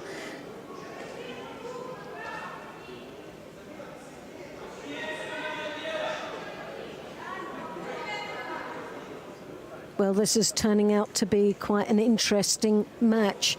Something for most athletes that are in Biladid's weight category to be watching very clearly what's happening here. There's a couple of opportunities that Giliazova has had.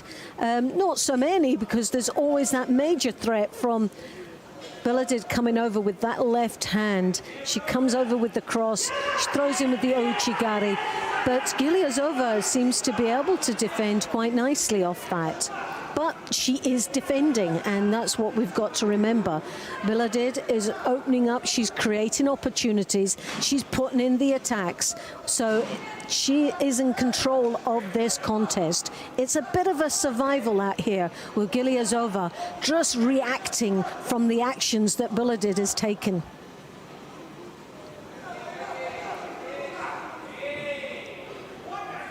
Biladid looking to throw that arm. She captures it again once more. The threat.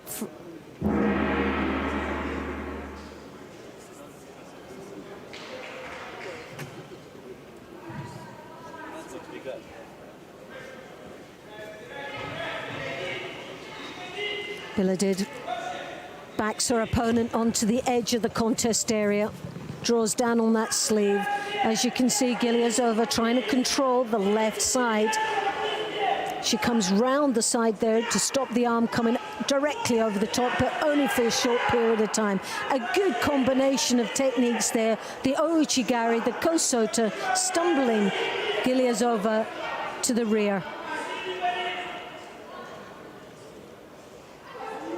And Giliazova picks up the second Shido, and it is just about survival out there.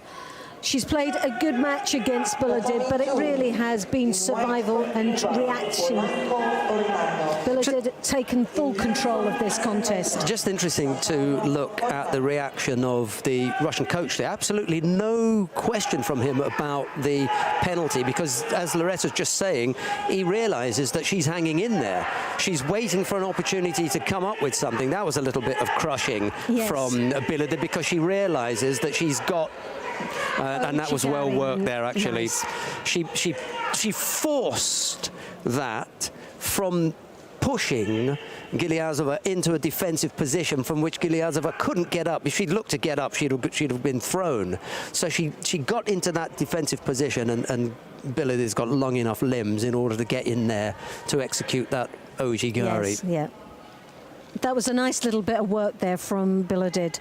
She was drawing down the high collar, left, draw, pulling, gets a reaction, allows Gilyazova's head to come up just enough so she can get the weight transferred through for the ouchigari. I'm not entirely certain that the Russian coach will be completely disappointed in that. What No, he's I going don't think so. What he's going to say is, right, you had a look at her. Could be the first time that they've been on together. You've had a look. You didn't get smashed off the tatami like many people have when they've faced Biladid, but there are a few things that you've got to work out, and maybe 1, 2 or 3. One in particular is how to deal with that much stronger kumikata. You know, people talk about she finds it hard to make 48 and she has to cut a lot of weight and she can't be strong because you get weak when you lose a lot of weight. Did she look strong now? I think she looked strong. She looked very, very strong. She looked the stronger of the two of them, didn't she? Yes, I don't see there being any weight problem Absolutely. there at all. She out-muscled her. You know, she out-muscled her. She out-foxed her as far as the tactics were concerned. And in the end, that last illustration there of just roughing her up and pulling her around to get her out of position where she could execute that throw was the finish. However, Gilyazova gave her a better contest than a lot of other people have. She hung in there, you know, right to the end, which was what Loretta Kusatdor was saying, you know, before they even came to the mat, that she's going to give her a contest. So she's obviously had something in preparation for her, but not quite enough to get past her. No, I think what the preparation was, try and control that left side, stop that arm coming over the top and try and be first. And the tactics were working, but they were only working to stop, control, rather than engage and be first. And the advantage, we do hear, like you were mentioning, about the weight control. And yes, she's very, very tall. But what I do think is that she's a very professional athlete in controlling that weight, because she has that under control, because you're not able to fight the way you are, the way she fights, if you've got a poor weight control. And yesterday, the IGF media director and myself were out. We had lunch after a late lunch after the draw, and we saw that full, you know, warm-up gear, head, you know, covered and everything, running off, you know, sweating off. And Daria Biladid was walking back to the hotel with, you know, T-shirt, little tracksuit bottoms on, no trouble at all. She wasn't coming back for some run where she had to lose weight. She's got the weight under control. Yes, she's a very professional athlete, and that's why she's world champion. Yeah.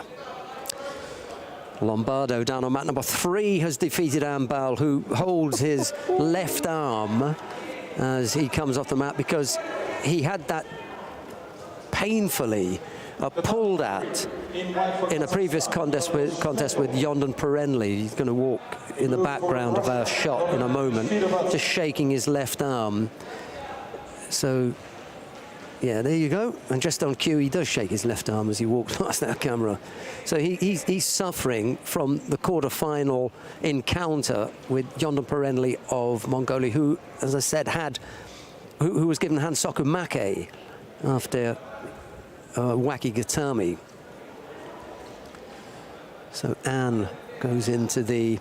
I think he goes straight to the bronze medal contest, doesn't he? That was the semi-final. Yep, that's correct. So we've lost Smetov. He went down into the repechage, but that was in the under 60 kilo category. Lombardo, I wonder who picked him this morning then to win.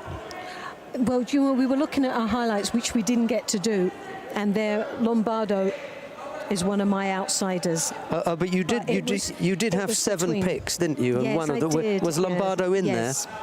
Was he? I'm trying to remember who I picked. Yeah, because I don't want to get embarrassed there. No. I'm just trying to remember. Who did I pick? I'm hoping it's not Lombardo. I hope it is. Do you know? I know you do. Right. No, well, sadly, I can't claim that one. Right, there you go. Oh, Zantaraya. Right, I picked... But as an outsider, I did put Lombardo I picked and Ambal. Lablu.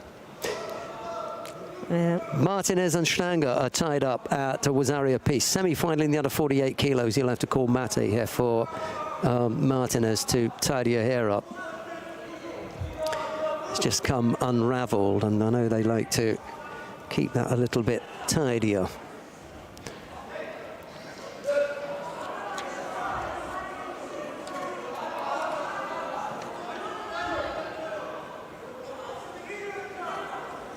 Well, they're both just going at it here. Oh, this has been a real battle between, but the 48s has been very, very tight.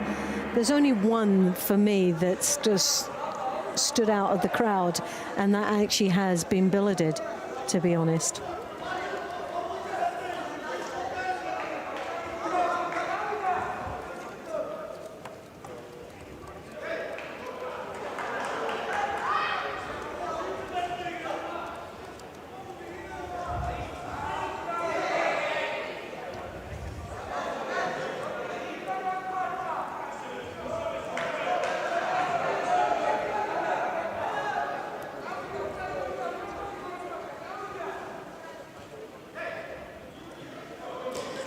Golden score, Wazaria Peace. This for a place in the final. The winner will go up against the double world champion, Daria Biladid, who's off in the corner. You can see her at the far left corner there, looking on with her mum. It's real teamwork there. Well, I suppose when you've got that kind of coach-parent relationship, you kind of lose the parent part, because now it's just coach. Mind you, they're not as intense as the Chernovitsky pair. That can be a little bit difficult to watch at times.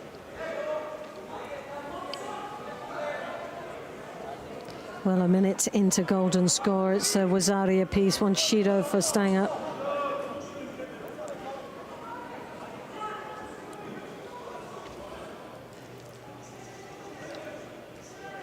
Stanger's strong in the knee waza. Offside, Komi.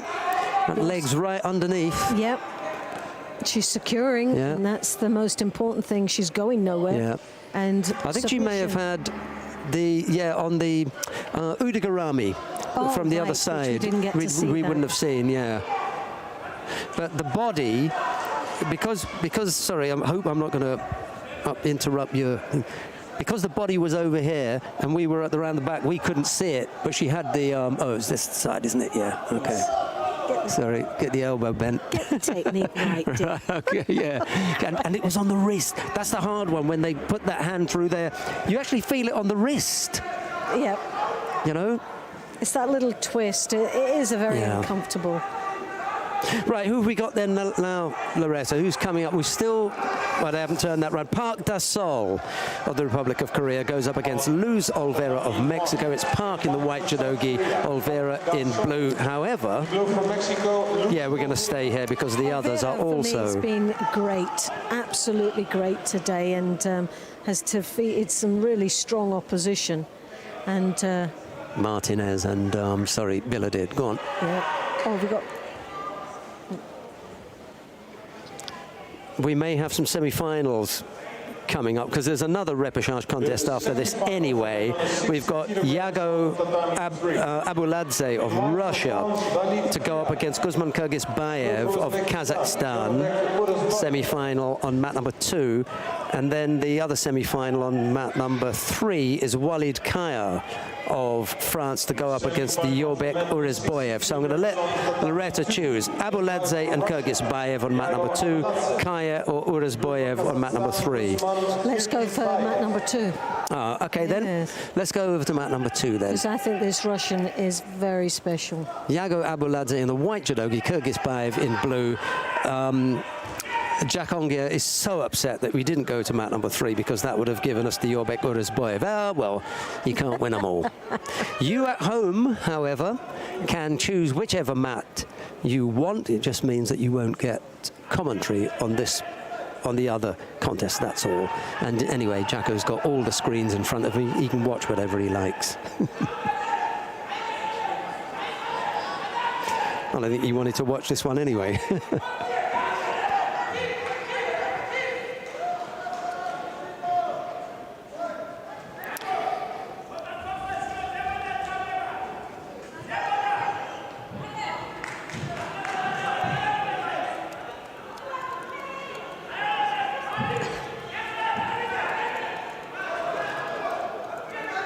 Well, an attempt of a Sutemi Waza there from the Russian nearly cost him this contest. He left himself a little bit open there in the Niwaza. Kyrgyzbayev didn't react quick enough to capture the moment. I think I'm going to have to prepare another plate with "Eat My Hat" on it. The IGF media director had a pick for one of the weight categories. I'm not going to say which one it is, but you didn't have the same pick, and nor did I. Right. And at the moment, his is still in, and I think ours may be out. I'm just going to check that to make sure. I think they are both out. Yep. Mine has gone out in round 3. I had Smetov. Is that the one you're talking about? No, 57. 57s. Oh, right. No, Oh, you must have had to have a replacement. I had a replacement. I did have Nakoda Smythe-Davies, and then obviously she pulled out. So I went for Suzy. I think that's desperately unfair, to be honest. I'm going to have a word with Mr. Pickering about that. A replacement, surely you cannot replace Of course, with such a high quality when you have your backup, you know. Anyway, mine's out. Yours is in.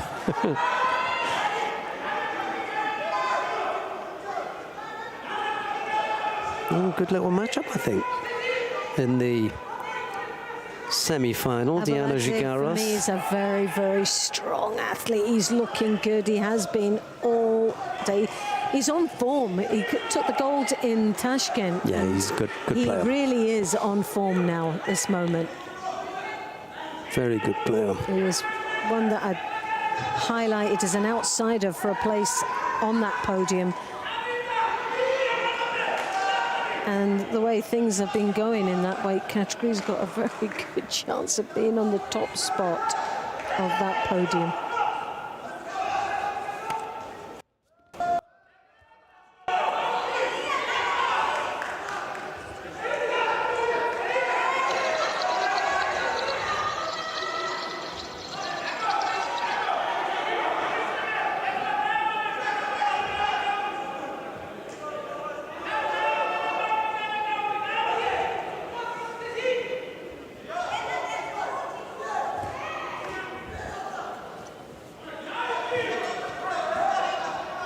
Two penalties picked up by Kyrgyzbayev. Whoa!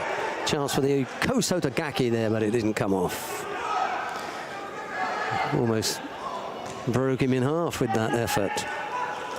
You can see him contorting himself to try and get off that.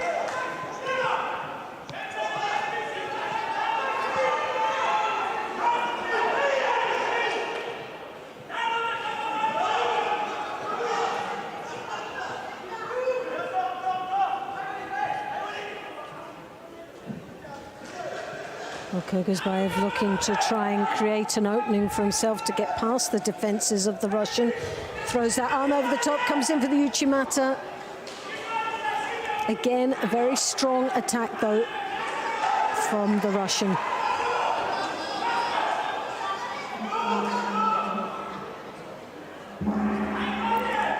.25 seconds remaining. Sutemi Waza attempt there, but that wasn't as convincing as previous attacks.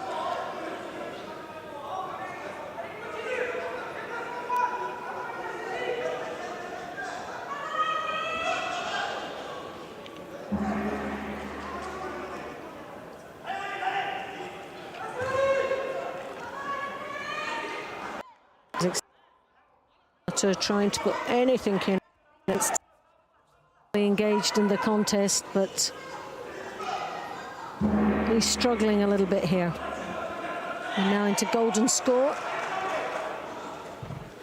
But like what we've seen so many times, that could be all turned upside down.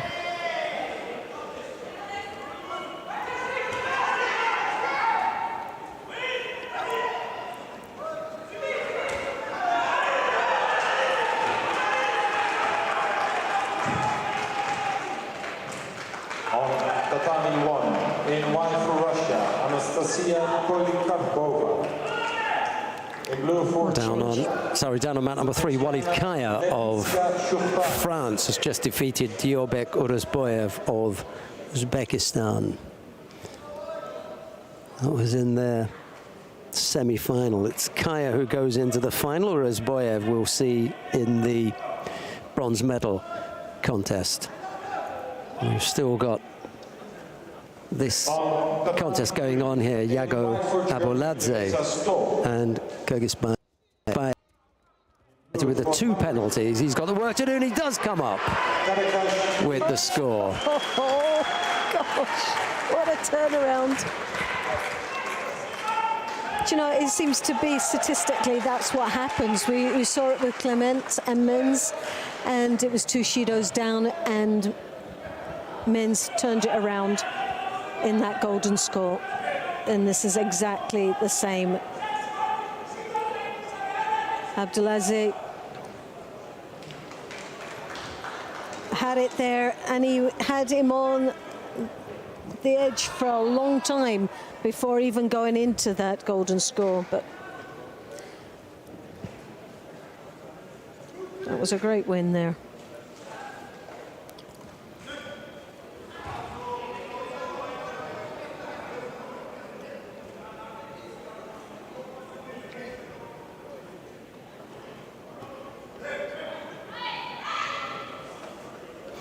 Right, on mat number 2, Ri Hyo-sun of the People's Republic of Korea faces Kim Jun-dee of the Republic of Korea.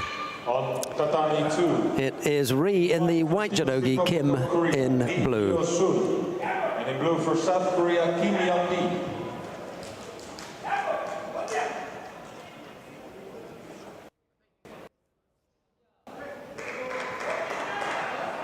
Ri picked up a penalty for avoiding to take a grip. Kim Jun-dee looking the fighter who wanted to engage more. I think slightly tentative from Ri, and she picked up a penalty as a result.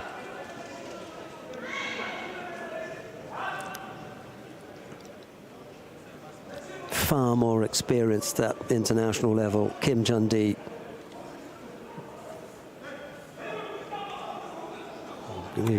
Physically stronger as well. Much more likely to be able to use that strength. We were talking this morning about the kind of experience that you expect the fighters from the Republic of Korea to have, as opposed to those who come from the People's Republic of Korea. Well, we don't get to see them that often. Ri not really out as much as Kim Jun-dee. Anyway, that's just the way things are. No score as yet. Single penalty picked up by Ri. We've got a little over 2 minutes left to go. Interesting contest if you're interested in gripping, but not a great deal else going on at the moment. Kim Jun-dee is pretty useful with the Ashiwas. She hasn't had a chance to affect one yet. And pretty useful in Newas as well. Ri pretty much tied up. We're trying to keep the grips off.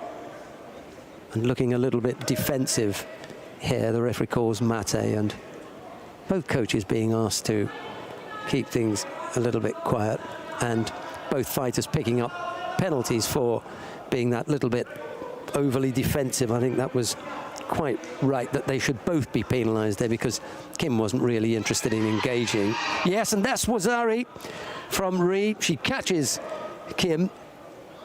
That grip, that stance that Kim Jun-dee took really didn't help offered up the opportunity for Rhee to come in on that side.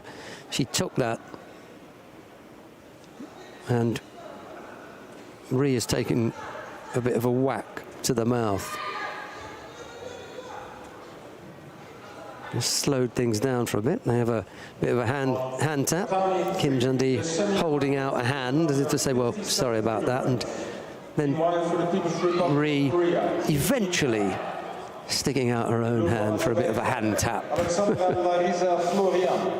Minute 12. Going to be a little bit of a hanging on situation here for Rhee Hyo-sun, to be honest. But she's picked up 2 penalties, so she can't afford to be overly defensive. Got to get her hand back over there. That was close. She came up with a good attack, having gone over on one side. And just threatened Kim Jun-dee with that Sutemi Waza.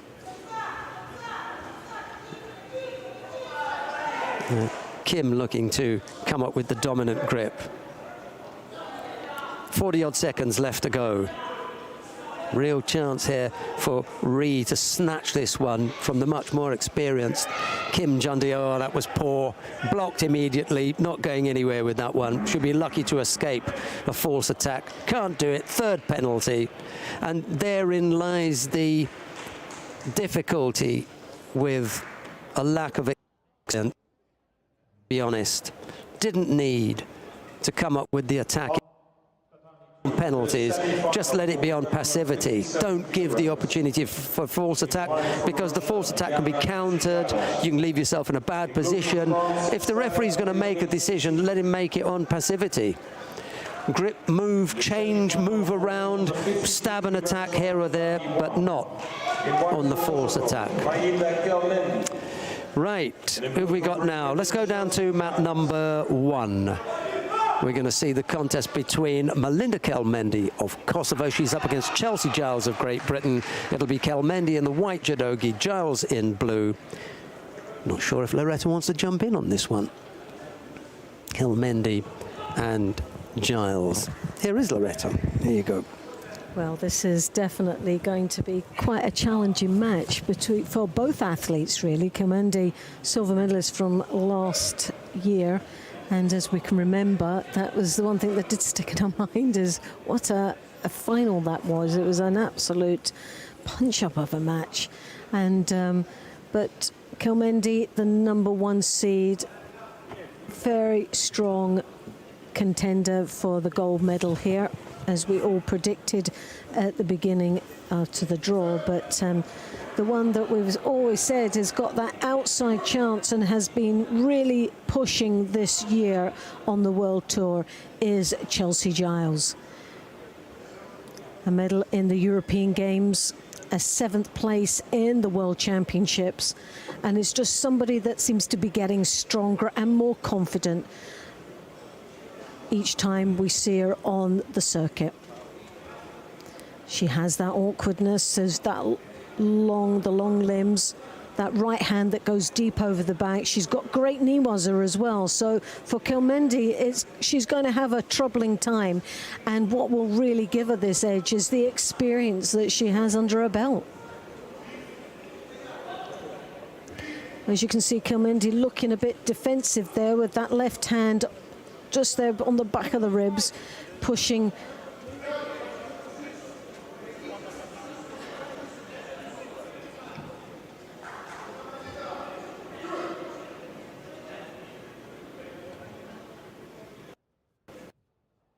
Coaches in the coach's box, tentatively sitting there, powerless to do anything other than give support when required.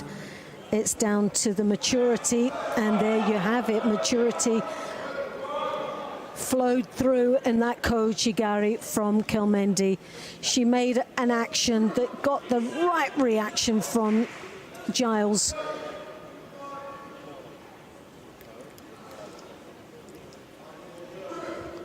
And the excitable GB coach getting a warning there. But you can't write off Giles.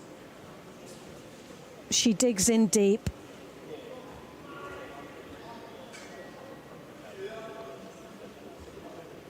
but digging in deep against her tough opponent here is going to be quite a tall order.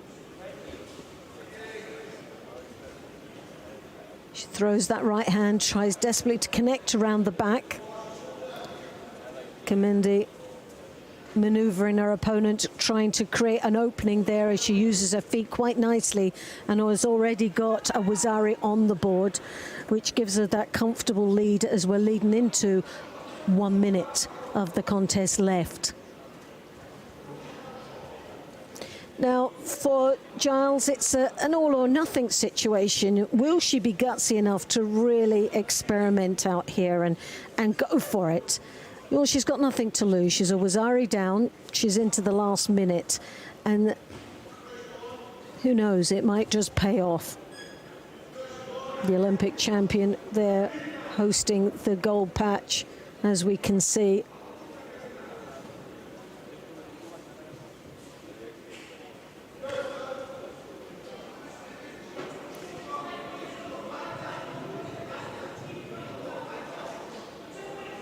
Well, the defensive action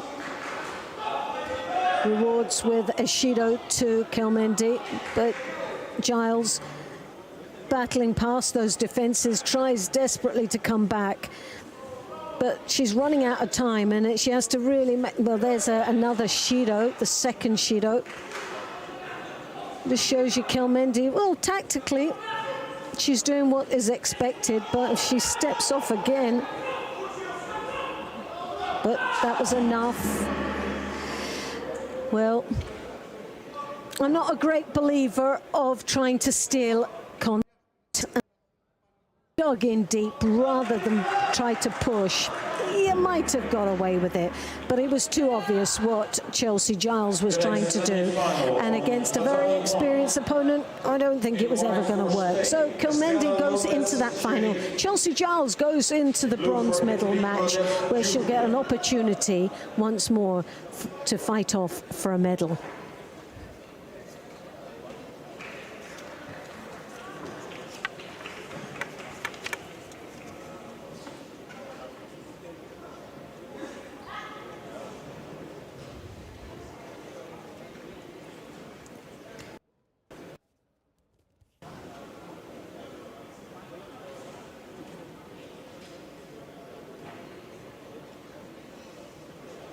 Giuffrida of Italy in the blue, Lopez Sheriff representing Spain in white.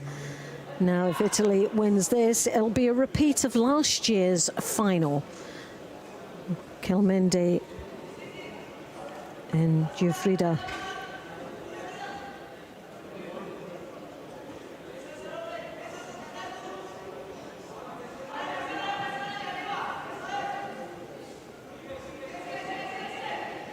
But reflecting on today's performances between both these athletes, I feel that, which is maybe hard to sort of judge because it's down to who they competed against.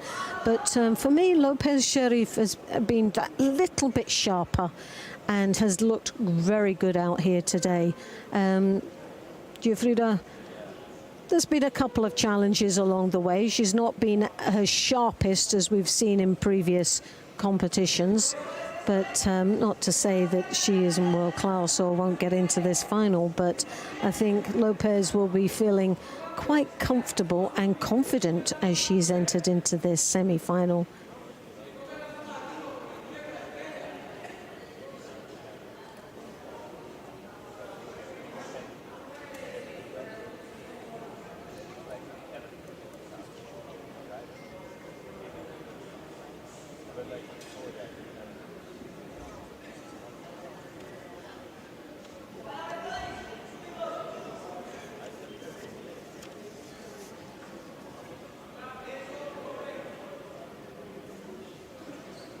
Coming up to the halfway mark, Lopez Sherif enters in for Sutemi Waza.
if not, then it's just Loretta himself. We have possibly Yes, flying. completely. Right. Yeah. Oh, goodness me. However, if by some unknown piece of magic,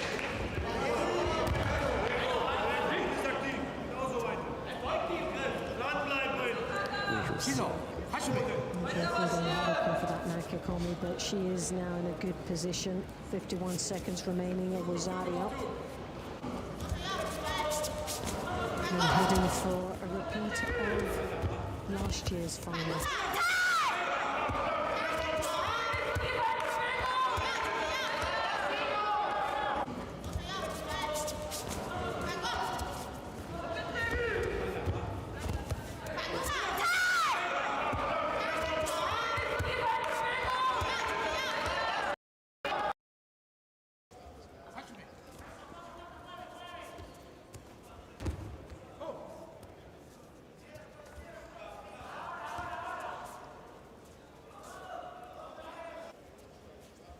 Well, it's just a matter of time now, and here the Italian just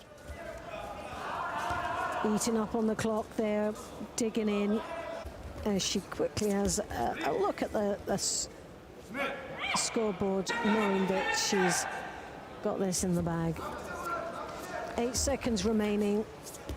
Giuffrida with Irizarry. And I think securing a place in the final.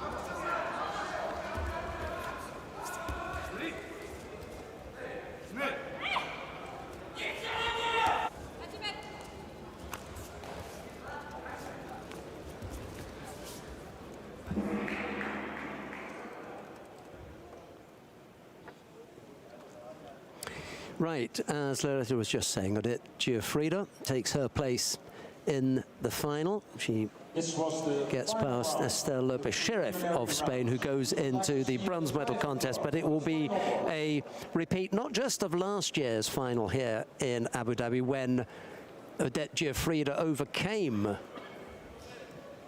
the current Olympic champion, Mylinda Kelmendi. It will be a repeat of the 2016 Olympic final in Rio, where the result was slightly different. It was that's right, Kelmendi who overcame Giuffrida. Okay, so we've got that to look forward to. However, we're not at all certain as to whether or not you're going to get this. So rather than have a wrap-up, we are going to say we look forward to your company in 2 hours and 9 minutes from now, when we come back with all the medal matches in day one, or on day one, the final block of the Abu Dhabi Grand Slam.